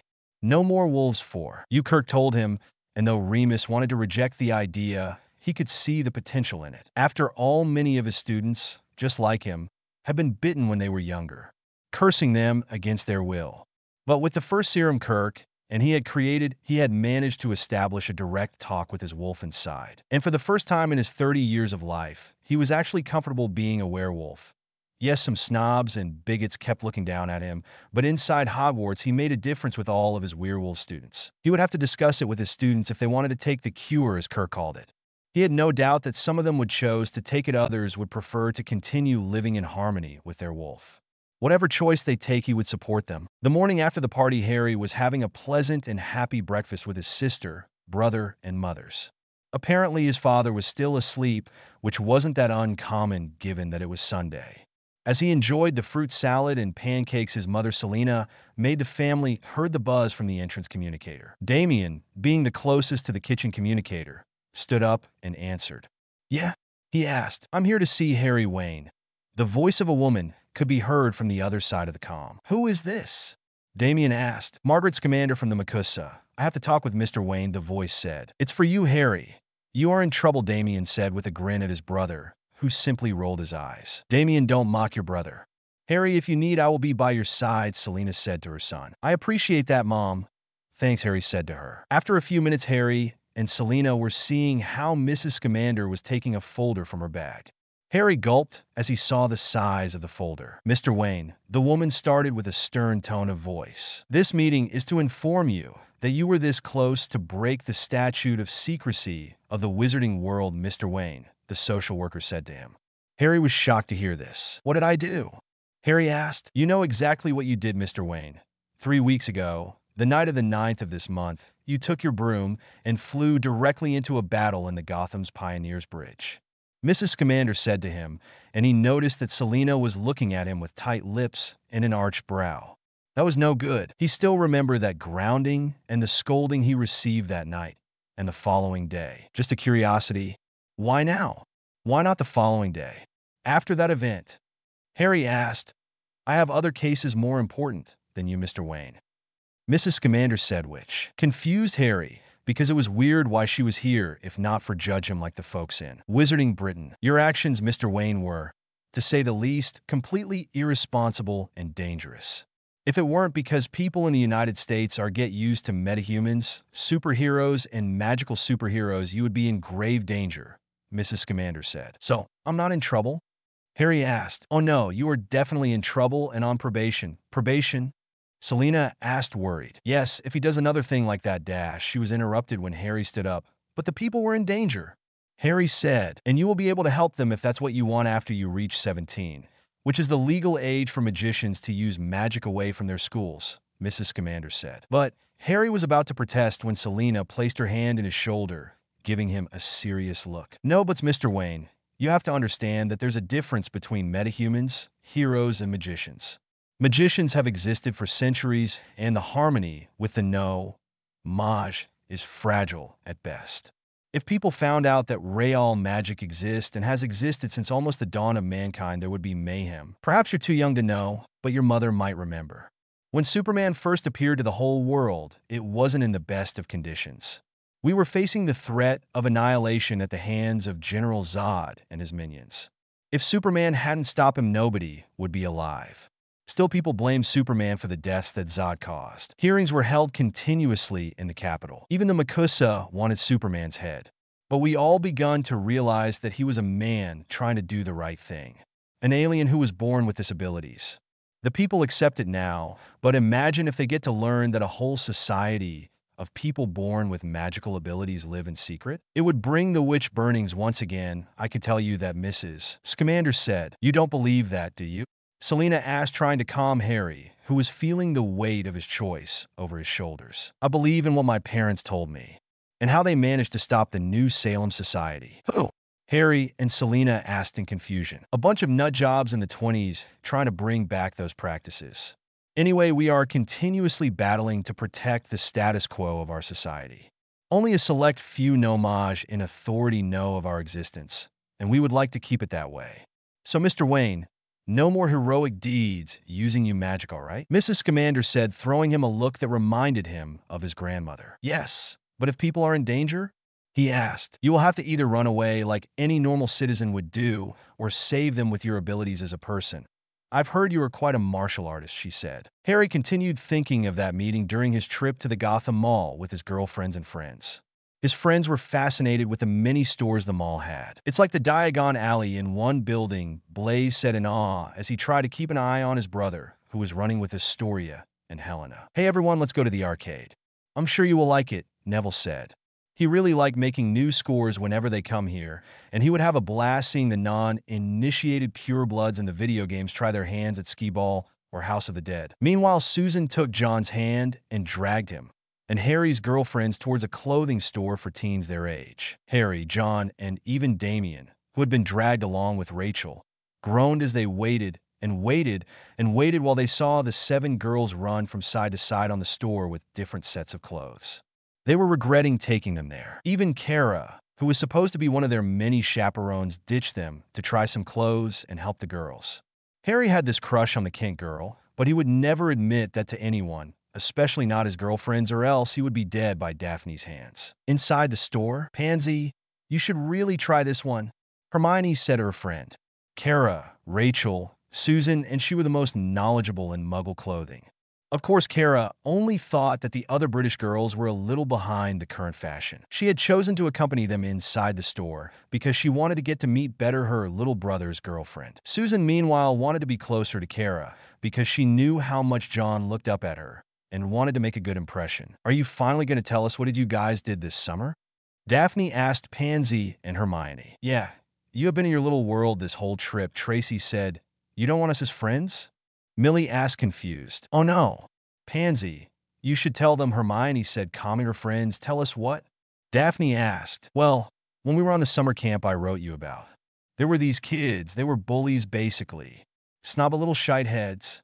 Anyways, they continue pushing Hermione, messing with her stuff, and they even tried to lock her in the bathroom. If it weren't for a certain unlocking spell, she knew she would have stayed there the whole night. Anyways, we decided that magic wasn't going to solve the issue, and the camp counselors were too afraid of their positions to do something about it. So, we took some poison ivy we found and left it on their beds and pillows. It wasn't pleasant, but their attitudes weren't either, Pansy finished. Really, that's it? Daphne asked as Millie and Tracy were laughing out loud. What else did you expect it? Hermione asked, and Daphne noticed a faint blush in the bushy-haired face. Oh, nothing. That's all. Just inquiring, Daphne said as she continued to check another rack of clothes, and she noticed from the corner of her eye that Hermione and Pansy let out a breath they were holding. She smirked at that. Outside of the store, so are Susan and you finally a thing? Damien asked John. The Kent boy had always had an easy friendship with the Wayne kids. Something probably inherited from his father's easygoing nature. I don't know. I mean, we write back and forth, but I'm not sure if she likes me, you know? John said to his friends. Dude, she is head over heels for you, Harry said. Really? John asked, perking up. Of course. Do you really think she holds hands with someone else? That she sends a dreamy expression for anyone other than you? Damien asked him. He couldn't believe this kid was so blind. I have never noticed, John said. Well, you should ask her. She is a great kid, and others are starting to notice, Harry said.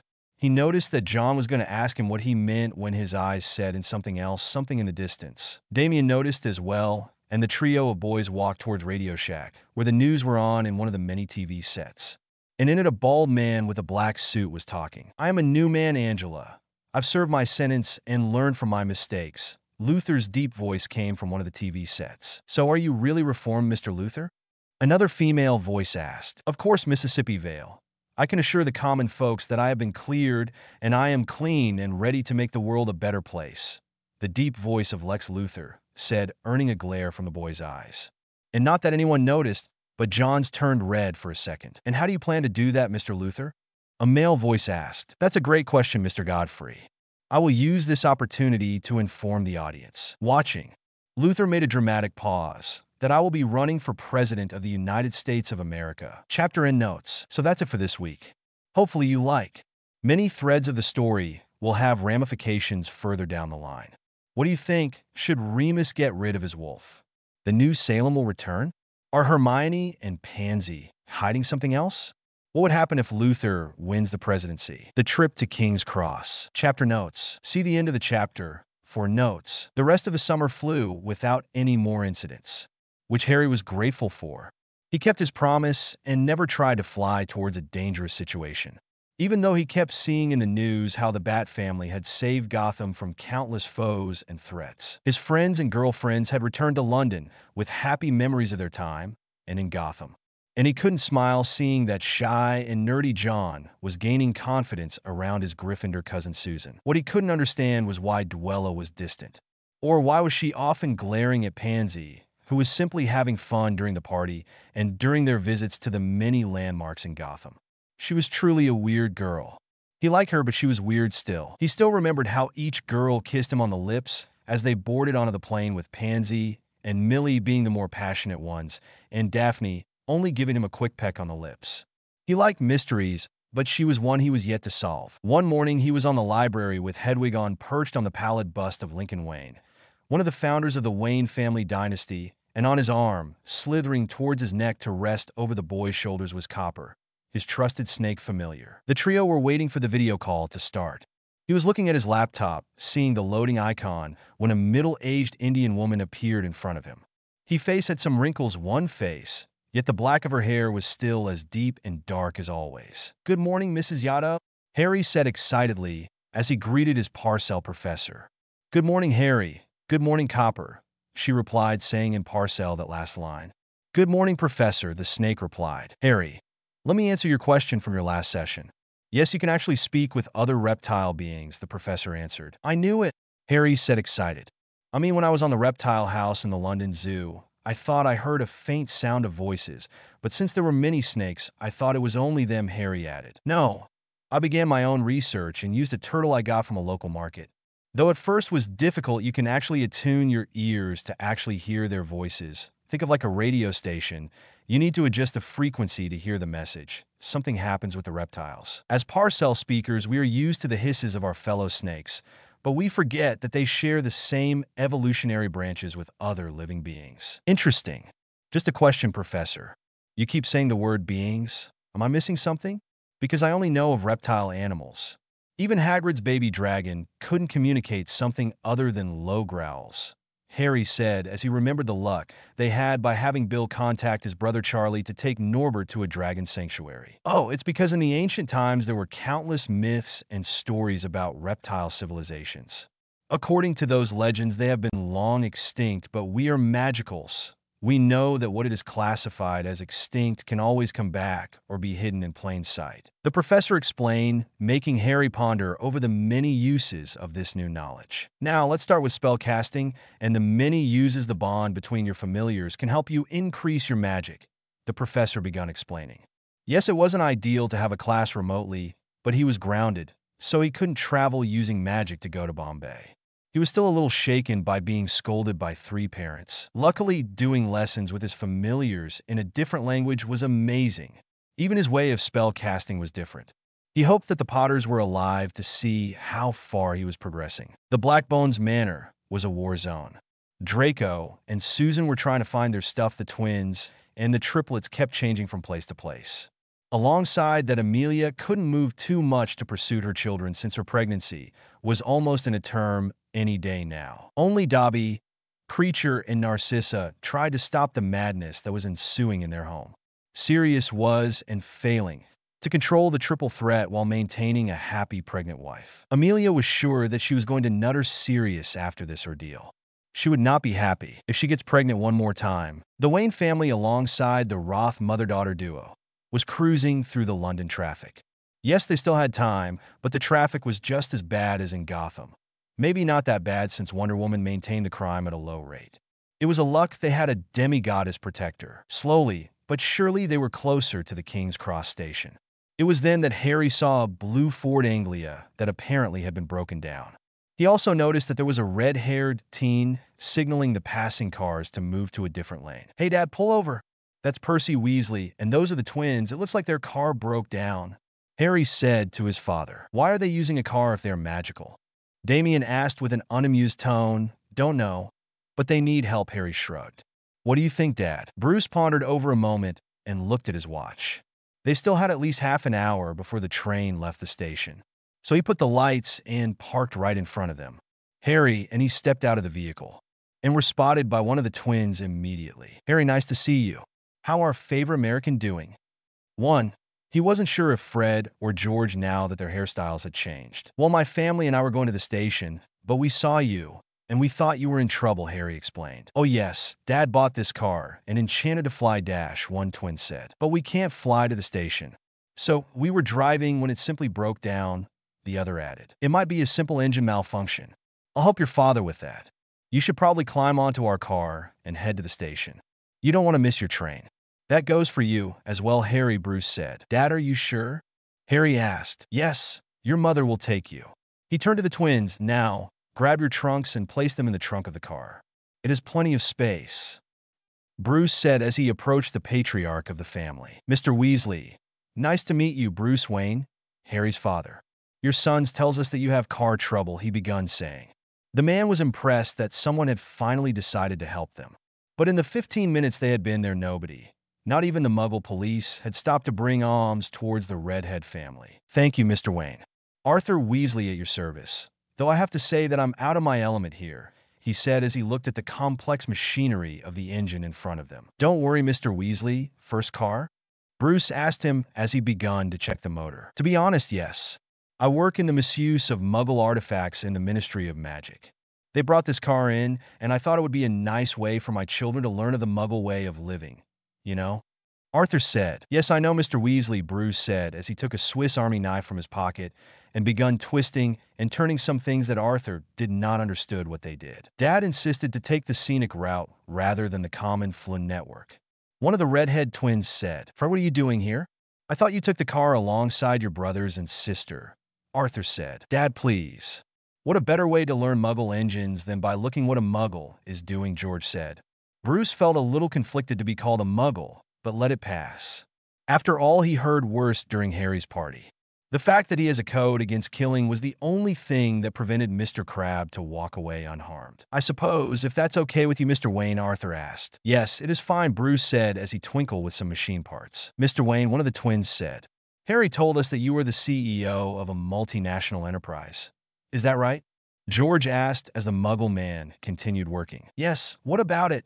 Bruce asked. "Well, we might be still young, but we have big plans. And we were wondering, one of the twins said, if you could accept us as interns or business partners." The other one finished. "What were you interested in?" Bruce asked. "Well, Mom always says that she wants us to have a job in the Ministry of Magic, like my dad, and that's Percy's ambitions." Fred said, "But we are like Bill or Charlie. We want to follow our passions," George finished. "And what are your passions? What drives you?" Bruce asked. "Well, we are good at making prank potions and tricks. We often get bored in classes, and we design new products," Fred finished. "It looks to me that you could do great in our applied sciences. But first let me ask you, what do you know about mass production and financial investments?" Bruce asked the duo. Harry's POV. Harry could not understand what this girl, Ginny's personality was like. She seemed too shy to be around everyone. Even though Helena, magical angel socialite girl Helena, tried, the girl simply was too shy. And he thought that Daphne was cold at times. He decided to talk with Percy. Of all of the Weasleys, besides Bill, Percy was the one he liked the most. He was fun, even though his humor was dry, and he was as disciplined as him. The older teen told him that it was his duty as prefect to make sure no more bullying occurred inside the school, and that apparently the newest headmaster was bringing some changes. Meanwhile, in the front seat, Selena was talking with Molly Weasley. The older woman was a non-stop talking machine that even confused Selena at some moments. Ron and Damien were sat next to each other. Damien had his usual scowl at having to share his sit with someone that wasn't Rachel, but his purple-eyed girlfriend was in the back, talking with his sister and the redhead sister. He hoped that the ride was fast so they could forget this trip. Ron did not know what was the problem with this guy. He had done nothing but scowl and huff ever since they climbed on the car, which was honestly a pretty nice car. He couldn't believe that 11 people could fit that well into this car. Blaise was happy that his little brother, Breton, was finally coming to Hogwarts with him. He had missed his younger brother this past few months on the school, and during the summer it had been magnificent being reunited. Though he was worried because a few days ago his brother started to be absent-minded too often, and he even looked at the distance lost in his thoughts. Blaise tried to talk with him, but Breton simply shrugged and told him he was tired, or simply he had a lot in his mind. Blaise could try to tell his mother to check on him, but the mother was too often busy with business that she couldn't intervene in their personal lives. Still, he hoped that things changed once they were at Hogwarts. After all, it was probably stress of not knowing what house he would end up in. The Wayne van finally arrived at King's Cross Station. They had 15 minutes before the train departed, and they saw no sign of Bruce and the other Weasley members. Still, the kids could not be late and lose their spot. So Harry took his trunk, and Molly and Gorgo her kids' trunks. "This one is for Percy, this one for Ron, and this one is for Ginny," she said almost in tears when she gave her daughter her trunk. "I can't believe my baby Ginny is going to Hogwarts. It was yesterday that she was a toddler," she said as she embraced her daughter to the rolling eyes of her other children. While that was happening, Harry was hugging his mothers, his brother, and his sister. "Next year you will finally come with me, Helena, and I can't wait for it," Harry said to his sister. "I know, me neither," Helena replied. She was getting taller, much to the annoyance of Damien, who was almost the same height as her. "Take care of your studies and of Damien," Harry said, winking at her. "Of course I will. Who do you think swats all of the girls fawning over him?" she replied. "I don't have any girl fawning over me," Damien said. "It's because I make a good job." Helena shoved her tongue at her brother, who simply rolled his eyes in exasperation. He decided it was time to say goodbye to Rachel. "I will call you," Damien simply said. "I know. I'll miss you, Damien," Rachel said. Both of them simply stood there in an uncomfortable silence. "Tell her something, you idiot," Damien thought to himself. Unknown to him, Rachel heard his thoughts, and she decided to take the first step and kissed his cheek. "See you later," Rachel said as she took her trunk and rushed inside the train, leaving Damien speechless. "Don't worry. She doesn't have eyes for anyone else," Harry said to his dumbfounded brother. "See you, Damien," he said as he climbed aboard. Harry saw Rachel enter a cabin with Cho, Faye, and Padma. He greeted them and went to check another cabin, mainly searching for his girlfriends. He finally found them, well, at least two of them. Pansy and Hermione had been sitting together in a cabin's couch talking with each other. "Hi, Harry," Hermione said as she went and hugged him tightly, which made a bone-crunching sound when she hugged him. He might be in good shape, but that girl gave the strongest hugs ever. He regained his breath and kissed her on the lips. "Nice to see you, Hermione," he said to the bushy-haired girl who was blushing furiously. He loved doing that to her.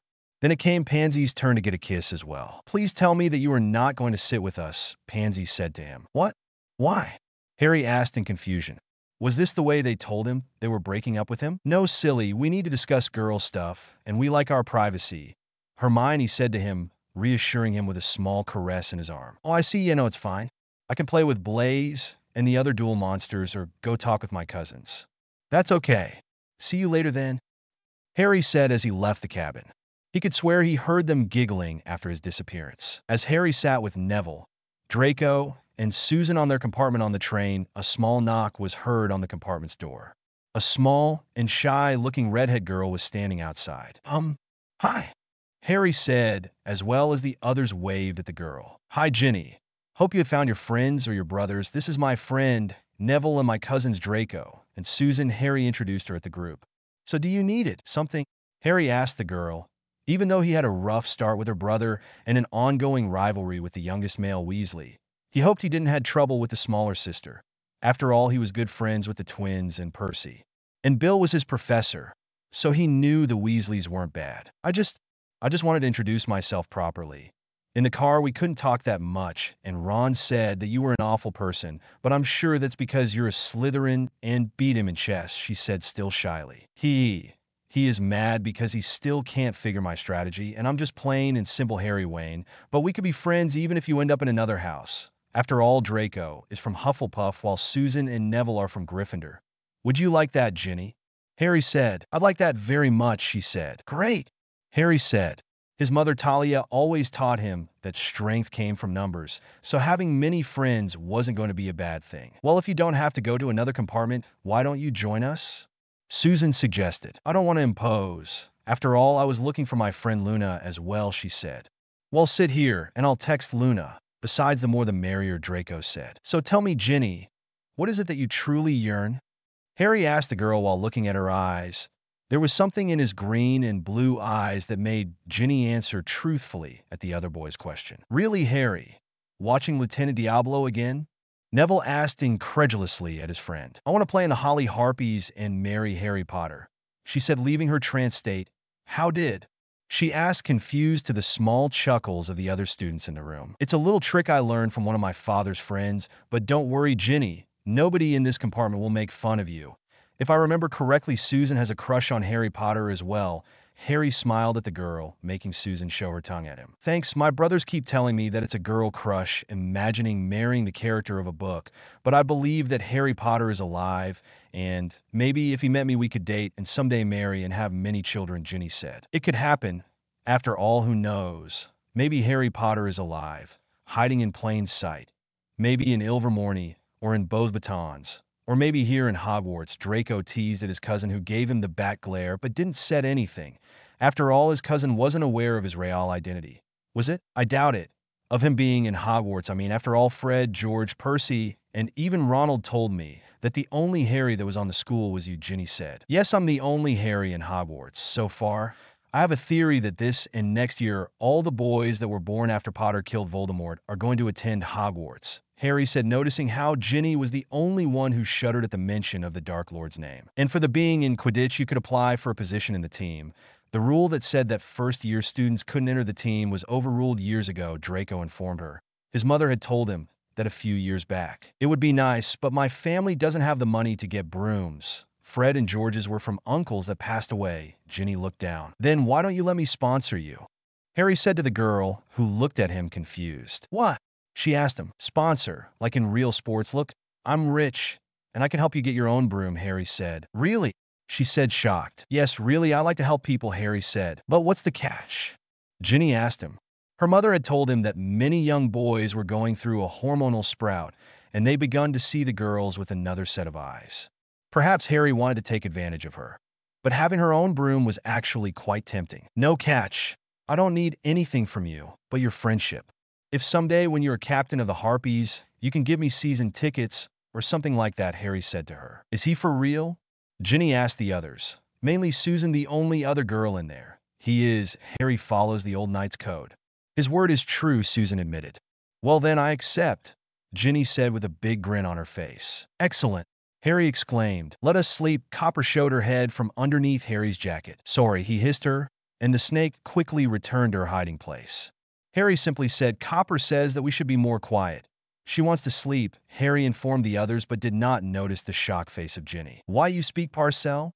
Ginny asked, and before Harry could answer, Luna entered the cabin. I got your text, and I came as quickly as I could. But some narvals prevented me from finding you, Luna said, to which everyone chuckled. Those pesky narvals, always messing with you, Draco said to their friend. It's what they do. From then on, the conversation shifted, but Harry still could feel the uneasy look Ginny was sending to his direction. He would need to clarify that soon enough. Chapter and notes. So that's all, folks, for this week. Next time the school year will begin, and we will meet the newest headmaster or headmistress. And Harry will meet a particular creature he is deeply connected with. Stay tuned for more. Also, on the show Lucifer, in one episode of the 5th season, we are introduced to the hit show Lieutenant Diablo, in which, much to the main character's cringe, they swapped the word desire for the word yearn. In this universe, the show is still a thing. And who knows, perhaps a certain devilish persona will appear further down the line. New sorting, new year, new corpses. Chapter notes. See the end of the chapter for notes. Harry and company stepped down from the train, and Harry saw the towering man that was the keeper of the keys, none other than the good Rubeus Hagrid. Harry smiled, seeing at the man. Well, at least what wasn't hidden behind that beard and hair of his. First years, come this way, Hagrid was yelling. Harry turned to Luna and Ginny and told them, I guess this is where we split up. Don't worry which house you end up in. We will still be friends. Harry said to them with a reassuring smile. He also managed to see that Blaise was hugging a boy a little smaller than him. Girls, why don't you go with Blaise's brother Breton? He is a nice kid and could use a few friends from the start, Harry said to Luna and Ginny. The dreamy-eyed blonde simply smiled and skipped her way towards the dark-skinned duo. Ginny shrugged and followed suit, right after waving goodbye at the friends she made along the train travel. Harry saw that Percy and other prefects were gathering the second-year students towards the woods.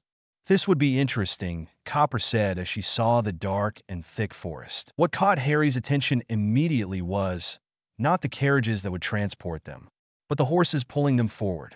At least they looked like horses, if not black dead-like winged versions of a horse, but definitely they resembled them. He approached the carriages with a surprised astonishment. He even ignored the confused stares of his friends and classmates. By Merlin's beard, Harry mumbled as he reached his hand forward and managed to actually touch the head of the black horse. You are one amazing creature, Harry said to the horse, who managed to actually relax and allow the 12-year-old to actually pet it. Did Harry turn insane? Why is he petting the air? Daphne thought. What is Harry doing? Pansy thought to herself. Is Harry crazy? Hermione thought to herself. You boys stop harassing the Thestrals and get over the carriage. The screeching voice of Mr. Filch. Harry shook his head like if coming back to his senses. Wait, you can actually see them? Harry asked in confusion towards the old caretaker. Of course I see them. Only those who have seen death can see them, Filch said. But I have never seen a dead person. Or perhaps Harry took his wand and compared it to the undead horse in front of him. My wand's core is thestral and bad. Would that be enough? Who knows? I ain't magician, only a squib. No go on, boy, and leave the thestrals alone. Harry rolled his eyes as he was ushered forwards a carriage where Seamus, Dean, and Ron were already sit in. What was that, Wayne? Ron asked with curiosity. What do you know about thestrals? Harry asked the boy. Only what Bill and Charlie have told me, that they are magical creatures that those who have seen death can see. They then say more things, but I tune them out because they begin to delve into boring theories. Now who wants to play Exploding Snap? Ron said, confusing Harry. The boy was too oblivious to interesting facts. He would use the library to know more of these creatures and his relation with them. So here he was once again, sitting amongst his friends in the Emerald House, waiting for the new group of students to be sorted. He was excited to see what friends he would make. At least he knew of 3 to be sorted, and they had already proven to be nice kids. But there were a few things he noticed before the sorting ceremony started. One, that the same hat of the past year that placed him in his green and silver house was already in the stool, waiting to probe and sort every new kid was humming a joyous song. Another thing he watched was how, thanks to his antics, he could tell that Slytherin perception had been changing for the best. They weren't bullies anymore. At least his year was full friendly to everyone. And there were some bullies still, but it was in a smaller group of the older students, which once they graduated, there would be no more bullying, he hoped. He hoped as well that the new students to be sorted felt at home in the Slytherin house. He could see that it was mostly thanks to the actions of his aunts and uncles that there wasn't as much as bigotry inside the school. Outside, that was another matter. Harry also noted that Dumbledore's absence could be felt by everyone. The elderly wizard, Disney's Merlin lookalike, was no longer in his golden throne. Said throne was empty. Harry wondered if Grandma Minnie had been selected as headmistress. After all, she told Grandpa Alfred that she was between the finalists and the governor's board had a meeting with her. But his suppositions fell apart when a beautiful platinum blonde woman appeared and walked towards the golden throne, taking a seat. Harry could see her face from where he was sitting, and she was gorgeous, and she didn't look older than 30. He wondered who she was. The woman was smiling at the staff members, greeting everyone in the high table. The sort had begun when Grandma Minnie, Professor McGonagall, entered the Great Hall with the soon-to-be sorted first years. He noticed Ginny talking with Luna, who was looking with wonder at the enchanted roof. He saw Brenton talking with another kid, but also he noticed that the boy he saved from the bullies on the zoo, Colin was his name, said boy was too engrossed talking with a platinum blonde girl who looked a lot like the newest headmistress. The sorting was easy to be tuned out for Harry. He only took notice when Colin was sorted into Gryffindor. Delacour, Gabrielle, Professor McGonagall said, as the platinum blonde walked towards the stool. That sounds French. Why is she here? Not that I mind, but isn't there a French magical school? Harry asked to his friend. Yes, both batons. Who knows why she's here, but she's cute, Blaise said. Do you want me to tell Faye that she is competition? Harry smirked at his friend, who looked wide-eyed at him. Oh, please, no. She is cute, but sometimes she is terrifying, Blaise said. Harry wanted to keep poking fun at his friend remark, but then they heard the sorting hat exclaiming, Better be Ravenclaw. The hat said, and the blonde girl went to sit in the Ravenclaw's table, where Hermione stopped clapping to hug the girl and began chatting with her. Harry smiled at seeing her make a new friend, especially since if the girl was French would help practice Hermione's speech in said language. The sorting continued, and Harry saw Luna getting placed in Ravenclaw as well, and he clapped at his quirky friend. Then it was time for Ginny Weasley to be sorted. Harry could see the girl was nervous. When he saw her on the train, she was so sure that Gryffindor was her house. But after today's talk, who knew if the red-haired girl had changed her mind? Then the sorting hat, after an internal struggle, said, Better be Gryffindor. The hat said, which made the red table to cheer. Harry stood up and sent the red-haired girl a thumbs up as she was joining the other first years in the table, as well as being cheered by her brothers. Even Ron looked happy that his sister was in the same house as he. The last student was Breton Zabini, who ended up in Gryffindor as well. Something that Blaise thought it was funny since Breton's biological father was a pure-blooded bigot. Being in Gryffindor would definitely making trash on his grave. Before the dinner begun, the platinum blonde stood from the golden throne and directed to the student corp. She did not need to use a sonorous charm, since there was a boom in her voice without the need of magic. Everyone was simply mesmerized by her, and the attention was obvious. Good evening, etudiants, the woman said with a clear French accent. I am Apolline Delacour. I will be from this day forwards Hogwarts directress, headmistress. I hope that together we can make your years inside our school to be as fruitful as I had when I studied in Beauxbatons in my home country of French. I would like to meet each and every student since I feel strong magical cores in here. I have no doubt that each and every one of you will be amazing in whatever you chose to excel. Magic lets us to accomplish wonders. There's no limits to what we can do, only being prevented by our own limits. That sounded better in French, Headmistress Delacour thought as she said her speech. My office will always be open to those who want to bring a matter into discussion, or if you want to be listened. She made a pause as everyone continued staring at her. That will be all for my part, she heard when they started to applause. It was modest, but it was fine. They would have time to know each other better. Now, for other announcements, first I would like to announce that to all of the first years that when you arrive at your bedrooms, you will find a special map, courtesy of Lord Black, which will show you the best routes to get to your classes. I have to admit that I use a version of that map, since I haven't gotten used to the proportions of this castle. Another announcement is that Quidditch and football tryouts will be held next weekend. Rules have been changed and no violence of any kind in any sport will be tolerated. This is your last and only warning, Headmistress Delacour said. She had seen many violent acts committed during Quidditch tournaments and even injuries that earned hideous repercussions on a player.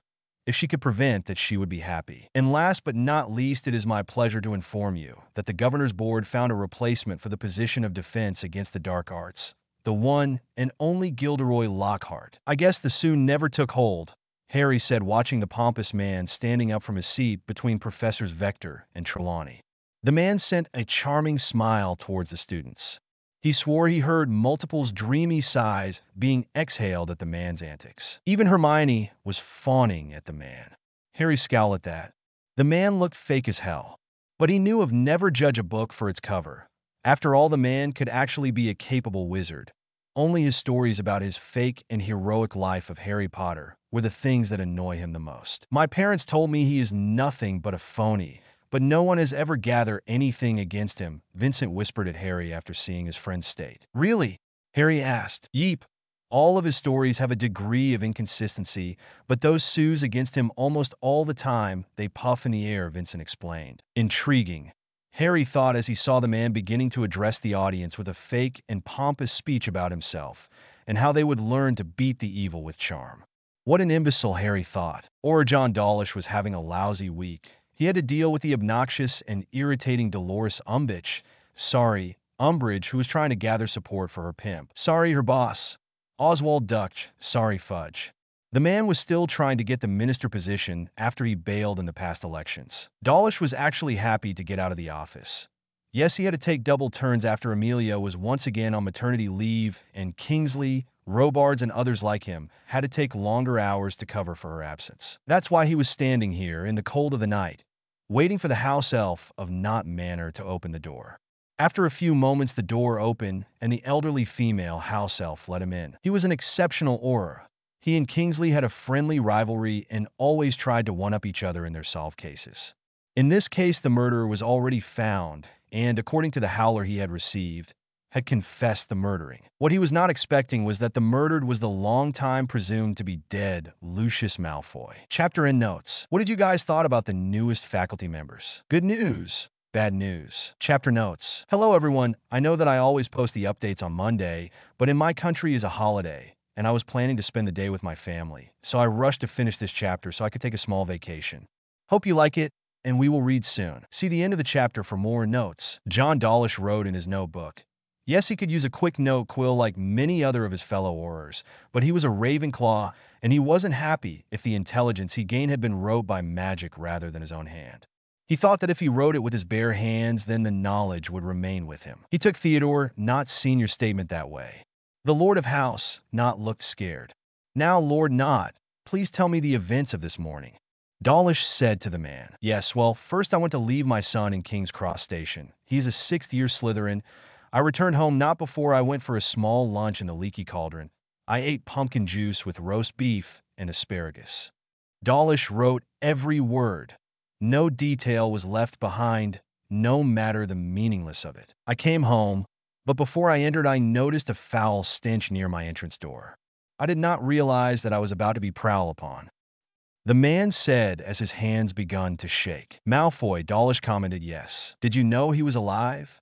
Dawlish asked before Nott could continue with his story. Yes. No, I don't know. The story of the suicide by house fire after Black took everything from him was mere speculation. Rumors of the common folk, Nott said. Why is that? Dawlish inquired. I knew the man since we were children. He was pompous and arrogant, but he would have never take his own life if something wasn't going according to the plan. If something made the plan go south, he would adjust for a plan B. Nott confessed. Then what happened? Dawlish asked. I recognized him and told him to get inside. I have to admit that the stench was unbearable. I had to cast a perfume spell so that I could be on the same room as the man. Nott said as he covered his nose. And had you seen Lucius Malfoy before today?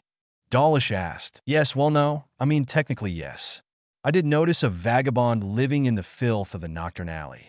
As you are well aware, my job is to find dark artifacts and report them to the Ministry. At least most of them, Nott thought to himself. Yes, I am aware of that, Lord Nott. Did the deceased told you something before you killed him? Dawlish asked. He often attacked once he got the information. To be honest, what he said frightened me to the core, Nott replied.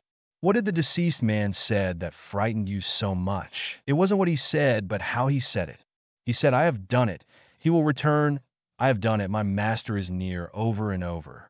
He then grabbed me by the neck, telling me that I was unworthy of the master, that I was a disgrace. It was when I felt that the man was about to kill me that I decided to act. Call it survival instinct, but I would do the same thing again if the situation arises once again. Nott confessed, and despite his better judgment, he believed the man. After the interview ended and 2 other Aurors came to retrieve the body, John Dawlish was left with a question. What did Malfoy did? Harry was in a very pleasant morning chat with Blaise and Millie. The athletic girl had continued with her morning routine during her vacation time, and she could actually sprint side by side with Harry, even so far trying to run holding hands, which did not end that well since they stumbled and fall. But it was a nice way to spend time, the two of them. They were having a healthy breakfast when the morning owls began to arrive. Hedwig brought him his morning copy of the Gotham Gazette and the Daily Planet as usual, and Blaise and Millie got letters from home, as well as the Prophet. Look at this, Blaise said as he showed the front page of the newspaper. Malfoy found dead. Lord Nott kills the former Lord. Who is Malfoy? Harry asked in confusion. He was the head of the Malfoy house. They were rich purebloods that believed they had influence over everyone, according to my dad, Millie explained her boyfriend. And according to my mom, years ago, Lord Black had reclaimed all the money the Lord Malfoy owed the Black House, which was a considerable big sum of money. So much that Malfoy lost its properties, funds, and even some of his magic. They said that Malfoy committed suicide when that happened, but clearly that wasn't the case. Blaise said. Harry saw the picture of the corpse as well as the picture of the man when he was alive.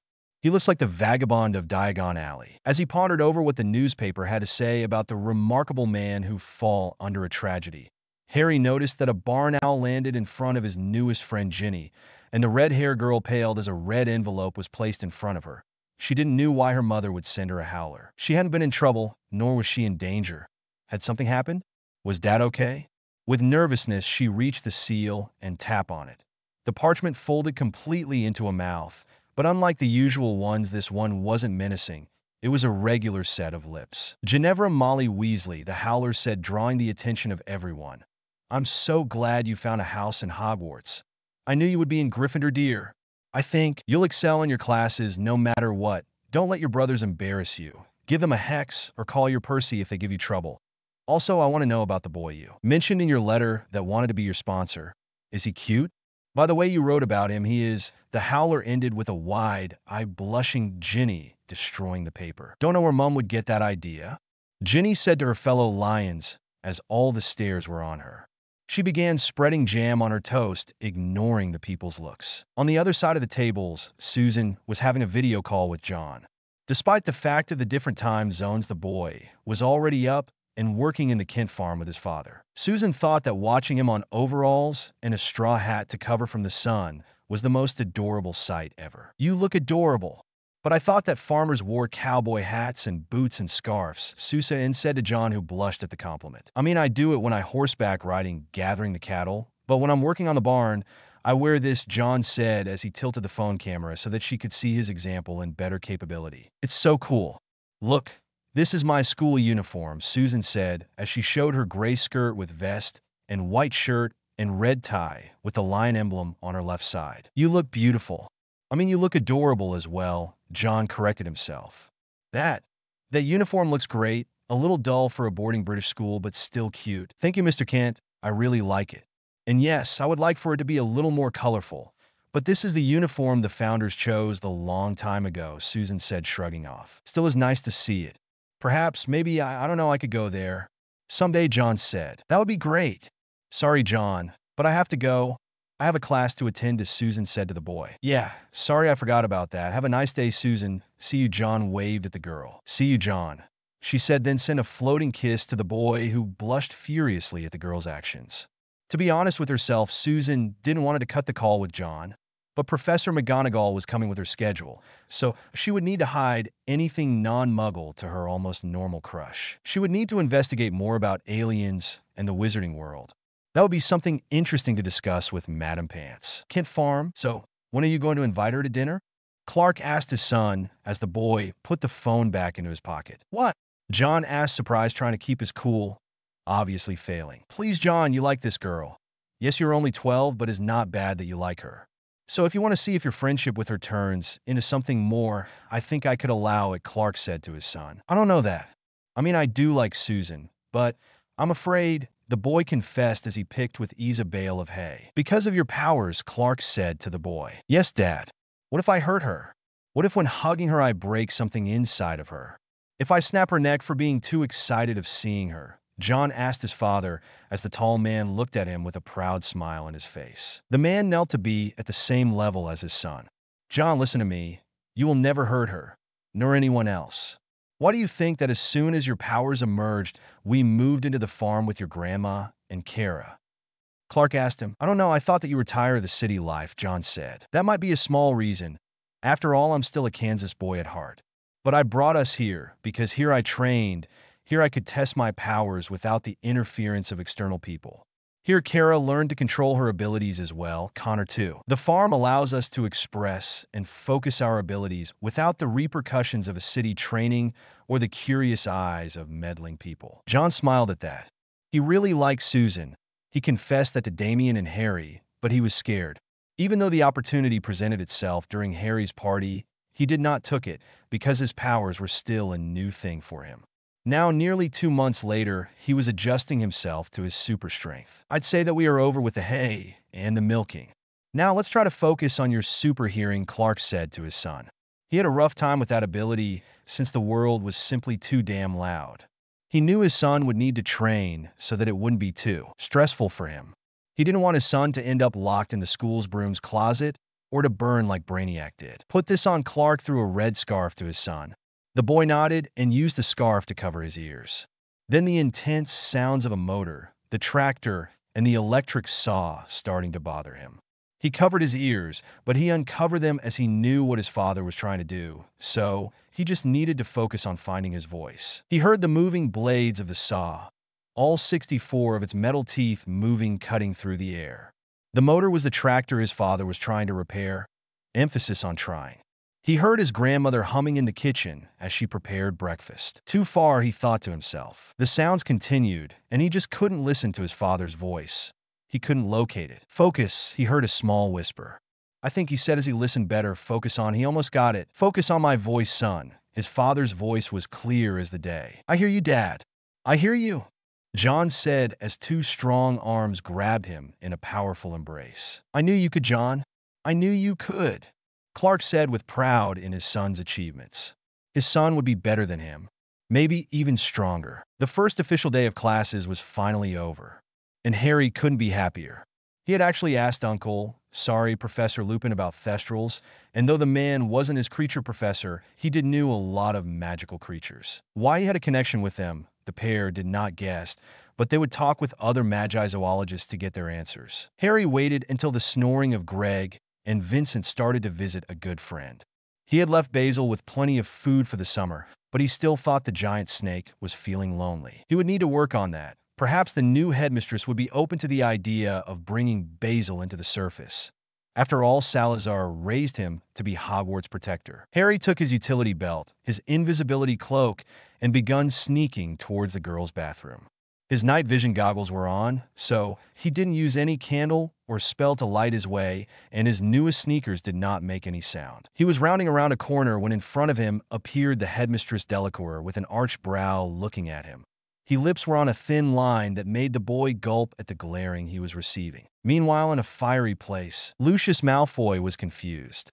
Well, he had been confused this past 11 years. One moment he was in Not Manor, the other he was in this place. Had he died during his staying in the manor? Is this hell? He asked himself. No, my friend.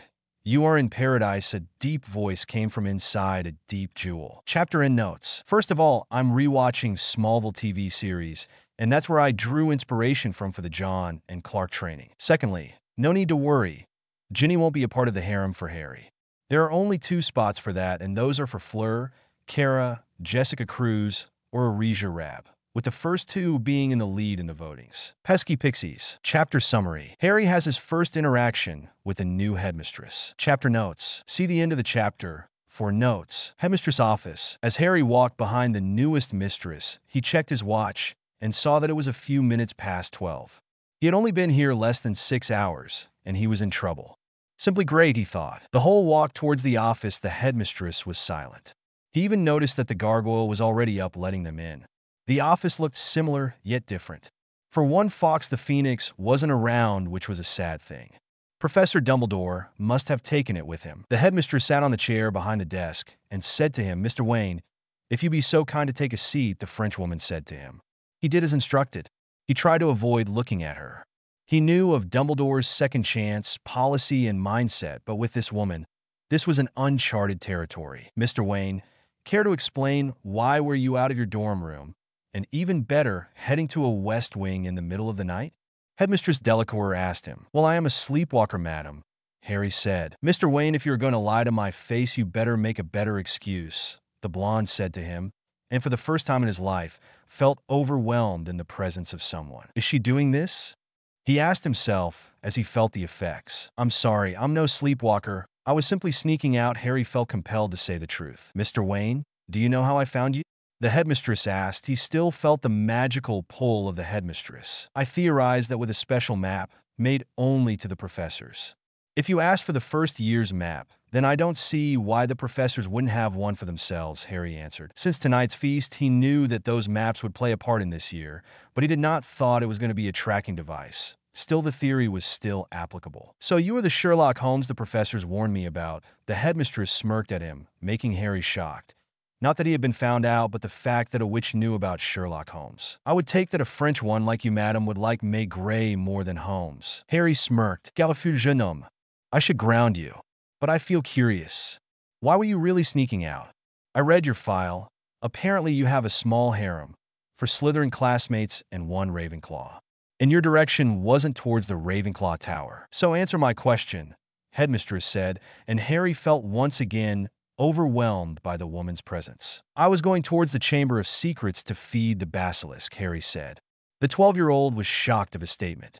But the headmistress was way more shocked than him. Incroyable, the headmistress said. Mais vrai quand même, Marie replié in French. How? I am a parcel speaker. I have a very curious snake that sneaked around the first night of the previous year and found the chamber. I went there and befriended the basilisk. Harry explained he'd better tell the truth since he thought it would be better to avoid detention or further repercussions. Monsieur Wayne, if you want to avoid detention, you will take me towards the Chamber of Secrets, the headmistress said, making Harry be flabbergasted. Why? Harry asked. He was worried for his friend Basil. What if she was one pure-blooded bigot that wanted to dispose of the basilisk, to meet it, and to assess that it is not a danger to the students? You have my word that he is not dangerous, Harry said, defending his friend. That I cannot know until I met him. Besides, your word so far is not reliable, since you lied to me a few moments ago, the headmistress said. Damn busted, he thought to himself. Fine, but please do not attack my friend. He truly is harmless. Harry pleaded. With any luck, she would fall for his puppy eyes. It worked on his mother's after all. I will not make any promises, but if it is harmless, we will see. And without any further conversation, the pair walked towards the girls' bathrooms. Already in trouble, Harry? The playful voice of the ghostly Myrtle caught their attention. "Good evening, Myrtle. Let me introduce you to the headmistress Delacour. I already read your file, Mississippi Warren. I have to say that the fact that you died here from a creature attack makes me believe that Harry's basilisk friend was the one who ended your short life," the headmistress said. "Well, Basil did kill me, but he was under mind control." According to what Harry translated, Basil was under the influence of the heir of Slytherin. Myrtle shrugged and whimpered at the recollection of having been killed because someone decided to turn a gentle guardian creature into a weapon. Who is this heir of Slytherin? Honestly, we don't know. We only know his name, Tom Riddle, but his name is not featured in the library books, so we don't know if it's a student or a professor. We also know that he is alive, according to a book I'll show you in a minute, Harry explained, and with that he hissed at the sink and the marble. Headmistress Delacour was impressed at the entrance towards the chamber. Still, a frightening feeling made the hairs from the back of her neck to stand up.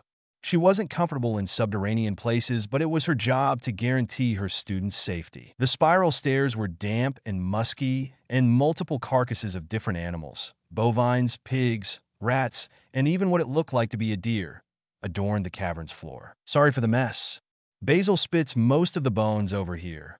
Old habits die hard, I guess." Harry apologized to the headmistress, who was looking with a disgusted expression at the collection of bones and skulls. The pair walked, followed by a curious ghost, towards the chamber's entrance where Harry hissed at it to be open. If the headmistress was disgusted by the cave leading up to the chamber, she was rather speechless to the magnificent work of the stone carvings in this chamber that had a hint of dark emerald green in it. Impressed, Harry asked, "You have no idea, Monsieur Wayne."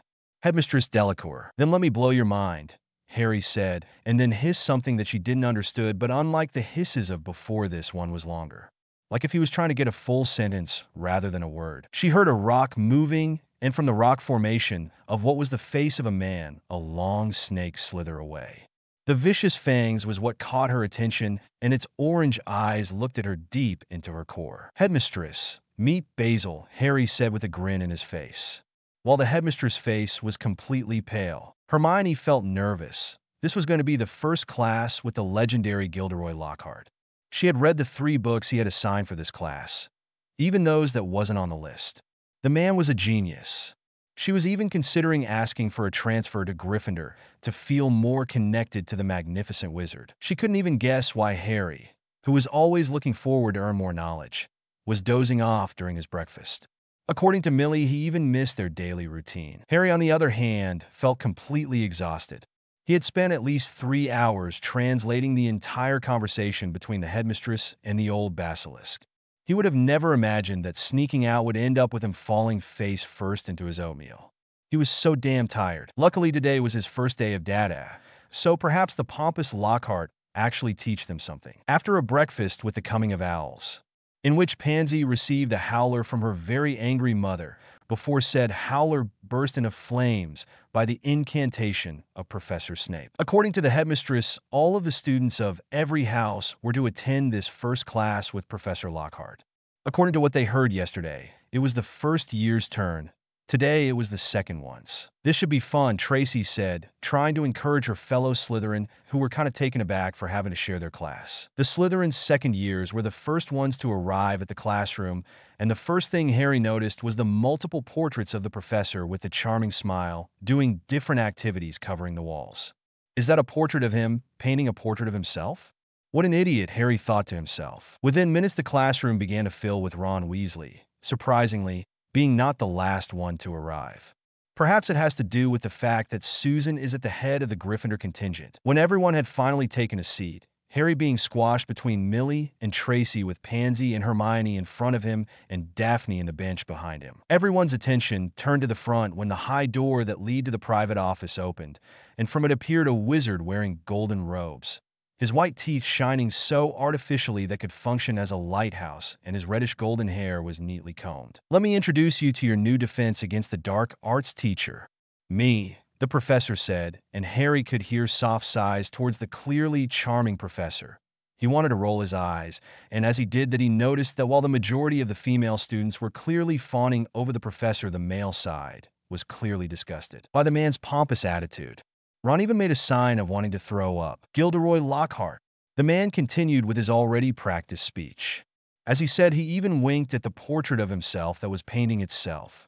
Just how much of an egomaniac was this man? Order of Merlin 3rd Class, honorary member of the Dark Force Defense League, and 5 times winner of Witch's weekly Most Charming Smile Award. But I don't talk about that. I didn't get rid of a band of banshees by smiling at them. The man chuckled with a very fake smile and laughed. He thinks so high of himself, Harry thought. As the man realized that he was the only one laughing, he changed his factions into a more serious one. I hope all of you have bought the books I asked with the materials for this year. I wanted to include all 7 of my books, but the governor's board told me that I had to choose 2, so those 2 will have to suffice. Now, I thought we all should start today with a little quiz. The man said as he took several parchments and begun to walk through the aisles of the students' seats. Now, nothing to worry about. Just to see how much you read, he said, passing a parchment to Hermione and Pansy. How much you taken in, he passed to Millie, Harry, and Tracy. Harry noticed that his girlfriends giggled as the professor passed. These questions are about him. Ron's voice could be heard, which clearly did not bother the pompous professor. And if Harry wasn't that tired, he would have argued as well. But instead, he begun to read the first question. What is Gilderoy Lockhart's favorite color? Harry read and wanted to facepalm himself as questions were a complete and utter waste of time. Talking about time, the professor had finished passing the quizzes and stood in front of his desk. You have 30 minutes, start now, Lockhart said as everyone took their ballpoint pens. It was easier to write like this, and they would only need their quills during the English class. The professor looked confused since he kept using quill. He could not understand what the students was using for their assignment. The time was up, and the professor begun to evaluate the tests. His disappointment was clear in his face. Ta-ta. Hardly any one of you remembered that my favorite color is lilac. The professor's smile was up once again. But Miss Hermione Granger knew that my secret ambition is to rid the world of evil and make my own hair care potions. Good girl, the man said as he winked, and both Harry and Pansy gave the man a murderous stare, just as Hermione blushed at being complimented by a professor as talented and powerful as him. Now, the man suddenly stood up with his wand pointing at the ceiling. It is my job to arm you against the foulest of creatures known to wizard currently. The man said as he tapped on what appeared to be a bird cage underneath a piece of cloth. You may find yourselves facing against your worst fears in this room, he said with a seriousness that made many of the students to gulp in nervousness. Almost all of them, except for Harry, who doubted the man was as imbecile to bring a dangerous creature to the room full of 12-year-olds. Know only that no harm can befall you while I am here. I must ask you not to scream. It might provoke them, the professor said as he retired the cloth to reveal a cage full of winged blue creatures. Cornish pixies? Seamus' voice could be heard from the back. The boy had a smile of incredulity as the multiple flying creatures yelled to be freed. Freshly caught Cornish pixies, the professor answered while Seamus and other students begun to laugh. Laugh if you want, Mr. Finnegan, but pixies can be devilish, tricky little blighters. Let's see what you make of them, the professor said as he opened the cage's gate, releasing the pixies into the classroom. Chaos was short for the mayhem that ensued. Children running, pixies grabbing and destroying objects. A professor that rather than defeat the pesky pixies got his wand stolen by said creatures, and instead of helping his students, he grabbed some of his paintings and raced to hide. The pixies had a clear, mischievous nature. Because they began to rip and tear many books, they even let the dragon skeleton fall over some desks. Harry began to make a fortress with several desks where he hid his girlfriends and other students that were nearby. Everyone, hide, Harry said as he stood over one of the desks. Yes, the pixies tried to pull him from his clothes to throw him some books, but clearly that did not bother the boy. Harry had enough with the pompous teacher that had abandoned him, so he decided to take matters into his own hands before someone ended up getting hurt by this imbecile's lack of judgment. He his hands together like if he was going to pray and closed his eyes, taking a deep breath. Harry, this isn't the time for pray, Pansy yelled from beneath one of the desks.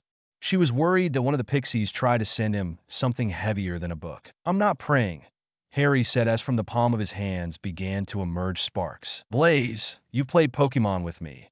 What are the attributes in which the flying-type Pokemon is weak against? Harry asked his friend, who was hidden behind one column. Stone, ice, and electric. Blaze smirked. Millie, what are the pixies doing? Harry asked as the sparks on his hands grew larger and larger. Flying. She responded, "Exactly," and with that he released a great pulse of electricity that shocked each and every one of the pixies, making them fall into the ground. But before they fell flat, Daphne and Hermione used a coordinated immobilious enchantment to prevent them from injuring or killing themselves. That was amazing, Harry. Draco came from his hiding, having witnessing what his cousin had accomplished. Nah, I just stunned them. Hermione and Daphne are the real heroes. Those pixies could have gotten injured. Harry beamed at his girlfriend before planting a quick kiss in the girl's lips. What is going on in here? Headmistress Delacour and Professor Flitwick arrived at the spot, noticing the state of the classroom. She was horrified of the destruction of it, and noticed the pixies covering the floor. Whose idea was this one? The headmistress yelled, and just at that moment the professor stepped out from his office, clearly thinking that the lack of noise and destruction was the determinant that the situation was under control. "I knew you could handle just a few pixies," the professor said, and then paled, seeing the headmistress looking at him furiously. Something that caught Harry's eye was that in the headmistress' hair appeared a few feathers. Was that normal, or did she visited the Ollery? He would have to ask her later, when her anger placated itself. "Mr. Lockhart, go to my office now. We have a lot to discuss." Harry could not help but smile that the stupid professor had been caught. Hopefully his classes improve with after that. Tower of Fate. Bill and Zatanna were having an early lunch. They had a meeting with the JL and the JSA and were a little behind schedule. Bill will take the fall on that one, since he just simply couldn't take his eyes and hands from Zatanna's wonderful body. Not that she minded, since she loved every time they spent in the bedroom together, not worrying nor caring about anyone in the world. Still, the magical couple finished and dressed to their magical costumes. Their first stop would be the Watchtower, currently orbiting over Africa.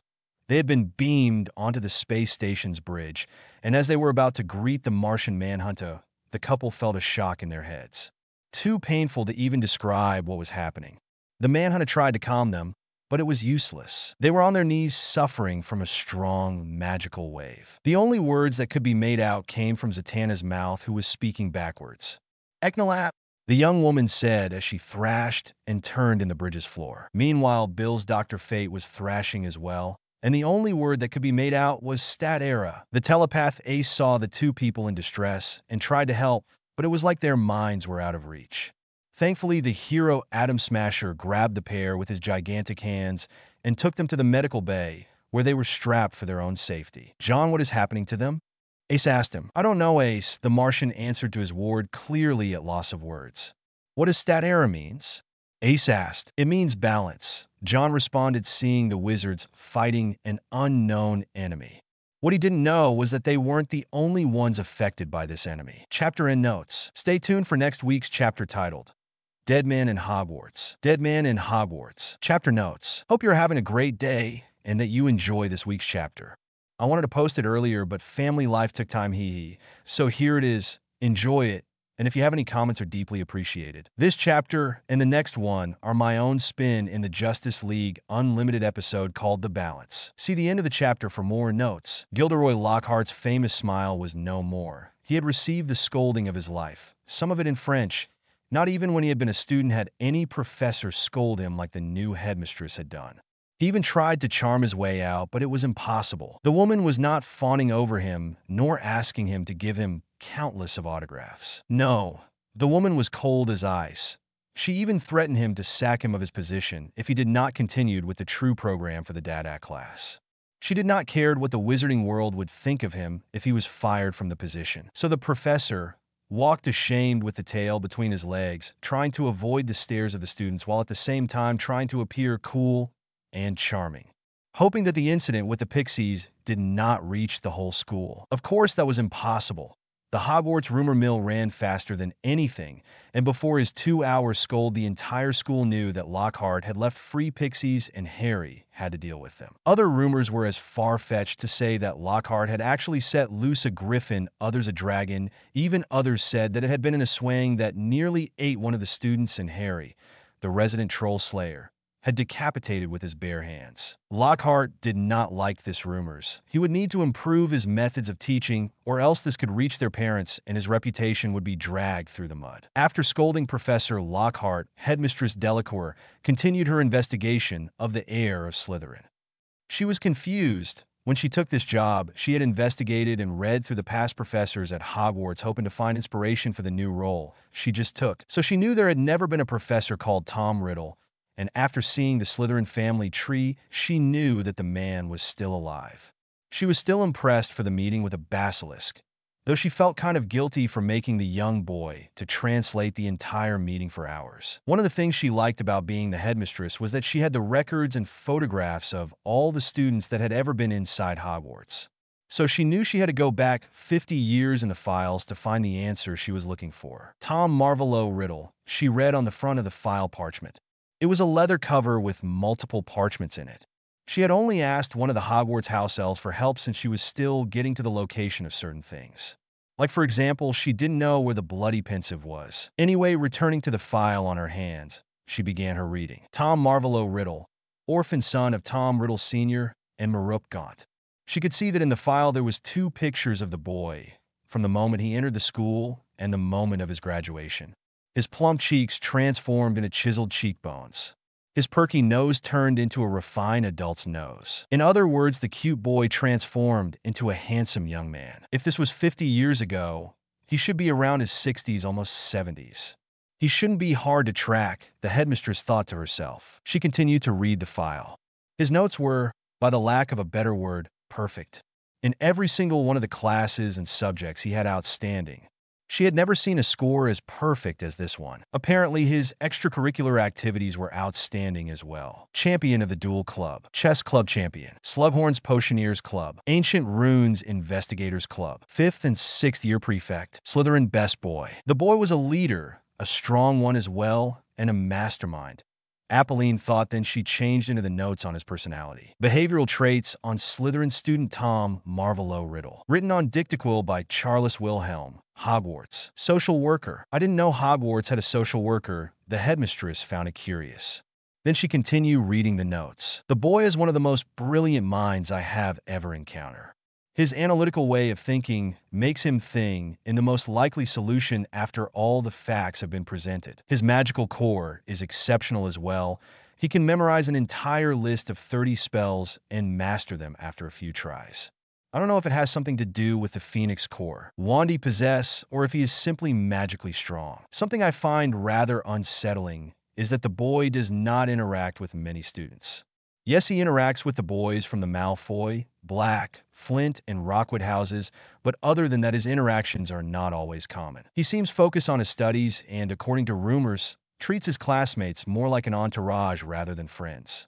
It has come to my attention that the boy could easily be a prominent figure in politics or high charges inside the Ministry of Magic.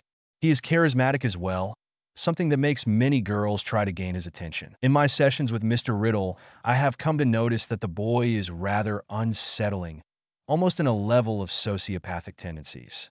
I have talked with Headmaster Tippett to place the boy with a ward rather than return him to the orphanage, but my efforts are always cut short by Professor Dumbledore, who claims that the boy has no other family. Yet for some reason, he doesn't allow to anyone to adopt him or be the boy's magical guardian. The boy needs people surrounding him and caring for him. If he continues with only friendships with boys of the dark faction of the wizard community, he could be a threat of Grindelwald proportions. Signed, Charles Wilhelm, Hogwarts social worker. A threat of Grindelwald proportions? The headmistress continued reading over and over the same line. There was something she was not seeing here. Something obvious she was missing. She would continue to ponder this, but then one of the house elves popped into her office. "Headmistress, come quick, a student needs you." The small creature said with an urgency in its voice that made her worries turn fully into this new pressing matter. Rachel was bored out of her mind, but after a disastrous data class, she was ready for a boring history class. Though because Professor Lupin was a fine teacher and truly made the history come to life. Quite literally in some occasions when he transfigured many objects into ancient artifacts or historical figures. But as of right now, she was hearing things she knew from before coming to Hogwarts. Mainly the Renaissance artists, which was the topic they would be covering for this next month. She continued to write the notes, mainly to have something to do during class when she felt it. Pain. It was like something she had never felt before. Not even her father's worst tortures could bring her this level of pain.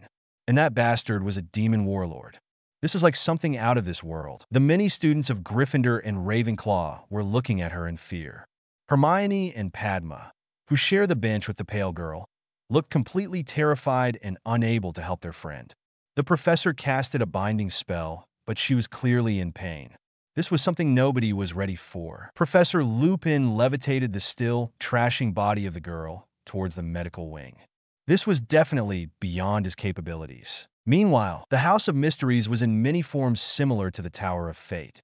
Both of them contained multiple rare and powerful items and relics inside their walls. Both of them were the houses of powerful magicians, Dr. Fate and John Constantine. Both of them could be found in a place where time and space did not matter. The only thing that differentiated both places, besides the fact that one was a tower and the other a house, was that the latter reeked of cheap booze and fex. That was thanks to the current owner who used it as his personal place to take booty calls. Yet today, it wasn't moans what could be heard from the inside of the house.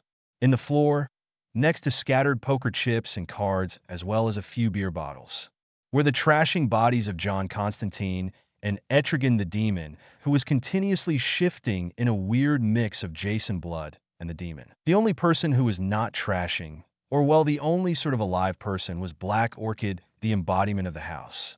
The purple feminine figure tried to calm the men, but it was almost impossible. So, using her power over the house, she made the tapestry and rugs to tie the men to keep them from hurting themselves. I won't be able to keep them at bay too long. Boston, you need to find someone who can help them, the purple woman said to the floating figure of the dead man who had been playing cards with the two men before they got into this state. Can you open me a portal for the watchtower? This seems like a job for the Justice League, the pale, white man said to the woman. Without saying a word, a black void appeared in front of them, and the ghostly man entered through it. Inside the watchtower, the dead man floated uninterrupted, looking for anyone to help his friends. Perhaps the Martian can help me, the dead man thought as he floated through the space station looking for the green alien. He saw many heroes and crew members, but no trace of the last son of Mars. He was continuing with his flight when he saw Wonder Woman looking rather shifty. The Amazon was looking everyone and everywhere like if she was trying to hide her actions from everyone. What is she up to? Perhaps a secret rendezvous with the Batman? The dead man asked himself, and his natural curiosity and a little bit of perviness almost got the better of him before he slapped himself in the face. Focus, Brand. Your friends count on you, the ghostly figure said to himself as he took a different path away from the Amazon princess. Once he found the Martian, well, he wasn't happy with what he found. The Martian was on the medical wing, checking the pulses of Zatanna and Dr. Fate. Oh, that's not good, Boston said to himself. He decided that he needed answers and decided to possess Dr. Fate's body. What he found was that the mortal host of the god Nabu had changed, and this one was a young redhead rather than the old man he used to call his buddy. But what was more disturbing was that the entire space was shaking, and Nabu's face was contorting in pain. Who are you? The man asked him as he took his eyes away from the pain god. I'm Boston Brand, the dead man. I was a friend of Kent Nelson. Boston explained himself, Bill Weasley. What are you doing here? What is happening to Nabu? Bill asked. I don't know, my friends Etrigan and Constantine are in the same state. One moment we were playing Texas Hold'em, and the next they were wallowing in pain. The dead man explained. This is completely weird and uncommon. Nabu is in the same state. The downside is that I'm trapped in here, since I'm his vessel. Bill said as he begun to ponder his options. Then I guess I can't rely on you, or long legs, right?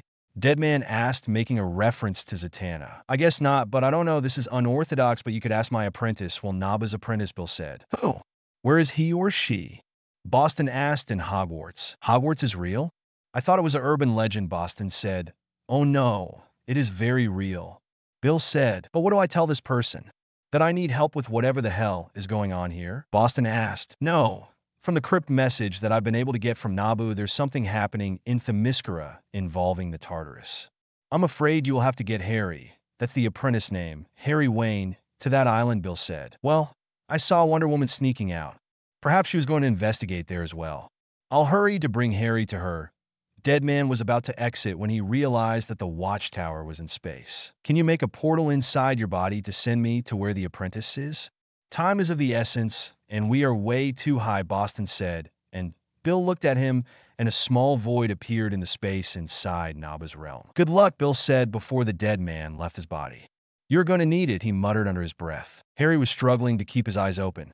Yes, potions was not his strongest class, and he did not want to disappoint Professor Snape, or Millie, who was currently his potion partner. But the fact that he was dead tired was gaining on him. Also, the energy he used during the disastrous data incident was taking a toll on him as well. He should have used a proper spell rather than his nature magic. He was nodding off as he stirred the pot when the class door opened wide open, and it was Sue Lee, one of Hermione and Rachel's friends. 10 points from Ravenclaw for interrupting my class, Mississippi Lee, Professor Snape said, but then he realized that the girl's face was panicked. Harry, come quickly to the hospital wing. It's Rachel.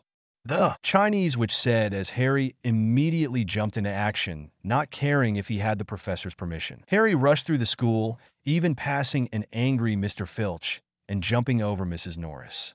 But whatever that was happening to Rachel had to be bad. She was one of the strongest women and beings he knew. He used his grappling gun to get out from the dungeons and avoid the countless stairs that kept moving. He had no time for that. Once he was on the desired floor, he almost tackled the hospital wing's door just to see his friend. Rachel was strapped to the bed as her body was continuously trashing. The pale girl with purple eyes was screaming in a pained voice balance, a message that nobody understood what it meant. Just outside in the borders of the school's wards, a small black void appeared, and from it floated out the dead man. His first instinct was, "Holy shit is real?" The ghost superhero said as he flailed his arms up in celebration, but his celebration was cut short when a blonde bombshell, his words, appeared in front of him pointing at him with a wood wand. "Identify yourself before I exorcise you," the woman said with a thick French accent that Boston thought it was quite sexy. If only he had a pulse, he would flirt with her. "I am Boston Brand, the dead man," he begun when the woman interrupted. "I can see that. What do you want, ghost?" she said in stern voice. "I'm here for Harry Wayne. His mentor is in trouble," Boston said as he put his hand forwards. He still couldn't believe that this babe could see him as if he were human. "Today is class day, so he won't be leaving. Now get out of here or prepare to be obliterated." Just as the wand's tip was lighting up, a short professor appeared behind her. "Headmistress, Mississippi Roth is in the hospital," the professor said. "What does she have?" The blonde asked him. "We don't know. She is trashing in pain. She says something about balance," Boston finished. "How do?" the headmistress asked him. "Harry's mentor has the same affliction. We might know what is happening, but I need to take Harry with me," the ghost said. "Please." Harry tried to calm his friend, but no word nor action could help her with her situation. He was getting angry. What good was it to have all this powers and skills if he couldn't help his friend? Then he heard new people enter the medical bay, but he did not look at the new arrivals. "Mr. Wayne?" He felt a warm hand on his shoulder. He turned and saw the headmistress, Professor Flitwick, and a ghost he had never seen. "What?" Harry did not want it to sound angry, but he was tired, frustrated, and his friend was in danger. He was in no mood for pleasantries. "I believe we can save Rachel," the ghost said to the boy. Chapter and notes. To be continued in the next chapter called The Fate of Tartarus. While in Paradise. Chapter notes. See the end of the chapter for notes. Boston finally had managed to take Harry apart from the hospital wing. The boy did not want to leave his friend behind. But after some words from one of his 5 girlfriends, the boy was ready to go. The kid is game, Boston thought to himself as he saw how each girl gave the boy a peck on the lips. Well, almost ready. The boy and the ghost were in the middle of the Quidditch field. Boston could still not believe that his first talk with someone face to face, or at least a version of it, was with a 12-year-old kid. According to the gorgeous headmistress, Hogwarts had multiple runes embedded in the perimeter that allowed people inside to see the ghosts as clear as they would see a living person. "Come on, kid, move it or lose it," Boston said to Harry, who was still impressed of seeing the dead man in person. Well, he was still translucid. "Coming," Harry said as he took his pinkies, placed them on his mouth, and whistled. "What are we waiting?" Dead man asked, and then he saw a javelin coming towards them. On closer inspection, he saw that it was a dark broom with Superman's logo in it. "Is this yours?" the ghost asked. "Yeep. Mr. Brand, meet my speeding bullet," Harry said. "Nice. All right, listen, kid, here's the situation. Dr. Fate, Zatanna, Etrigan, Constantine, and your friend are right now in pain. I don't know why, I don't know how. Could be a deliberate attack to them? Possibly. Could be a conspiracy? Who knows? Is this the apocalypse? Most likely. But the facts that I have is that there's a big energy wave being released that is magically affecting our friends. Wonder Woman knows what is causing all of this, and she is probably going there to deal with it. Now I talked with Fate, and he told me that you are his apprentice. So I'm going to break the rules and bring you to Wonder Woman to, I don't know, deal with this. Yeah, I still don't know about that, but I'm going to be ready. He said as a house elf popped and gave Harry some things. The boy thanked the small creature, and he began to tie a weird-looking cape over his shoulders, as well as tying a silver sword in its sheath on his belt. Let's ride, he said to the ghost as he sat on his broom, ready to take the skies. Cedric was scowling. He hated this class. Ever since the former captain of the Quidditch graduated, all the responsibility fell over his shoulders. So given his new tasks and requirements towards the team, he had to change to a less intense class. He would be missing ancient runes, but divination was more relaxed and did not clash with any of his trainings with the team. He was looking at the window rather boringly. His friends told him that Professor Trelawney always predicted that someone from the class was going to die on the first day. He wasn't in the mood to hear how he was going to have an early and grisly death. Was that Harry? Is Terrence trying to train them during class? Damn, he is crazier than Wood, Cedric thought as he saw the boy flying past. Just then his attention came to the professor that was right in front of him. I see death in your future, Mr. Diggory. I see resurrection. I see life and death. The professor looked at the 5-year-old boy. He looked at the woman in complete confusion. Just who the hell does she think she is? And when did she learn his name? You are marked with a greatness beyond this castle, Mr. Diggory, beyond the ministry, beyond the world. While the students couldn't see it, the professor saw it crystal clear. A green misty aura surrounded Mr. Diggory. She had never seen something like this, and while many of her divinations could be think of as nothing but pure and utter garbage, those words hurt her, but she couldn't control the threads of fate and what she saw.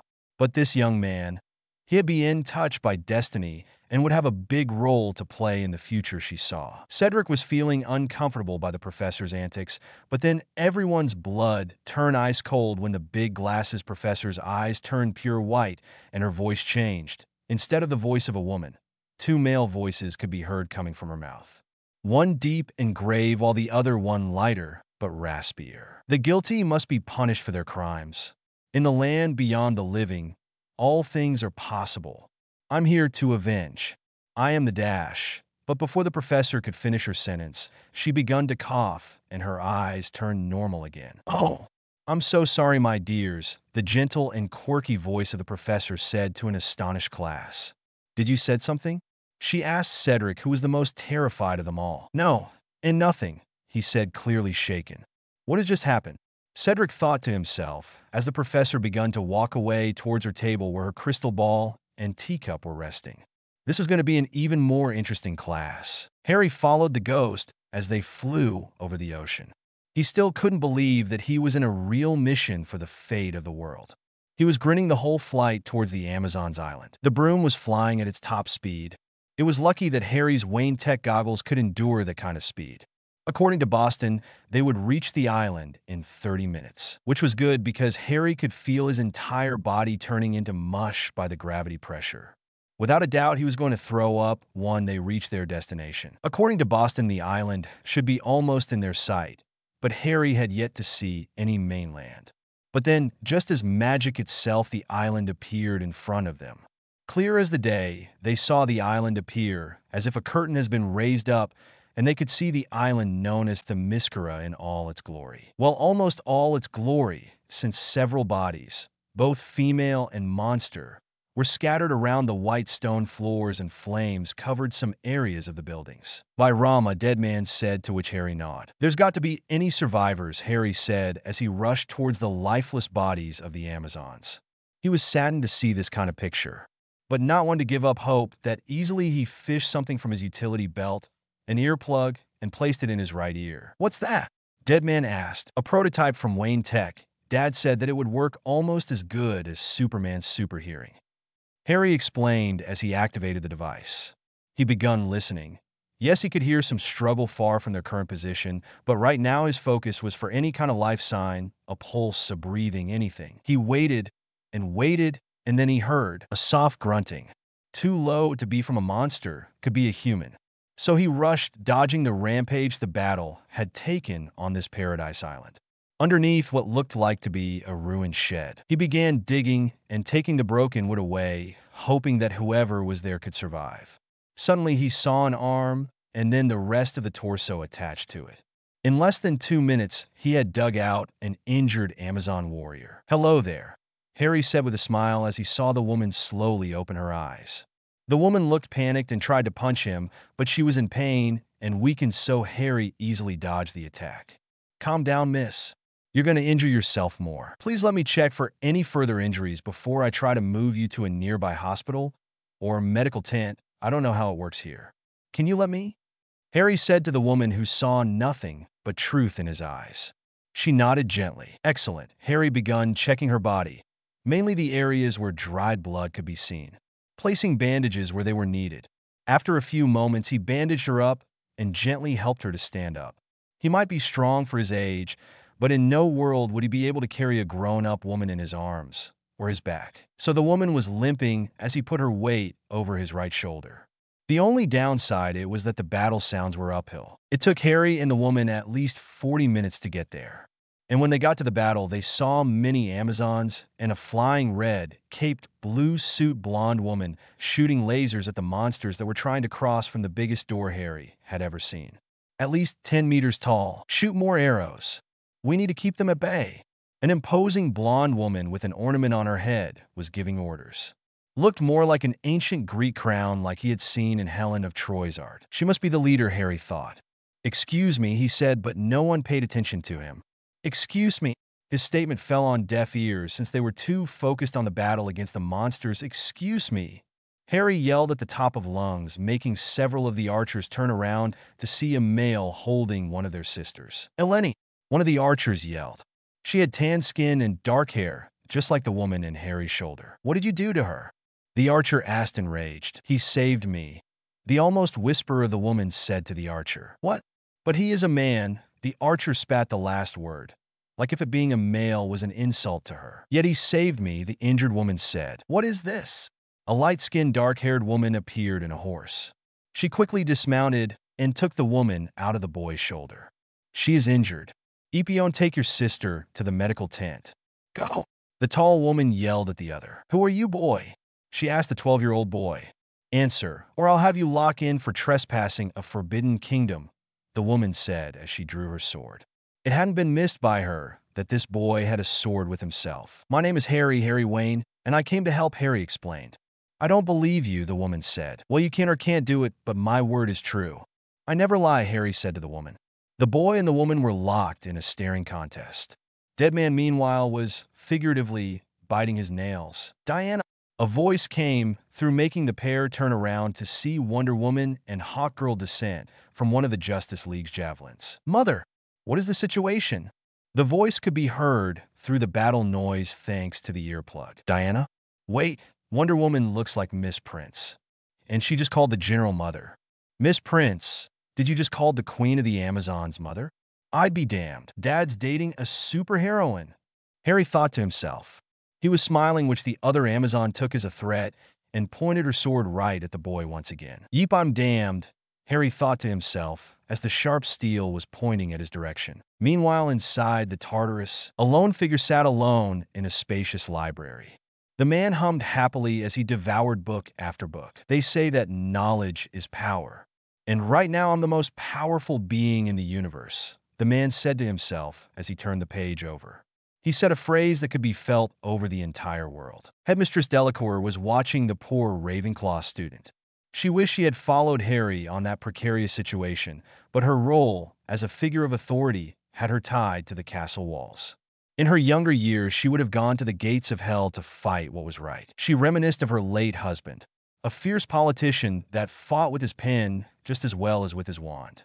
She got an aching on her heart as she remembered that it was her the one who raced to face the invaders that attacked Paris. She was the reason her husband was dead. She cleaned her tears away and decided to check on her little girl. But before she left the hospital wing, an intense and excruciating pain in her entire body. Her screams turned into screeches as feathers appeared on her body. If she could focus on something else, she would have heard the countless wolves' howls inside the castle, just as a pair of eyes sprout on the pale-skinned girl's forehead. To be continued, chapter and notes. I have to thank to Mr. Hawk Prime for the wonderful idea I planted in this chapter. The Savage Side. Chapter summary. Trouble all around the world as Faust continues to change the status quo on the magical world. Chapter notes. See the end of the chapter for notes. Jump City. The Titans had no clue how the hell did Mumbo Jumbo got this powerful, but they had to be on their tiptoes. For some unknown reason, the magician thief was swatting most of their attacks like if they were flies on a picnic. Not even Cyborg's sonar cannon or Starfire's laser eyes could penetrate its shields. Nightwing was out of options. They would need to take the magician away from the city to at least minimize the casualties. Not that Beast Boy and Terra were not helping in that, but they would still need more help. If only Wally was here, the leader thought to himself. Central City. The Flash family had faced many adversities. Ice-powered supercriminals? Easy. Super-intelligent gorillas? Piece of cake. Evil speedsters? Puffed. Monsters that looked like they came straight out from hell? Now that you don't see it every day. Right now, the entire family was fighting the evil creatures. Barry Allen / The Flash was trying to take them out alongside his first sidekick Wally West / The Flash, the other Flash, while Jesse Quick and Wally West / Kid Flash were saving as much people as they could. Barry is a smart man, and he always found it fascinating the probabilities of two persons named Wally West obtaining Speedster's power only years apart was one of the most incredible coincidences ever. He chuckled at that thought as he moved around the multiple monsters. The Scarlet Speedster begun wondering where the hell the other members of the Justice League were. Justice League Watchtower. The Justice League was ready to fight any adversary, but fighting their own friends, that was something difficult. Right now, the personnel and heroes that had not yet been dispatched were working together to stop the beastly heroes. Right now, Crimson Avenger and Fire were trying to fight against an animalistic-looking vixen. If people knew of chimeras, they had never faced a fully powered African queen. In another level, the Blue Devil was on a rampage as Vigilante and Shining Knight tried to stop their friend. They prayed that this madness stopped before any of their friends got seriously injured or worse. Meanwhile, Martian Manhunter was talking with the Wildcat. "We can't help you, John. The JSA is also having trouble, and many of our members are already being dispatched to help the civilians," the fighter superhero said to the Green Martian. "I'm sorry to hear that. Do you have contact with Captain Marvel? Or any of his family? Even Black Adam would be of use right now." He thought that last part. "He is in our infirmary, Stargirl, and he were on a mission when he begun to convulse in agony. We are trying the best to help him, but his pain remains," Wildcat said. "Imagine. That's the same situation with our friends. I have Wonder Woman investigating this whole deal. Hopefully, she can put an end to this. You and me both, amigo. You and me both," the fighter said before cutting out his communication. "Diana, please resolve this issue," he thought. "She's gonna do it." "Don't worry," his ward Ace said as she continued to stare at the monitors from Dr. Fate and Zatanna. "Did you have another vision?" he asked her. "Yes. I saw her fighting in Tartarus surrounded by death." "Do you know who is causing this?" he gently asked her. "The one they called Felix Faust," Ace said. "What else have you seen?" John asked her. "Let me show you," she said, and she closed her eyes as the Martian's hand touched her forehead.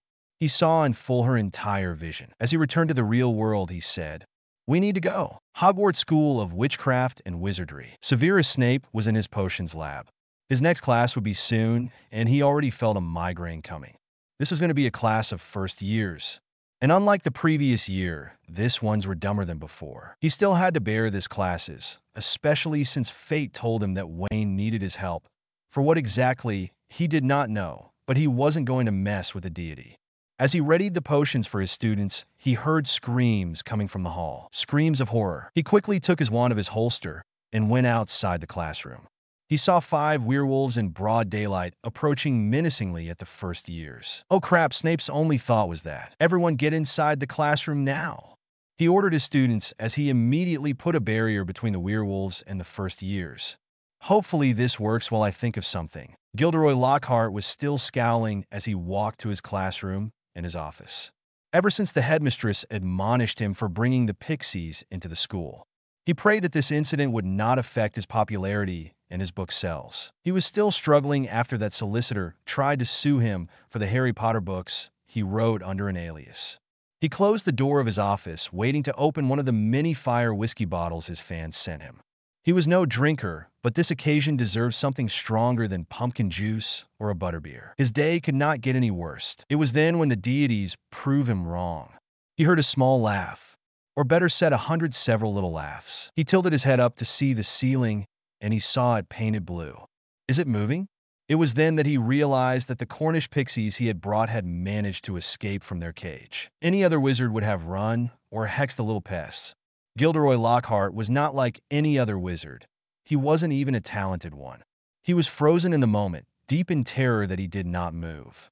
It was only when the glass he had poured for himself slipped from his hand and crashed that the pixies attacked. The pixies were known for being pranksters, but this time they were deadlier. Headquarters of the ICW, Calcutta, Albus Dumbledore had explored the entire globe by now.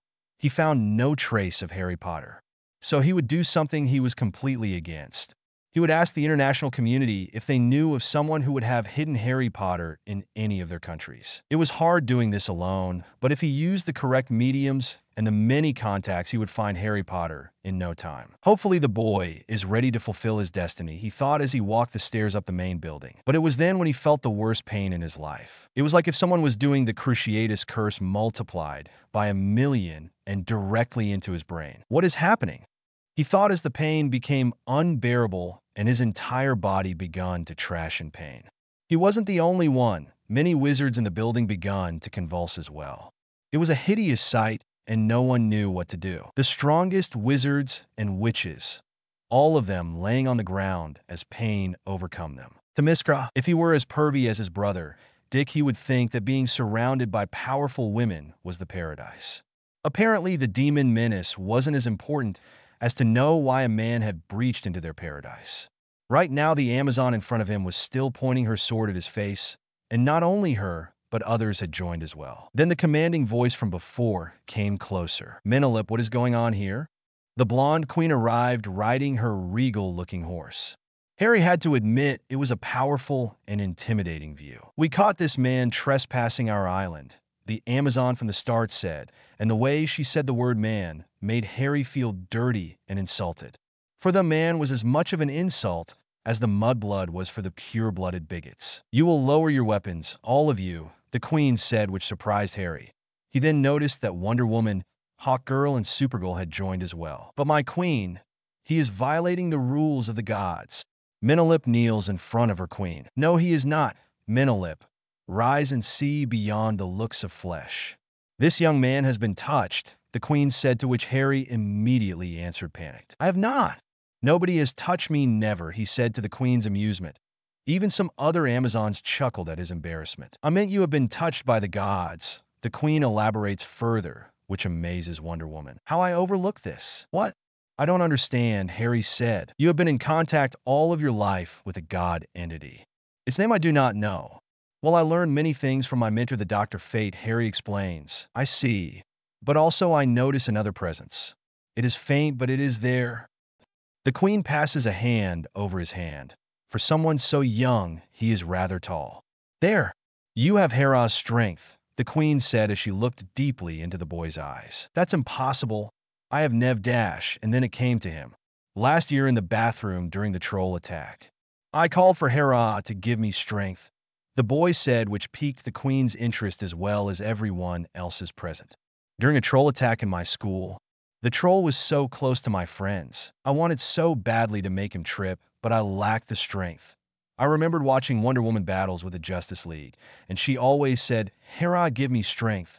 I only said that as a simple chanting or battle cry. I would have never guessed that I was being listened. Well, she did listen. She must have found something good and pure inside your heart to allow you to gain her strength, Hippolyta explained. Unbelievable, Wonder Woman said. Amazons, leave this boy go. He is not our enemy, the queen ordered, and the Amazons obeyed. Even the hesitant Menelip obeyed her queen's orders. What is happening? Harry asked them. He still had a mission to do. An old enemy of ours, a sorcerer called Felix Faust, came here wearing a god's maid armor. All right, Harry said as he nodded. But the queen wasn't only telling him. He was informing Wonder Woman and Hawkgirl as well. He is right now possibly working together with Hades, to bring down the entire world with them, the queen said. Harry noticed that the word Hades she meant like an insult. Do the Amazons truly hated every man alive, mortal or god?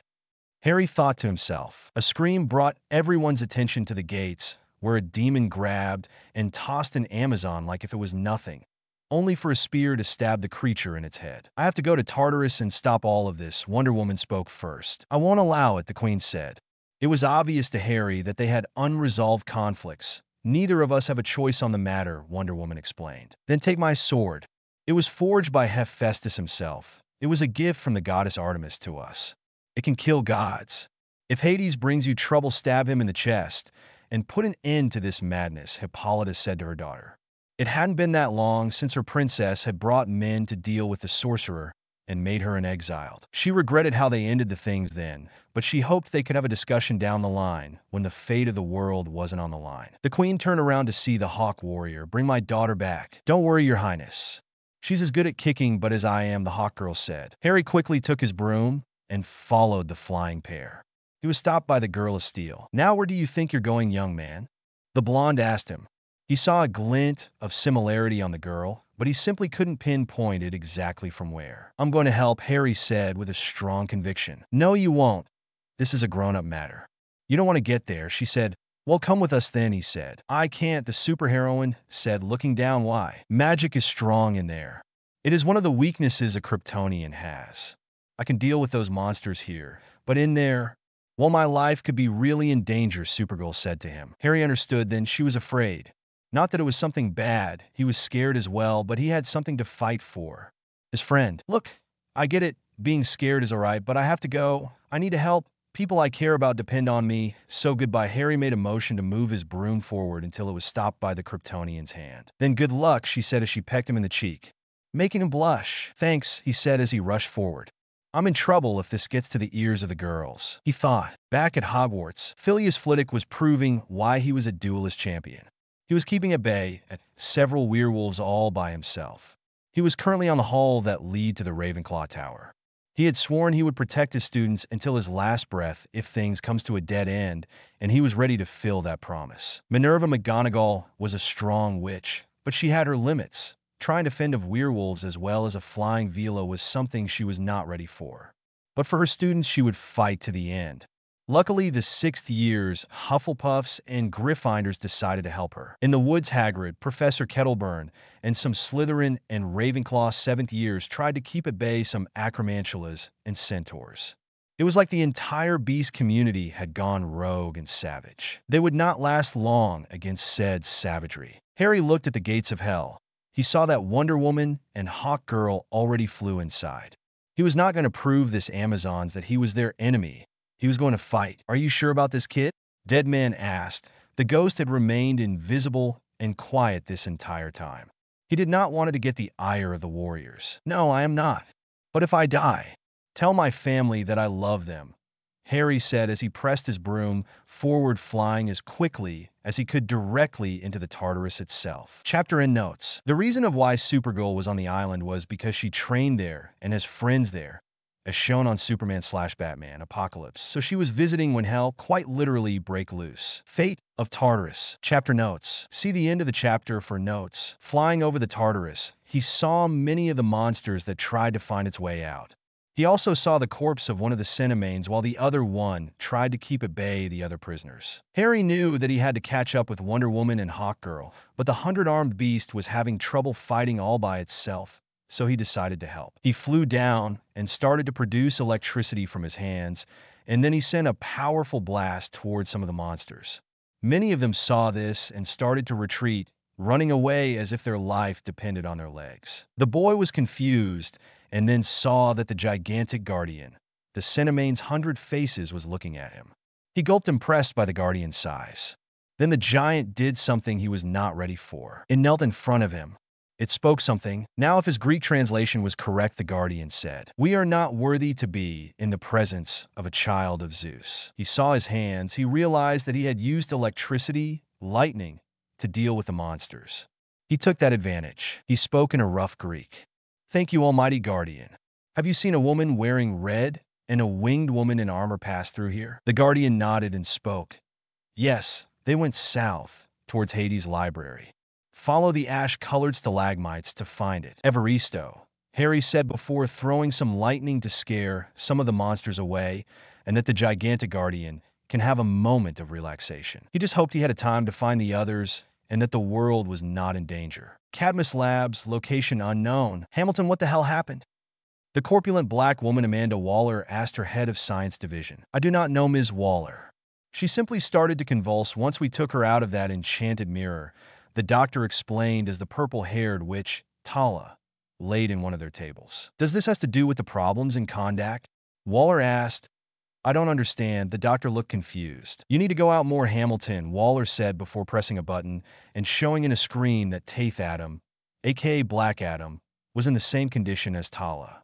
Then she switched channels to show that in Metropolis Superman and Superboy were fighting as sort of shadow monsters. All over the world, the magical creatures are at large. So far, we have noticed that only metas and aliens are fighting against said threat, but Homo Magus are nowhere to be seen. What do you believe, Ms. Waller? Hamilton asked her. I believe that the person who put Agent Toller inside that magic mirror is behind this, Waller said in an unamused tone. But there's no wizard, warlock, witch, or enchantress that powerful to send the entire magical world into this frenzy, the doctor said as he adjusted his glasses. I believe that whoever is responsible is messing with things no mortal should mess with, Waller said as they continued to watch the mayhem. Tartarus, Harry and Deadman were following the stalagmites, just as the Guardian had said when he heard desperate yells. The pair looked in confusion and saw multiple demons running or flying completely in terror. He hid between two mounts and could manage to overhear what the screams were about. Angel! Angel! The monsters and demons were saying. The boy and the ghost looked at each other. Angel? Harry asked Hawkgirl. Her wings must have confused them. Deadman said with glee. They must be close. Harry said, and he moved his broom to float over, and yes, just as he was expecting, he saw the two women at least 2 miles in front of him. He knew he couldn't yell that far, so he took his pinkies and whistled as hard as he could. Wonder Woman and Hawkgirl were discussing the fact that they were kind of lost. Hopefully, they could find a demon or a monster they could interrogate. Hawkgirl was making suggestions of torturing them with her mace when they heard a whistle. Do you hear that? Wonder Woman said, yes, but from where? Then the flying woman saw someone waving its arms towards them. It looked ridiculous, but it was visible. There, Wonder Woman said, and they flew towards it. Wonder Woman took her sword out. One could never be too cautious. Ilvermorny School of Witchcraft, Salem, Massachusetts. Helena Kyle Wayne was a 10-year-old young witch, yet she knew that when troubles in the magical world appeared, she had to act. She might not be as brave as Dick, who worked with the Jump City Police Department, or Annie Kate, who was in the Army. No, she wasn't that brave. But she knew that her schoolmates needed help, and she was going to bring them help. She saw Professor Clark fighting some deranged unicorns. The professor of magical creatures was having too much trouble with the creatures, so she decided to help. According to the books, the unicorns were the king of the beasts, and only Ambrosia could tame them. Perhaps if she had any sweet with her. The emergency chocolate. Helena waved her arms around, trying to gain the unicorn's attention. Hey everybody, over here. Come on, I have ambrosia. She yelled, and that apparently earned the beast's attention, who turned towards her and quickly went to her front.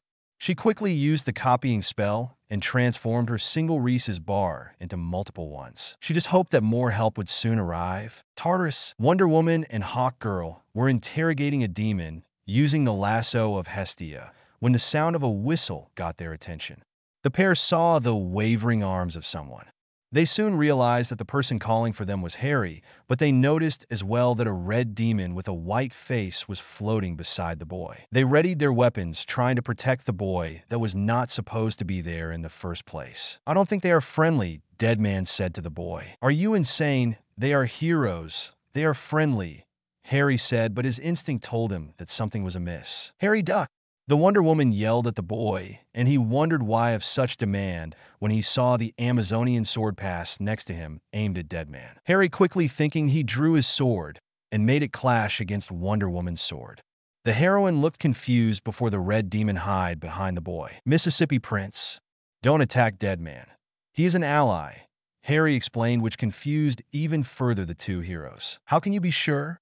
Wonder Woman asked, Then she realized how the boy had referred to her. Mississippi Prince? She asked. A dreading feeling clutched on the pit of her stomach. Yes, Mississippi Diana Prince, head restorer of the Louvre Museum and currently dating my father, billionaire CEO of Wayne Enterprises. Surprised that I figured it out? The boy asked with a smirk. Impressed indeed, Wonder Woman said. Don't worry. Your secret is safe with me. I won't tell Dad that he is dating an almost immortal warrior princess. Harry said to the woman as he made a movement on his mouth of zipping it. So he can figure out my identity, but not his father's? The Amazonian princess thought to herself. I like this kid. Hopefully I can convince John to allow Rex to meet the Bat Kids, but by RA that man was stubborn and could hold a grudge. Yes, she was still mad with Batman after the Savage debacle, but she wanted for her son to have friends of her age. Hawkgirl was lost in her own thoughts that missed the part in which the boy and the woman had already devised a plan. Are you insane? Wonder Woman said to the boy. What? Hawkgirl asked. He wants to release Hades, Wonder Woman said. Her anger most pointed at the god of the underworld. Isn't he helping Faust? Hawkgirl asked. Not according to what this demon told us, Wonder Woman said, pointing her sword at the demon she was still carrying on her lasso. Besides, how can we be sure that Hades is going to be on our side? How can you be sure he is against us? Harry asked. He is right, Diana. For all we know, Hades has been imprisoned in his own home. I'd be pretty pissed if someone did that, Hawkgirl said. Wonder Woman let out a powerful groan. She would have preferred to face him rather than work with him. And now she was going to have to rescue him as well. Her day just couldn't get any worse. So, that means I'm clear? Deadman asked. Yeep, apparently she wants to kill someone else. Harry snickered as he saw Wonder Woman fly away. He still couldn't believe the situation he was in. He was still in shock at how different his day had started. As the group flew towards the place the demon had told them, Hawkgirl flew next to Harry. So tell me, young man, why did you come here? She asked him. I told the Amazons that there's someone I care about that is in danger, Harry said. No, you explained, but that's not your entire reason. Tell me the truth. Hawkgirl said. There was something in her eyes. A fierce yet gentleness in them. He let out a long sigh before he replied, because it's my duty. My professors and mentors had always told me that I was destined to fight this evil man, a dark wizard that is the equivalent of Hitler in the magical world. That's what I am, a wizard, if you couldn't tell by me riding a broom. Harry joked, which made the woman chuckle. I would never have guessed it. Besides, you are lacking the pointy hat, she said. That is only for the first and last dinners at the school. He joked as well. Anyway, they told me that, and suddenly I feel the weight of the entire world over my shoulders. And since I don't know when this battle with this evil wizard will take place, I just want to be ready, the boy said. Hawkgirl understood his sentiment. She was like that before her first task with the Thanagarian army.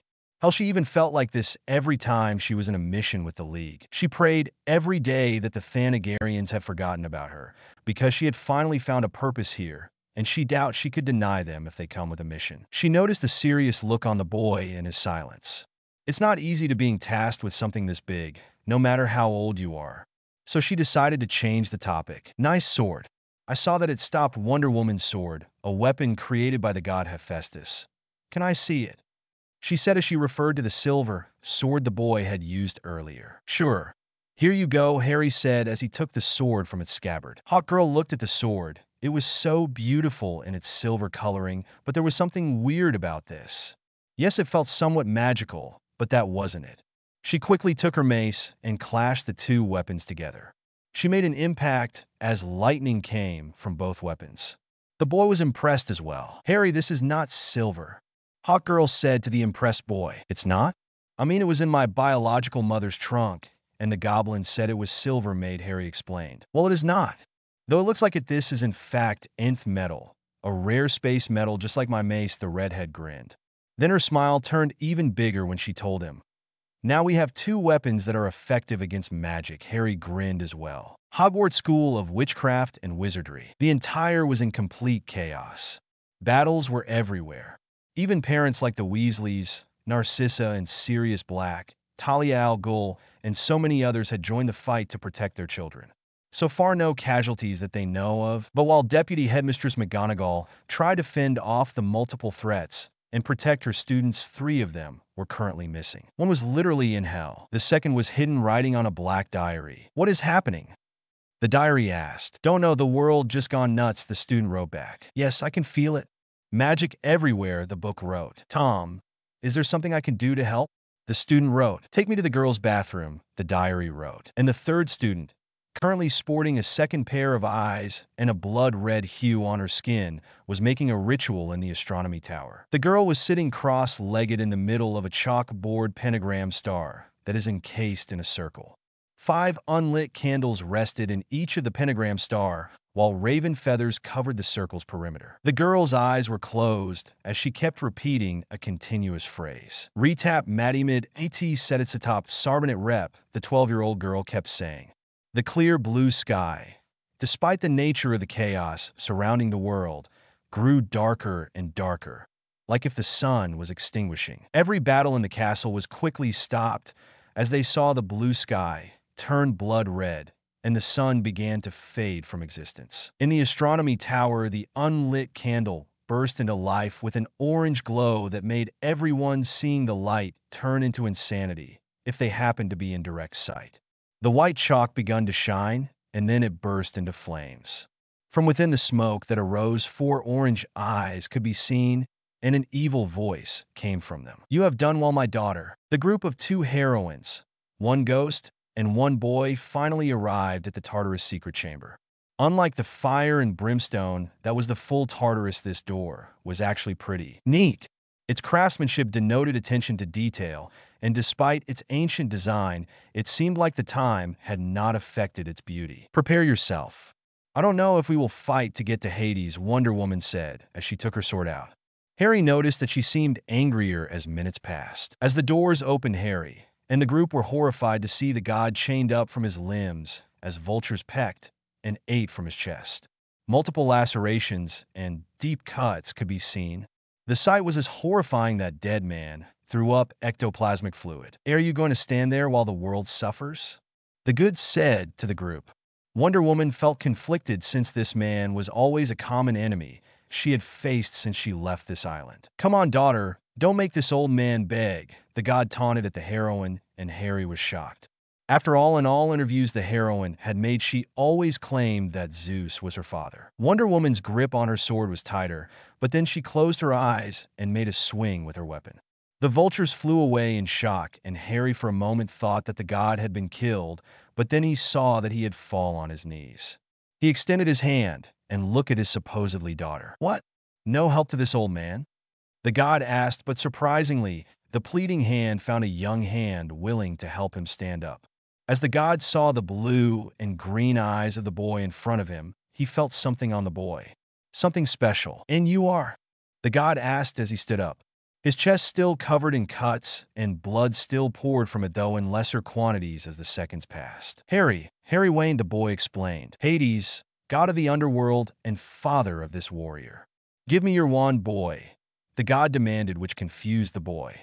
It wasn't nice to give an order just like that, but he was frightening to be commanded by a Greek god. So he took his wand out of the special compartment in his utility belt and presented it to the god. Thank you. The god simply looked at the wand and whispered something no one present could hear. Then he returned it to its rightful owner. What did you do?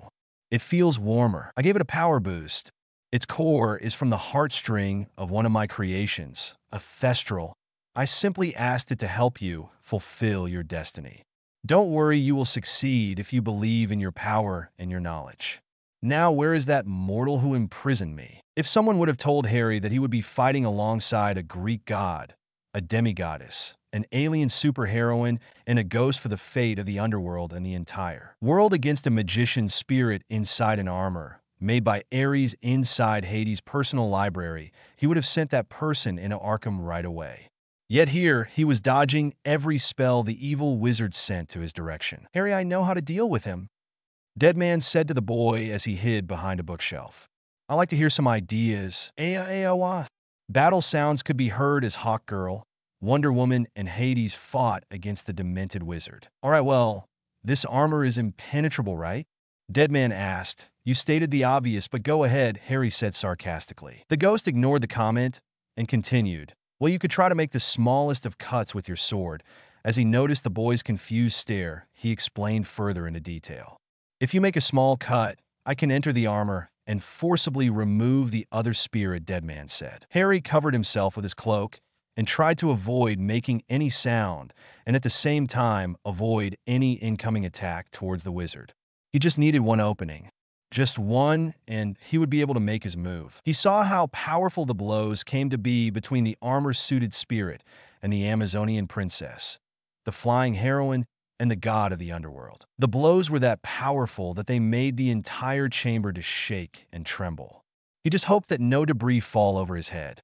He was too young to die. The young warrior wizard saw his opening when the armor grabbed the warrior princess with one hand while with the other had taken the mace of the now unconscious hawk girl. Harry uncloaked himself just enough to make a deep cut in the armor's ankle. It was less than an inch, but enough for Deadman to sneak inside. "And now I will kill Wonder Woman," the wizard said as he laughed maniacally. He thrust the mace forward only for his hand to stop before it made an impact. "What?" the wizard said. He made efforts to move the arm, yet it did not move. "Mind if I step in?" Deadman said as he begun to take a hold of the armor. Harry had to contain his laughter as he saw that in the armor's helmet the purple spirit of the evil wizard was being pushed down by Deadman's red one. "Get the F out," Deadman said as he censored his speech as he saw that he had Harry in front of him. Finally, the evil spirit was expelled from the armor, and before the wizard tried anything funny, he got his arms tied by Wonder Woman's lasso. "What were you planning, Faust?" Wonder Woman said as the lasso begun to glow. "I may be a little rusty on ancient Greek, but if I'm right, then this book talks about the ley lines," Harry said before the wizard got the chance to reply as he read the open book on the desk. The book Faust was reading before they attacked him. Hades looks over the boy's head and reads, then his eyes grow large and turns towards the spirit of the wizard. "You low-life scum. You were trying to change the ley lines to your person? You are not only insane, but a complete imbecile. The ley lines are the last vestiges of the presence, and you tried to redirect them to your person? No deity, let alone a mere psychotic mortal like you, can alter them." The look from the god towards the men sent shivers towards everyone present. Harry knew that the punishment Faust was going to receive was well-deserved. "How do we stop the chaos in the outside world?" Harry asked, his mission to help Rachel still present on his mind. "Close the book and burn it. That will restore the balance in the world," Hades informed the boy, who quickly did as he had been told. As the book turned into ashes, a strong pulse was released. He knew that everything was all right. Or was it? Did Faust return? A deep voice asked. "No, sir. Neither the suit nor him returned from the island," a brunette in a tailor-made suit replied. "Interesting. It's a shame. It was a valuable asset," the voice said. "He will be missed, sir," the brunette said, sharing her boss' sentiments. "What? Oh no, you misunderstood. I don't care about Faust's fate. I was talking about the suit. It was made by the god of war, a fine piece of power. Now it is lost forever. Faust served his purpose nonetheless," the deep voice said as he stood from his chair and looked at the skyline above the city of Metropolis. "The bell has been rung." Chapter and notes. Just to clarify, Diana met Steve Trevor when he crash-landed on the island. She was tasked with returning him to the men's world, only that she ended up joining to fight the Great War. She then continued to save the world a few more times, and then joining the Justice League in the same way it happened in the animated series with a mix of a Snyder Cut movie. The phrase that Rachel uses to commence the ritual is "per tenebras potestates dimitam pater," which is translated from Latin into "through the powers of darkness, I will release you, Father," only spelled backwards. In darkness. Chapter notes. See the end of the chapter for notes. Minerva McGonagall Pennyworth was exhausted. Her battle against the Vila had taken a toll on her, and she could no longer stand on her 2 feet. She was looking through the window, ready to take an early vacation when the skies begun turning blood red, covering everything with a red hue that shook everyone's soul. "What is happening?" she asked herself. The answer to that question was a certain red-skinned girl with 4 eyes who was standing as she recited an enchantment to bring her father to this world. "Soon my daughter this world will be on my knees. No one will be able to stop me," the cloud that was slowly shaping up into a humanoid figure was saying. "Chaos, death, and destruction will be everything this world will know," the cloud continues saying. The world was within his grasp, but then a magical pulse shook the entire world. And his daughter, the witch that was almost finishing chanting for his liberation, turned on him. And still on her red hue, she began chanting something else. Rachel's eyes were dead set on the cloud that was her father. her 4 eyes orange in anger as the demonic bastard almost got out from his prison. She said, "Azarath, Metrian, Zinthos," she said it once, and the second pair of eyes disappeared. "Azarath, Metrian, Zinthos." She said it once again, and her skin turned her regular pale hue. "Azarath, Metrian, Zinthos."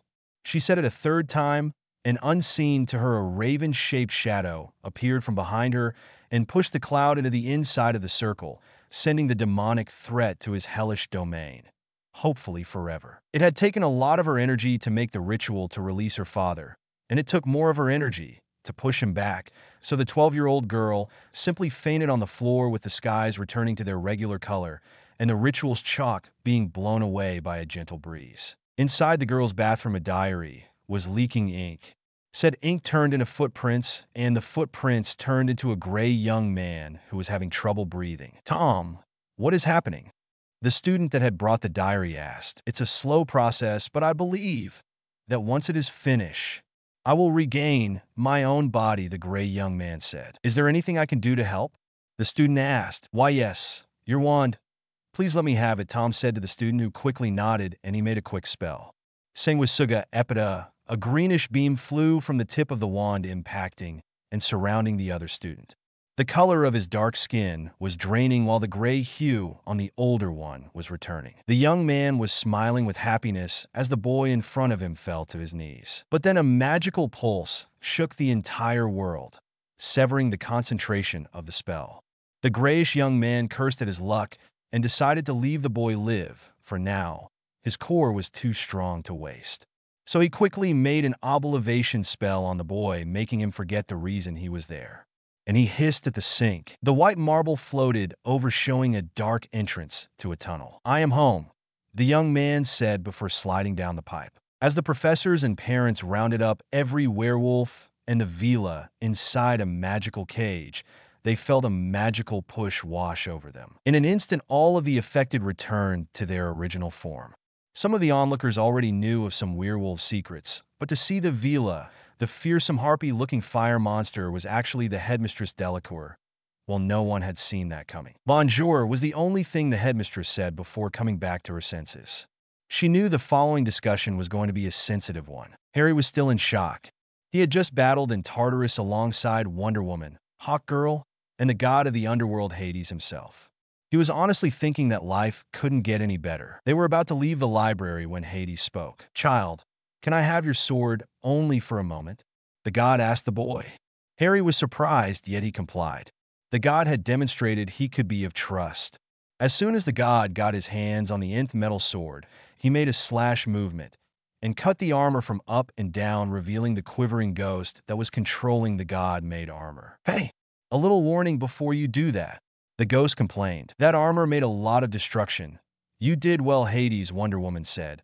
She had seen the destructive potential of the armor, had so she, although reluctantly, agreed with Hades' decision. "Come on, I don't know about you, but birds like clear skies, not dark, gloomy, and evil caves," Hawkgirl said, trying to divert the attention to the fact that they were still inside the Tartarus. "Goodbye, Mr. Hades. It was nice meeting you," Harry said to the god, which the god smirked at, as he found no trace of lying or mockery on the kid's voice. "I'll see you soon, young Harry.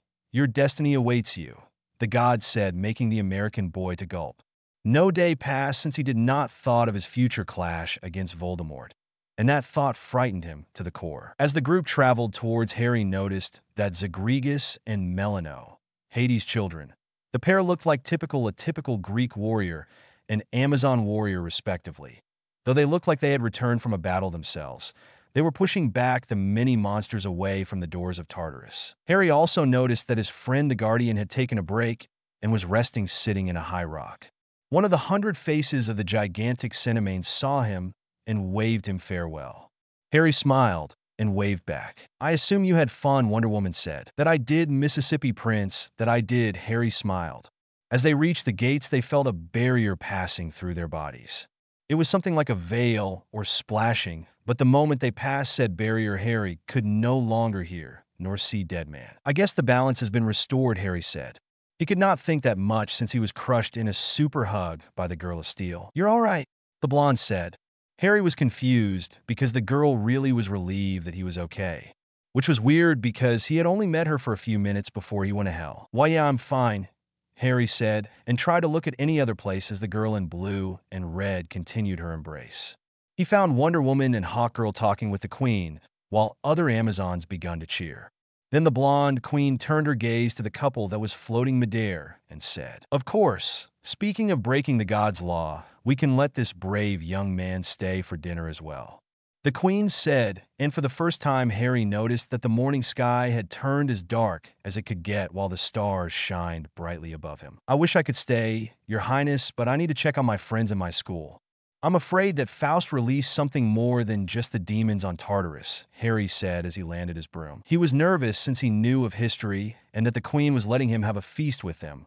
Well, it was something unheard of.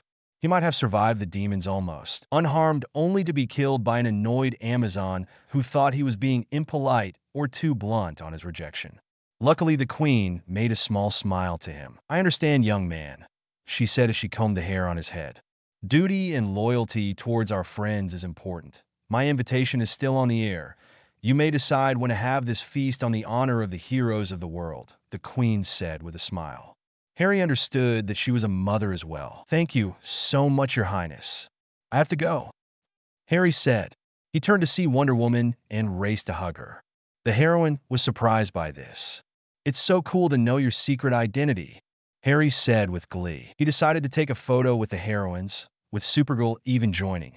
"Damien is going to be so pissed to miss this," Harry said with happiness as he thought of his brother. As Harry flew away, Wonder Woman walked to the girl from Krypton who was watching as the broom became nothing more than a dot in the distance. "You really have a crush on him," the older superhero said to the girl. "Yeah.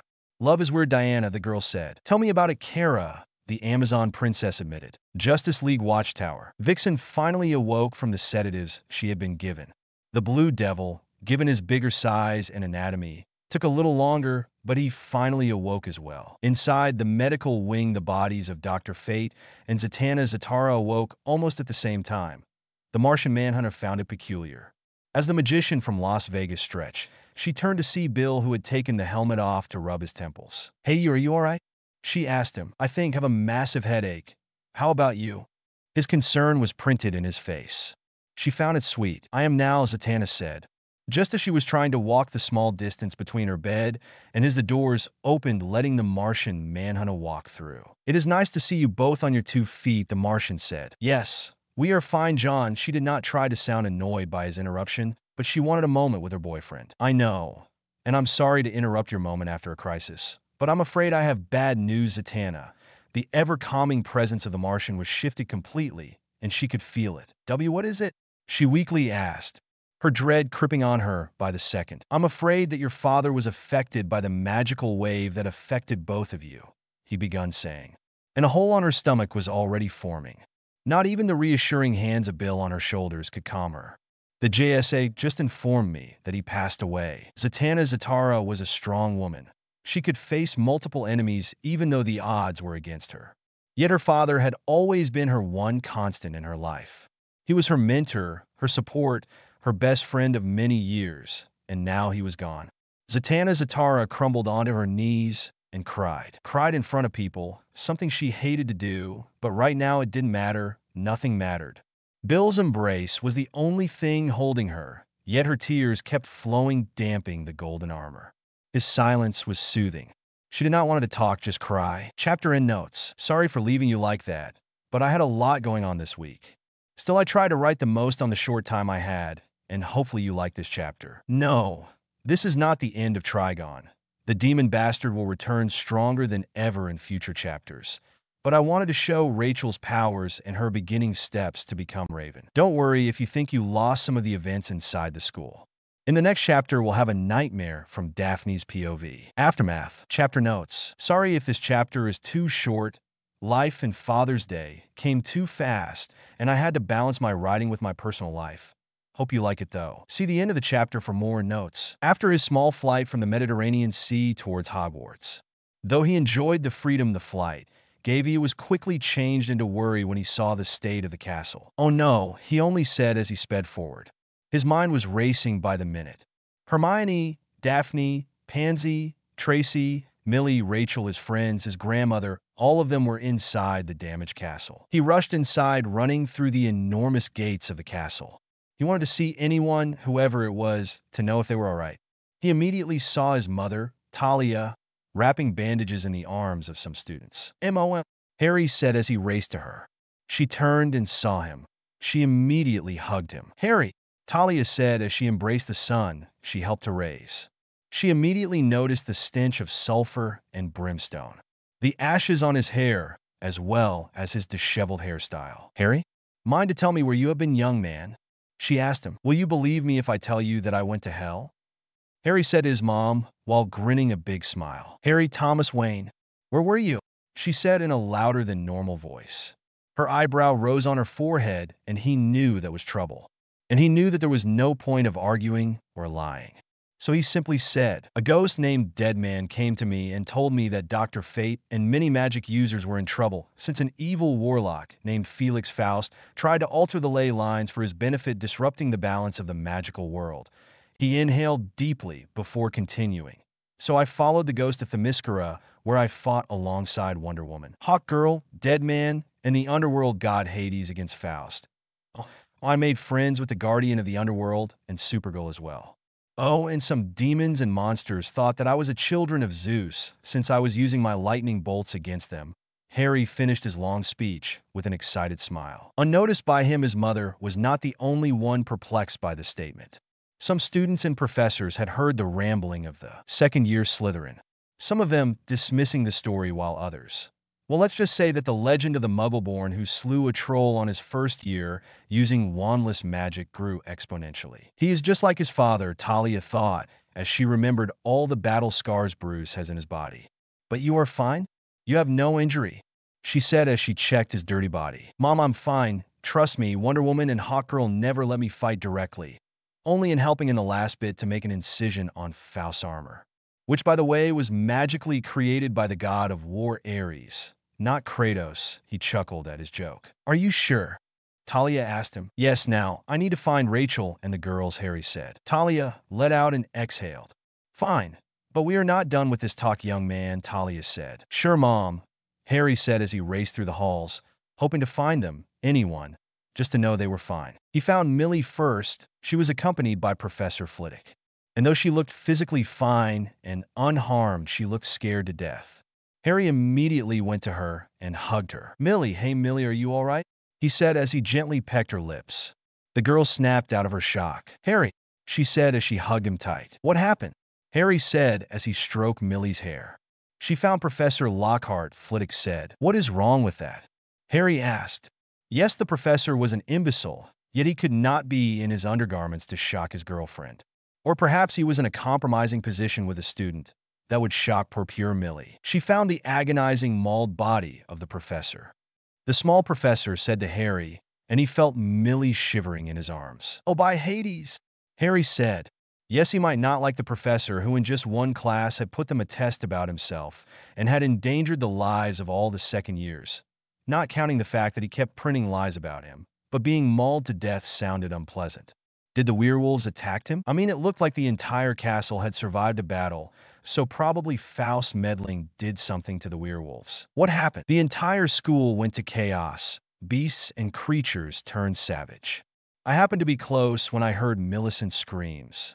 I covered her eyes when I entered the office as I vanished the pixies that were eating parts of the professor, Flitwick said, and though he omitted several gory details for his students' sake, he still gave a redacted description of what happened to the glorified professor. "She is still in shock," Harry stated. "Yes, but luckily, she has many wonderful friends like you to watch over her," the professor said. "I should take her to the hospital wing." "Thank you for taking care of my Millie, Professor," Harry said as he stood up, still holding tight on a Millie. He hoped and prayed to find the others on the way to said wing. The couple did not find anyone of their group on their way to the hospital, which both worried and relaxed the green and blue-eyed boy. They could either be in the hospital already or be in the common rooms simply waiting for his arrival. It was a 50-50ish chance of either situation. As soon as the pair entered the room, Harry scanned the crowd and the beds. Yes, there were multiple injured, many of them with scratches, burns, and bruises. He searched with his eyes the bed where he had left Rachel not long ago. A panicky feeling crept on his stomach as he did not see her on her bed. He He saw Jendel Yaxley squirming on the bed. He looked in pain. He was confused. Did the medical which released her when the convulsion stopped. Just then, Professor Sinistra entered with the levitating body of Rachel. Behind the professor, Hermione and Pansy walked with worried looks as their arms were intertwined while Myrtle the ghost and the gray lady floated over trying to see the pale-looking girl. "Rachel," Harry said, forgetting for a moment that Millie was still holding tightly to his body. Yes, he wanted to ensure Rachel was fine, but right now Millie needed him. "Harry!" Hermione saw him and Millie and rushed forward, dragging Pansy with her. As she embraced the pair, Harry could feel the ribs in his body cracking at the strength the bushy-haired girl could make when hugging someone. "Where the hell did you go?" Pansy asked, clearly annoyed. And he couldn't help to feel guilty by leaving them, but in his defense, he did not know any of this would be happening. "Yes," Harry replied smugly. He needed to make a small joke to ease the tensions. "Yes?" Hermione asked. "Yes to your question, Pansy, Hermione, Millie. I went to hell to stop this apocalypse," Harry said with proudness. The look on every girl's faces was something so comically fascinating and adorable at the same time. "Repeat that," Pansy said.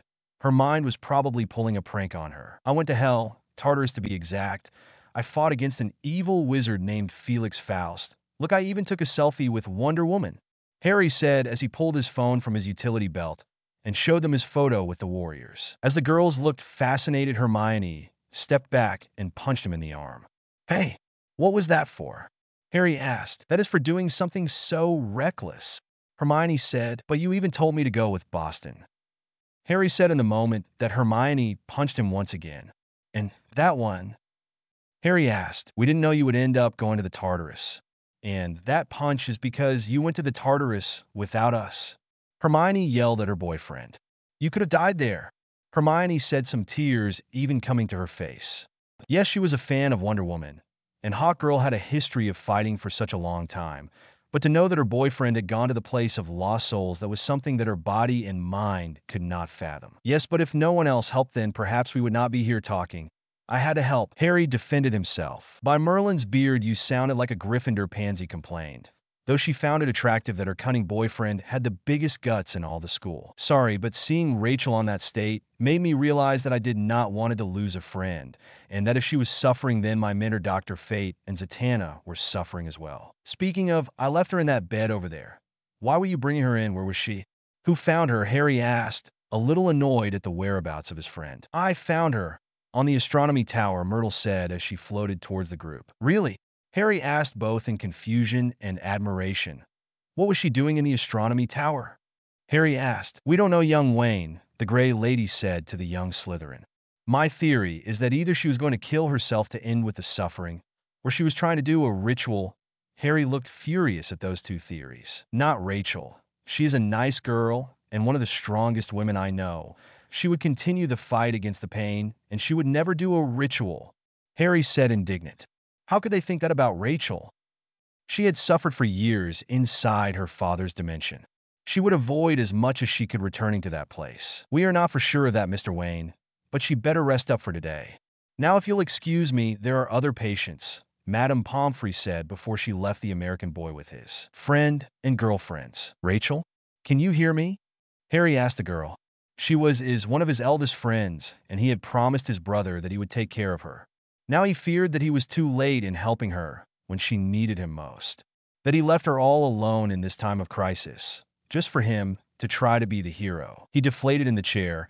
He would have fallen to the ground if it wasn't because Millie had not left his side all this time. She went mostly mute, which worried him, but when she was ready to talk, he would be there to listen to her. The Court of Owls, unknown location in Gotham City. Through the marble floors to the ivory statues, the silence reigned in the main headquarters of the Court of Owls. A dead silence that the faintest of breaths could disrupt it. Only the sound of the high-heel shoes the current Grandmaster, Samantha Venaver, was disrupted, said calm and peacefulness. She sat in her throne in the middle of a big podium as she pondered the recent events that had happened all around the world. "Magic is real. That I had a faint suspicion that it was true. After all, most of our best talents are reanimated corpses, but that is made possible through technology and science, not magic. Or was it? I should contact someone known of performing said magic, so that our night be one for the ages," she thought to herself as she gave shape to her new plans. And if magic is real, then perhaps I won't need to seduce my target in order to gain a king. Chapter and notes. So this is it for this week. What did you think? Also, next chapter will be titled Enemies of the Air Beware. Speeches, plots, and doodles. Chapter notes. See the end of the chapter for notes. Hogwarts School of Witchcraft and Wizardry. Dad, I'm telling you I'm fine. Yeah, honestly, the attack wasn't as bad. Harry was talking over the phone with his dad. He had told him that he had stayed inside the school during yesterday's events.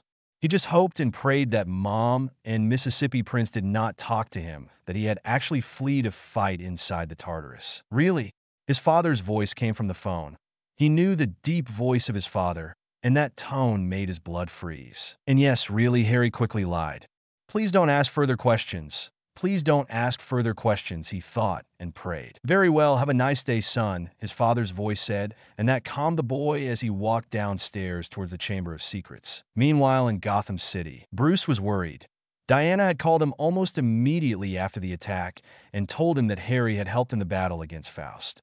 His concern was big, but he had pressing matters at that moment, like helping his youngest, Helena, during and after the battle of her summer school. Then when everything had finally calmed, he was about to call when Talia called him first.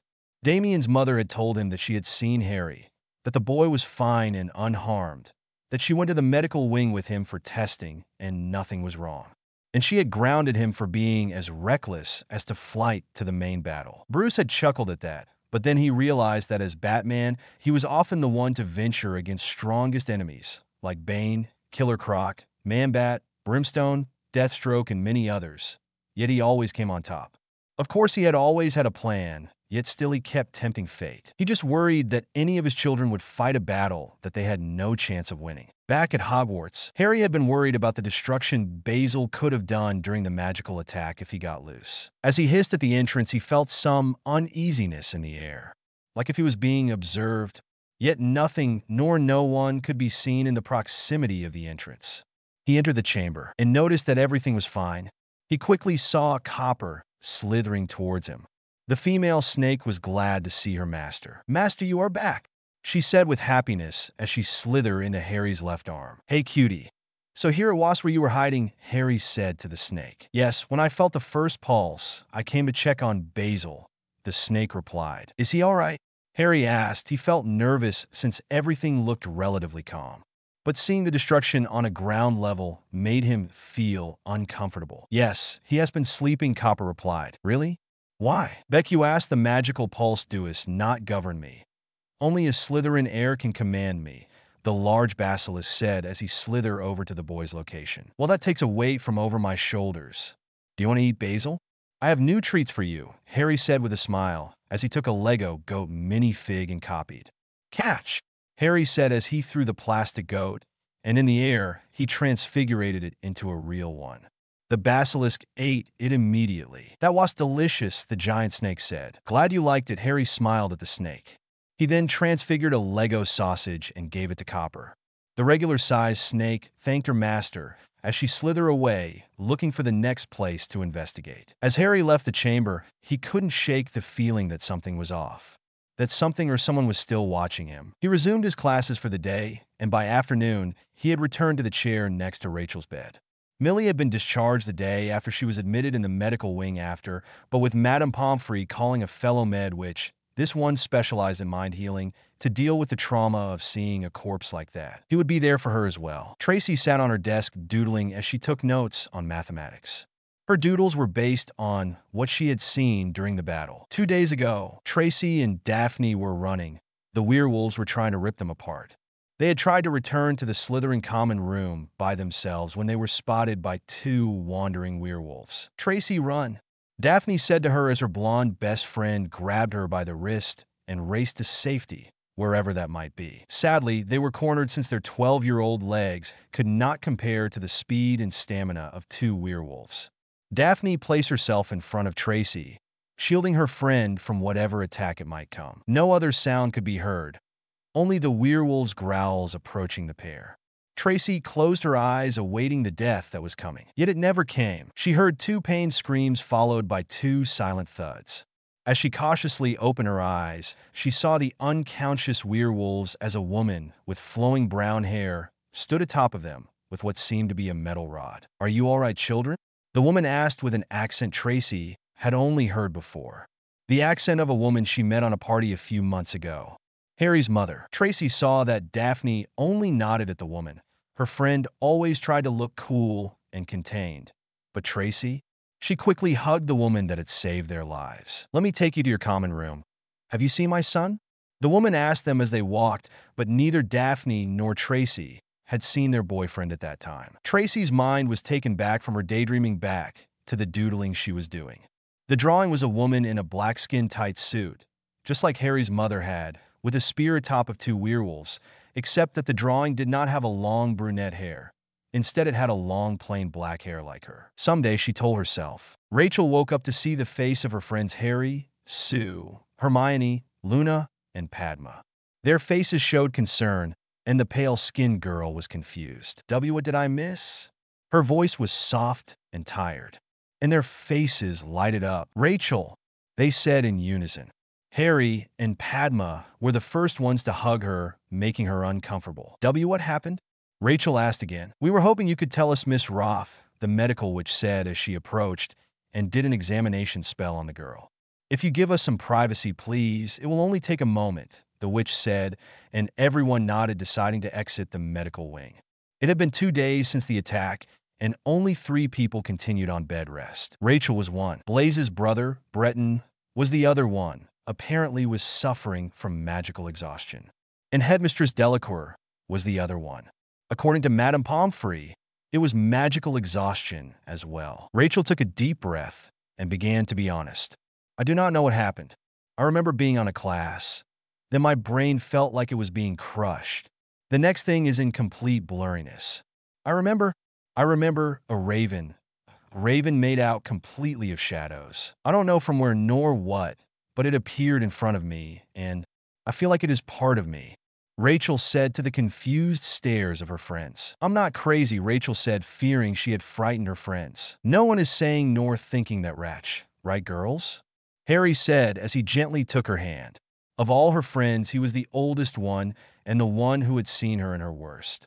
She knew that Damien, and he would always have her back. "Of course not," Padma said. "Rachel, you're our friend.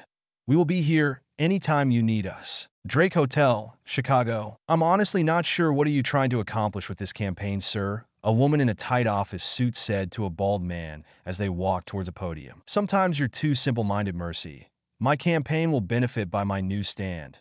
Yes, it will look like a little extremist, but the world was under attack a week ago. It will be unwise to not address it in my next speech," the bald man said. "It will be foolish if you offend someone in the crowd," Mercy said to her boss. "Careful there. I know what I'm doing. The people of this country need a strong leader that will face any threat against our people." And after saying that, he begun walking to the podium. "Your candidate for President of the United States, Lex Luthor," the announcer said as Lex stepped to the spotlight with a bright smile on his face. "Thank you, Andrew. And thank you to all fellow Americans on supporting me," Lex said as the cheering audience began to quiet down to listen to their candidate. The billionaire candidate took a look at the audience in front of him. The people, all dressed in their most fancy clothing, were the perfect target for his presidential campaign.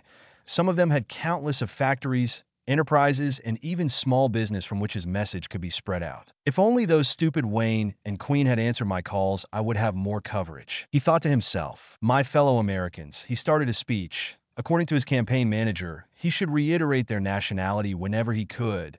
That would ignite a sense of patriotism inside of them, making them most likely to vote and support him. "Many question me, why do I want to be president of this great nation when I'm already one of the richest men in the world? Well, I can be the richest ever, but if I can't defend the poorest, then my money is worth nothing. As a president, I can defend my fellow countrymen, women and children, looking for ways to improve their lives. Everyone deserves better education, transportation, and employment. Yes, some of you might know of my criminal past, or that I'm the son of immigrants, but this soil was built by dreamers who wanted a better life for their children, for their families. I could be a force of change if you allow me to. I know some of you think that Senator James Stanton can be a good president. Many of you think because he comes from a line of a family well versed in the politics of this country. I can tell you you're absolutely right," Luther said to the confused stares of the people in attendance. "But why be satisfied with good? when I'm right here telling you how great I can be. This next November, vote for Lex Luthor, and you will have greatness by your side. God bless you all. God bless America, Luthor said, as he sent a kiss to the audience, who began to stand and cheer for him as the candidate's name appeared in a screen behind him with the waving American flag behind it. Luthor walked towards his campaign manager, Mercy Graves, who gave him a glass of fresh water. "You didn't mention the attack. What changed?" Mercy asked him as the man drank his beverage. "Listen to them, Mercy. Do you really think it was wise to address an attack? I just fueled their patriotic spirit. The magical realm can wait," Luthor said as he walked backstage with a big grin on his face. Annual shareholders meeting, Wayne Enterprises, Gotham City. The night after candidate Luthor gave his speech, the main shareholders were gathering in the main hall of Wayne Enterprises building to hear about the breakouts, and most importantly, the stock price and how it had grown or deflated by the CEO's very own lips. Between the stockholders, there was a couple that stood out the most. Said couple was an overly happy redhead pair who were giggling amongst themselves by the mundane and common things the other guests took for granted. "Look at that Molly," the man said to his wife as the CEO approached the podium, and his image appeared from his torso to his face on a light screen behind him. The pair was amazed by how something so simple looked so magical to them. One could think they were from another time and place, yet no one had pointed at them or made a comment about it. In another table was a well-dressed couple, a blonde woman and a black-haired man with stoic looks in their faces.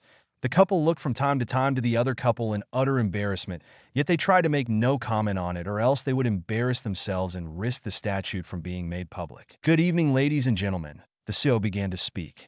His deep, yet at the same time, warm voice drew everyone's attention. "First, I have to tell you that this year has been going and doing great for Wayne Enterprises," the CEO began saying his speech. Many people were so thrilled by his words of encouragement and the hope he gave them regarding the company's future. But there was someone who was ignoring his speech. Well, she was rather captured by the movement of his lips, and she couldn't stop but daydream about how those lips would feel covering every single inch of her delicate skin. "Soon, my love, soon you will be king, and I'll be yours," the blonde, curly-haired woman thought to herself. The CEO continued his speech, and he finally got to what everyone was expecting. The profits market. Many of you will know that we tend to give profits predictions every quarter, so our policy of open books can be accessed by any of you. Well, as I said during my speech, this year has been doing great for our enterprise. Now, up to the profits, Bruce said as a chart display began to appear in the screen behind him. Many data was being given, impressing some and giving ideas to others. "This is where I will attack you, my love. Your economy," the blonde, curly-haired woman said, but then her train of thought was interrupted when a redhead couple, a few tables away from her, jumped in celebration when the CEO announced that the profits of the domestic use appliances had been on the rise by an 80%. The couple jumped in happiness as they said, "We're rich, we're rich." Meanwhile, the blonde woman and the dark-haired man simply groaned at the other couple's reaction. Meanwhile, the CEO was chuckling at the couple's newfound fortune. "This is what Wayne Enterprises is all about, ladies and gentlemen. To fulfill dreams," the CEO said. Meanwhile, the blonde, curly-haired woman thought, "And you're going to fulfill mine, Bruce dear." Chapter and notes. Hey everyone, I know I said that this week's chapter was going to be about the Chamber of Secrets, but I just simply couldn't force myself to jump to the Halloween feast without some proper development after the chaos that plagued the world. Still, I hope you had enjoyed it this week's chapter. Lucky 13. Chapter notes. Short chapter, but I just simply couldn't resist doing a birthday chapter as well as introduce the new Dada professor. Hope you like it. Before Harry and the rest of the students noticed, October came rushing down. Many things had happened inside the school.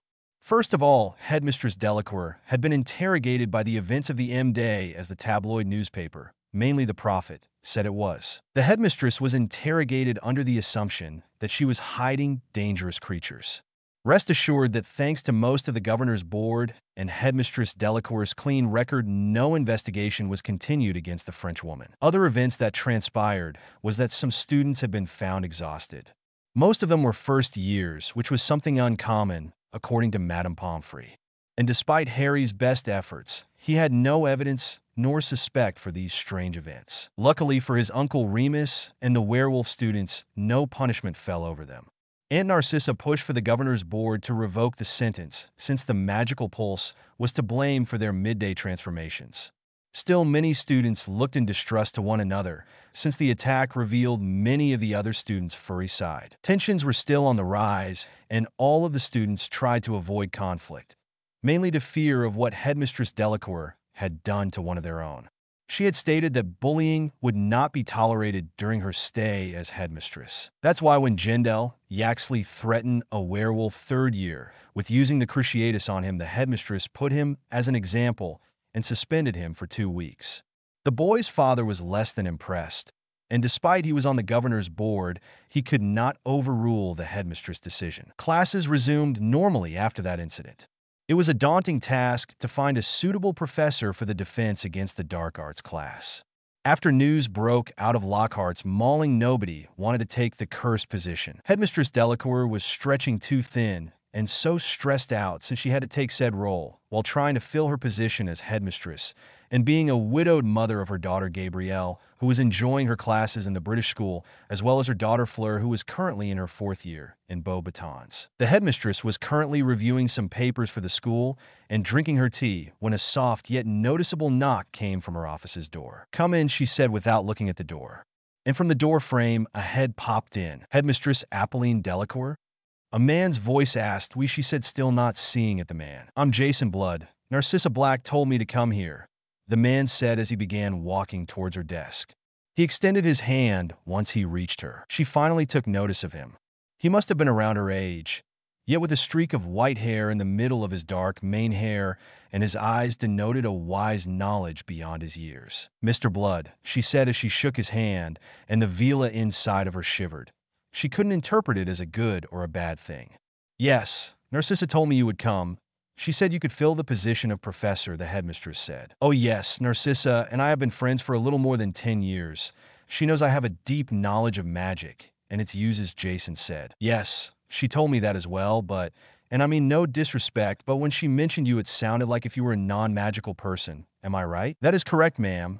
But as I said, I have deep knowledge of the magic and its uses. Narcissa believes I would be a suitable candidate to teach the children," Jason said. "And just to fully grasp, and once again, I don't want to seem rude, but what makes you qualified to teach?" the headmistress asked. She was desperate to get a replacement, but she was not going to give the job to the first person who walked through her door. Not after Corbin Yaxley presented himself, telling her he was going to be the next DADAP professor, since this school clearly needed a strong hand to move it to the right path. In other words, the British pureblood ways. "I might not be a magical user, but I'm an adept scholar. I have the knowledge of many historical facts and magic as ancient as possible. I might not seem like much to a woman like you, but I am magical in my own way." You see, he took a deep breath before continue. Narcissa had warned him to not lie to the headmistress, that something about her could feel the lies and take the truth out of anyone. So it was better to be honest from the beginning. "I am an immortal knight from the Arthurian times. I was one of the knights of the Round Table under King Arthur himself. They knew me as Sir Jason Blood of Norwich. I was cursed by Morgana Le Fay to share a body with a demon. I can cast some spells by reading them, but my magic is stronger when Etrigan, the demon, takes over my body. I have lived through centuries. I've studied with every master and wizard alive in any place of the world. I think I can do a good job at teaching the students." Jason finished, and he saw that the headmistress was speechless. "So that's what I felt from you," the headmistress said, which confused the wannabe professor. "Excuse me?" Jason asked. "As you're saying a secret creature living inside of you. I will confess that I do to have a creature living inside me. I'm a Vela," she said before the man in front of her added. "The fire harpy." "Yes, though not many refer to us like that," she said. "Then they're dead wrong. I fought alongside and against harpies many times, and they're the fiercest and deadliest creatures I've encountered," he said. "And now you're reconsidering not taking this job? Am I right?" the headmistress asked him. She knew exactly why she kept her fiery persona as a secret. Not many would understand and would try to attack her. "Why would I? Even now I'm more interested in taking the job," Jason said. The headmistress looked at him in confusion. She would have dismissed him before, and she knew he would retreat once her declaration was made. "Are you sure?" "Yes, if out of course you allow me to teach in here," Jason replied. "I'll have to consider it, but I doubt there are others waiting in line." "Just keep your demon form contained, please," she added. "He only comes during battles, never for social visits," Jason said, "or to teach a certain magic boy. I'll have the answer soon." And with that, the meeting was over. ignored by the people their creatures inside were jumping to get out. This meeting was more interesting for them than for their humans. A week later, the Professor Blood was starting his first class with a Gryffindor and Ravenclaw fourth years. September 19th. Hermione hated her birthdays. Year after year, it was her passing the celebration with only her parents, which was fine because they love her and she loves them. But as years went by, she realized that she never had a friend in said occasion. Her birthday cake was small enough for the family of 3. Only in rare occasions her cousin, Gemma, and her aunt and uncle would visit them. She did not like her cousin. She was mean to her and always made fun of the books she read. She often mocked about her hair and teeth, so she felt more miserable instead of joyous on her birthdays. That all changed when the summer before she went to Hogwarts, she met a boy named Harry. That boy offered her friendship without asking anything in return. And from that point forward, her life was cheerier than ever. Not only did she now have a boyfriend, something her cousin always told her would be impossible, but she now had friends, true friends, and a best friend as well. During her first year, she expected nothing but perhaps a half-hearted congratulations from her dorm mates and friends. But that wasn't the case. Not only from the sunrise did she was delighted with good intentions and well wishes, but also with multiple presents and gifts throughout the day, and ending with an amazing celebration in the Ravenclaw common room. So when she went to sleep in the eve of her birthday, she couldn't hide her excitement. As she woke up in the morning, she saw the bright eyes of Hedwig, Harry's owl, perched over her sheets over her torso. She did not know how long the snowy owl was waiting, but by the look on said bird, it wasn't that long. The owl let out a gentle hoot, and she pointed at the package under her claws. "Good morning, Hedwig. Is that for me?" the girl asked, and the owl chirped in response. The birthday girl gently took the package, a brown paper wrap package, and began to gently tear the scotch tape from the sides, and finally she unwrapped a periwinkle blue wrap box. She proceeded to gently open it as before, and then, for a second time in the morning, she received a present. The present had a letter. It was from her parents. "Dear Hermione, as we told you before you parted towards the school, you're a wonderful daughter, and we couldn't be more proud of you. You're turning 13 today, and it only seems like it was yesterday that you were only a baby. I hope your friends celebrate you with a bang. Just remember what I told you. I'm too young to be a grandmother. With love, Mom. P.S. If that boy you're dating tries to do some funny business, tell him he is in for a world of pain. Nobody messes with my princess. Love, Dad." Hermione felt both like laughing, like tearing, and embarrassed by her parents' talk, but she missed them still. As the saying says, one never knows what it has until it loses it.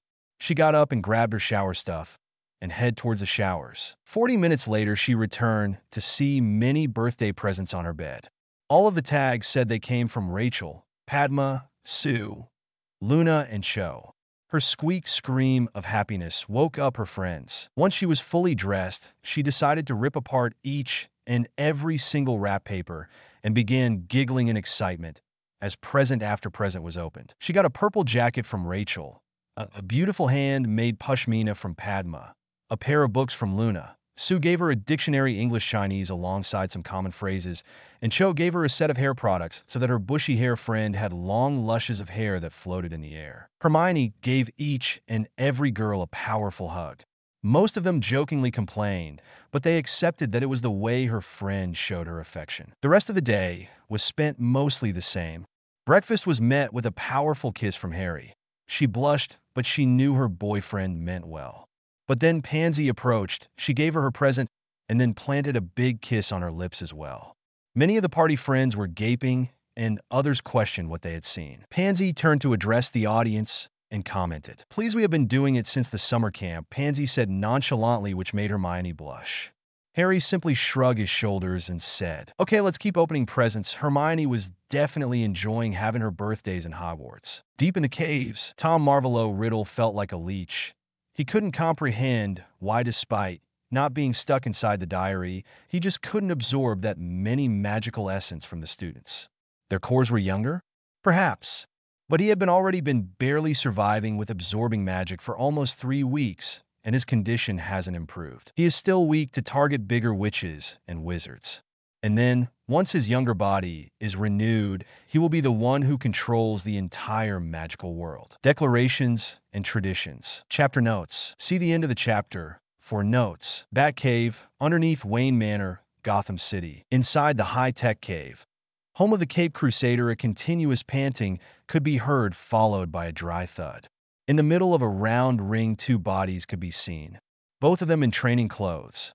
One of them, the male, was looking at the screen, while the female was punching a metal plate. "Remind me again, why am I doing this?" the woman asked the man. "Simple, Diana. I need to measure your strength to produce a resistant armor." The man said. "Why? Don't tell me you're working in another contingency plan," she asked as she crossed her arms over her chest, and an unamused expression appeared on her face. "Something like that," he replied. The woman fumed and walked towards him. "Bruce, we talked about and you promised it. No more contingency plans against the League after the whole situation with Vandal Savage and his Legion of Doom. Look where that landed with other Leaguers. John and Shara don't even want to talk to you. Hal is still distrustful. And Arthur only comes here because your children are friends. By Hera, Barry's wrist still has sequels from time to time. So please tell me this is not for one of your plans," she said with a serious tone. The unmasked Batman let out a long sigh. Every night, he was hunted by his memories, by his past mistakes, and not a day passed since the betrayed faces of his friends looked down on him. How he failed them and endangered them, all because of his own sense of powerlessness. "I did promise, but I swear to you, Diana of Themyscira, that this not for a plan against you or anyone of the League," Bruce said. "Then what?" Diana said as her right eyebrow lifted on her face.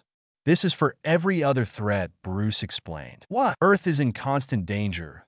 We harbor the last Kryptonians and last Martians. We have opposed the armies of the White Martians, Parademons, and Imperium, fought dictators and conquerors like Darkseid, Mongol, and Starro, and many times we have casualties. Ted Kord, Guy Gardner, Ralph Dibny, Cynthia Reynolds, amongst others, have given their lives to protect this world," Bruce said. "But they died defending the world. It was a sacrifice they were willing to make. They chose to live their lives that way and died for what was right," Diana replied. "But they didn't have to die. What happens if in the next battle, the next freak erases everything in its path? The universe is large enough and Superman can't handle everything." Bruce said. "That's why we exist, why the League exists. We are heroes. And if we work together, there's nothing we can't face," Diana said with a hopeful optimism. That was one of the many qualities that had enticed him about her. "I don't want to lose more people that I love, my children, my family, you. Without any of you, what's the point in fighting?" Bruce said, and was embraced by the Amazonian princess. "We continue fighting because it is the right thing to do. Because we protect people from feeling the same emptiness we can feel. Like Atlas, we hold the weight of the world in our shoulders because nobody else can," Diana said to him as she gently stroked his hair in a smoothing manner. She knew that her boyfriend was forged by pain. Unlike hers, or Superman's motivation for being a superhero wasn't entirely based on altruistic reasons.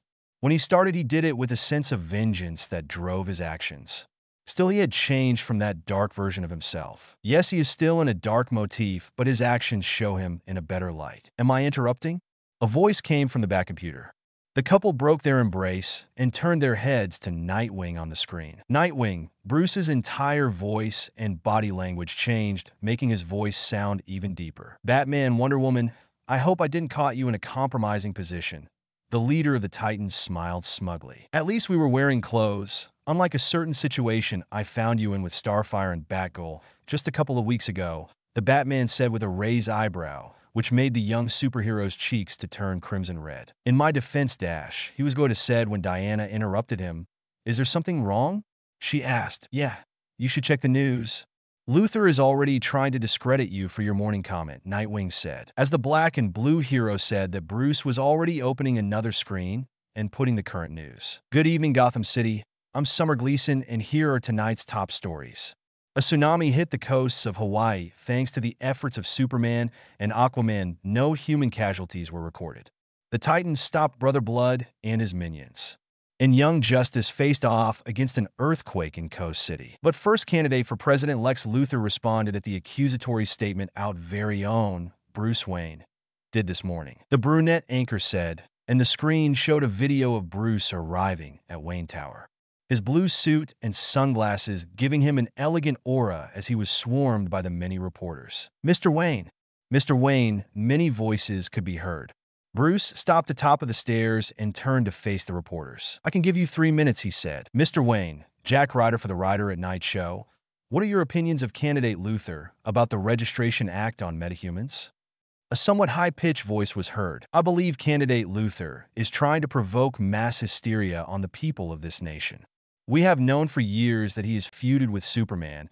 It wouldn't surprise me if he was trying to get superheroes in check," the CEO said, air quoting. "Mr. Vicky Vale for the Gazette, your company and yourself have been financing Batman Incorporated and the Justice League for a couple of years now. Are you worried that candidate Luther, if he wins the elections, would bring you trouble at your door?" The reporter asked. The CEO simply smirked and answered, "Wayne Enterprises serves the people and the world. We finance the League and the Batman Incorporated group, yes. But we also support research in new medical advances, technology for the domestic use. If candidate Luther wins, he can try to bring me trouble, but I'm not worried one bit," Bruce said. "Mr. Wayne, Angela Chun from Metropolis News. We know your company's stance in superheroes, and we are more than clear that candidate Luther wants them checked out. What is your stance on this matter?"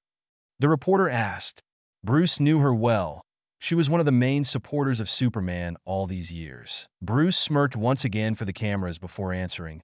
"Unlike what candidate Luther wants people to believe, I believe in heroes. Heroes are those people who face great challenges and deadliest threats to save our lives.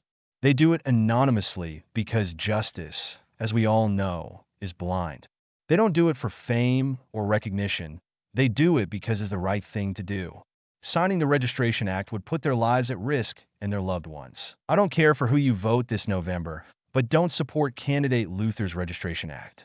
Good evening. LexCorp Tower, Metropolis. Luther was a man of the world. Well, a man who wanted to rule the world. He was the only one smart enough to do what was necessary for the people in this planet. No aliens and no immortal beings. He, a mere human, should be the one to rule them all and show them the proper way. These so-called heroes always put a dent in his plans, especially the so-called Superman. He was the worst of all. Well, kryptonite wasn't the only weakness the blue and red Boy Scout had. In Luther's desk, a ledger that had both the president's seal and a strange seal with a weird eagle and the USA flag and a shield with the words "Top Secret" printed on the front. "There are more pieces on the board, Wayne," Luther said to no one in particular as a malicious grin appeared on his face. "MGM Grand Casino Hotel, Las Vegas." Zatanna looked at her reflection on the mirror.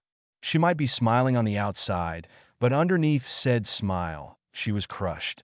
It had been over a month of her father's passing as a consequence of Faust meddling with the world's magic, but his absence felt more than ever. She passed a towel over her forehead, and she rested her elbows on her dressing table. This couldn't be happening. Yes, she had her own show for a little while now, but her father had always made her feel like he was there. He would make an oleander flower to bloom, a small box of butter popcorn to appear, and then a small card would appear in her mirror telling her to break a leg or that the show must go on. All those little details were gone, lost forever. She pressed the towel further against her face and began to cry. She just couldn't do it. As her sobs continued, a movement caught her attention. She lowered the towel and saw an oleander flower in bloom in one of her water bottles. Then a makeup kit transformed into a small box of popcorn. She was smiling at this point, trying to dry her tears. And then a card appeared in her mirror. She gently took it with her delicate hands, her hands shaking as she read it. "Show must go on," it was written in it. She turned it, and on the other side it could be read, "Traditions are important. Hopefully this help. With love, Bill." She smiled, and then she saw in the reflection at her boyfriend, who was using his wand, not his fate powers, to transfigure and conjure everything she had seen. She quickly raced to his arms and hugged him. "I know I can't replace him, but dash," he was stopped when her index finger shut his lips. "Bill, I don't want you to replace my father. That would be way too freaky. I want you to be you. It's just that it's difficult getting on the idea that he will never be around, that I will never hear his laughter or his voice again, his scoldings and his praises. I miss him," she said, burying her face on his chest. "I know, my love. He was a great man who loved you with all his heart. I wish I could take your sadness away, but even magic can't mend the loss of a loved one. I just can promise you that I will be here whenever you need me." He smiled at her. He knew he would be as devastated as her if one of his parents or siblings passed away as well, so he understood and would support her how long as she needed him to. Hogwarts School of Witchcraft and Wizardry. Pansy Parkinson was a proud pureblood, but this past year, she felt like her entire worldview had changed. She knew now that Muggleborns were as powerful, if not more, as a pureblood. Heck, they even had better manners than many purebloods she knew. And if it wasn't just because of her boyfriend and best friend, Harry and Hermione, she realized that Muggles were even more impressive. Case in point, their newest data professor, Sir Jason, who proved that despite not having magic himself, he was well-versed and knew as much history as Professor Lupin. And luckily for her and her classmate, the Night Professor didn't use a test of what he liked during their first class. As she entered the Slytherin common room, she got the biggest of the surprises. Her friends Daphne and Millie were already dressed up on their Halloween costumes. Daphne had her blonde hair braided that rested on her left shoulder, wearing a very form-fitting blue dress with a light blue transparent cape and some light makeup. And Millie, on the other hand, was wearing a green dress with black accents and a purple cape, as well as a simple braid in her hair. She couldn't help but let out a nasal laughter at the sight. "Nice to see you, princesses," Pansy said to her friends with a big smile on her face. "I'm a queen, not a princess," Daphne replied with an unamused, cold tone of voice. No. One of the other students called her the Ice Queen of Slytherin, so it was obvious why she had chosen to dress up as princess. Scratch that. Queen Elsa from the Frozen animated movie that they had seen during the summer, and with Millie using a simple enchantment to make her black hair into a reddish auburn. "Where is your Prince Charming?" Pansy asked between chuckles. She still remembered how Harry was the only one in the entire school in a costume, but now, well, it was a completely different story. For example, Blaze was dressed as Blade. She had to admit that her friend looked cool with the sunglasses and the black leather trench coat, though the Charming was lost with those fake fangs Harry got him.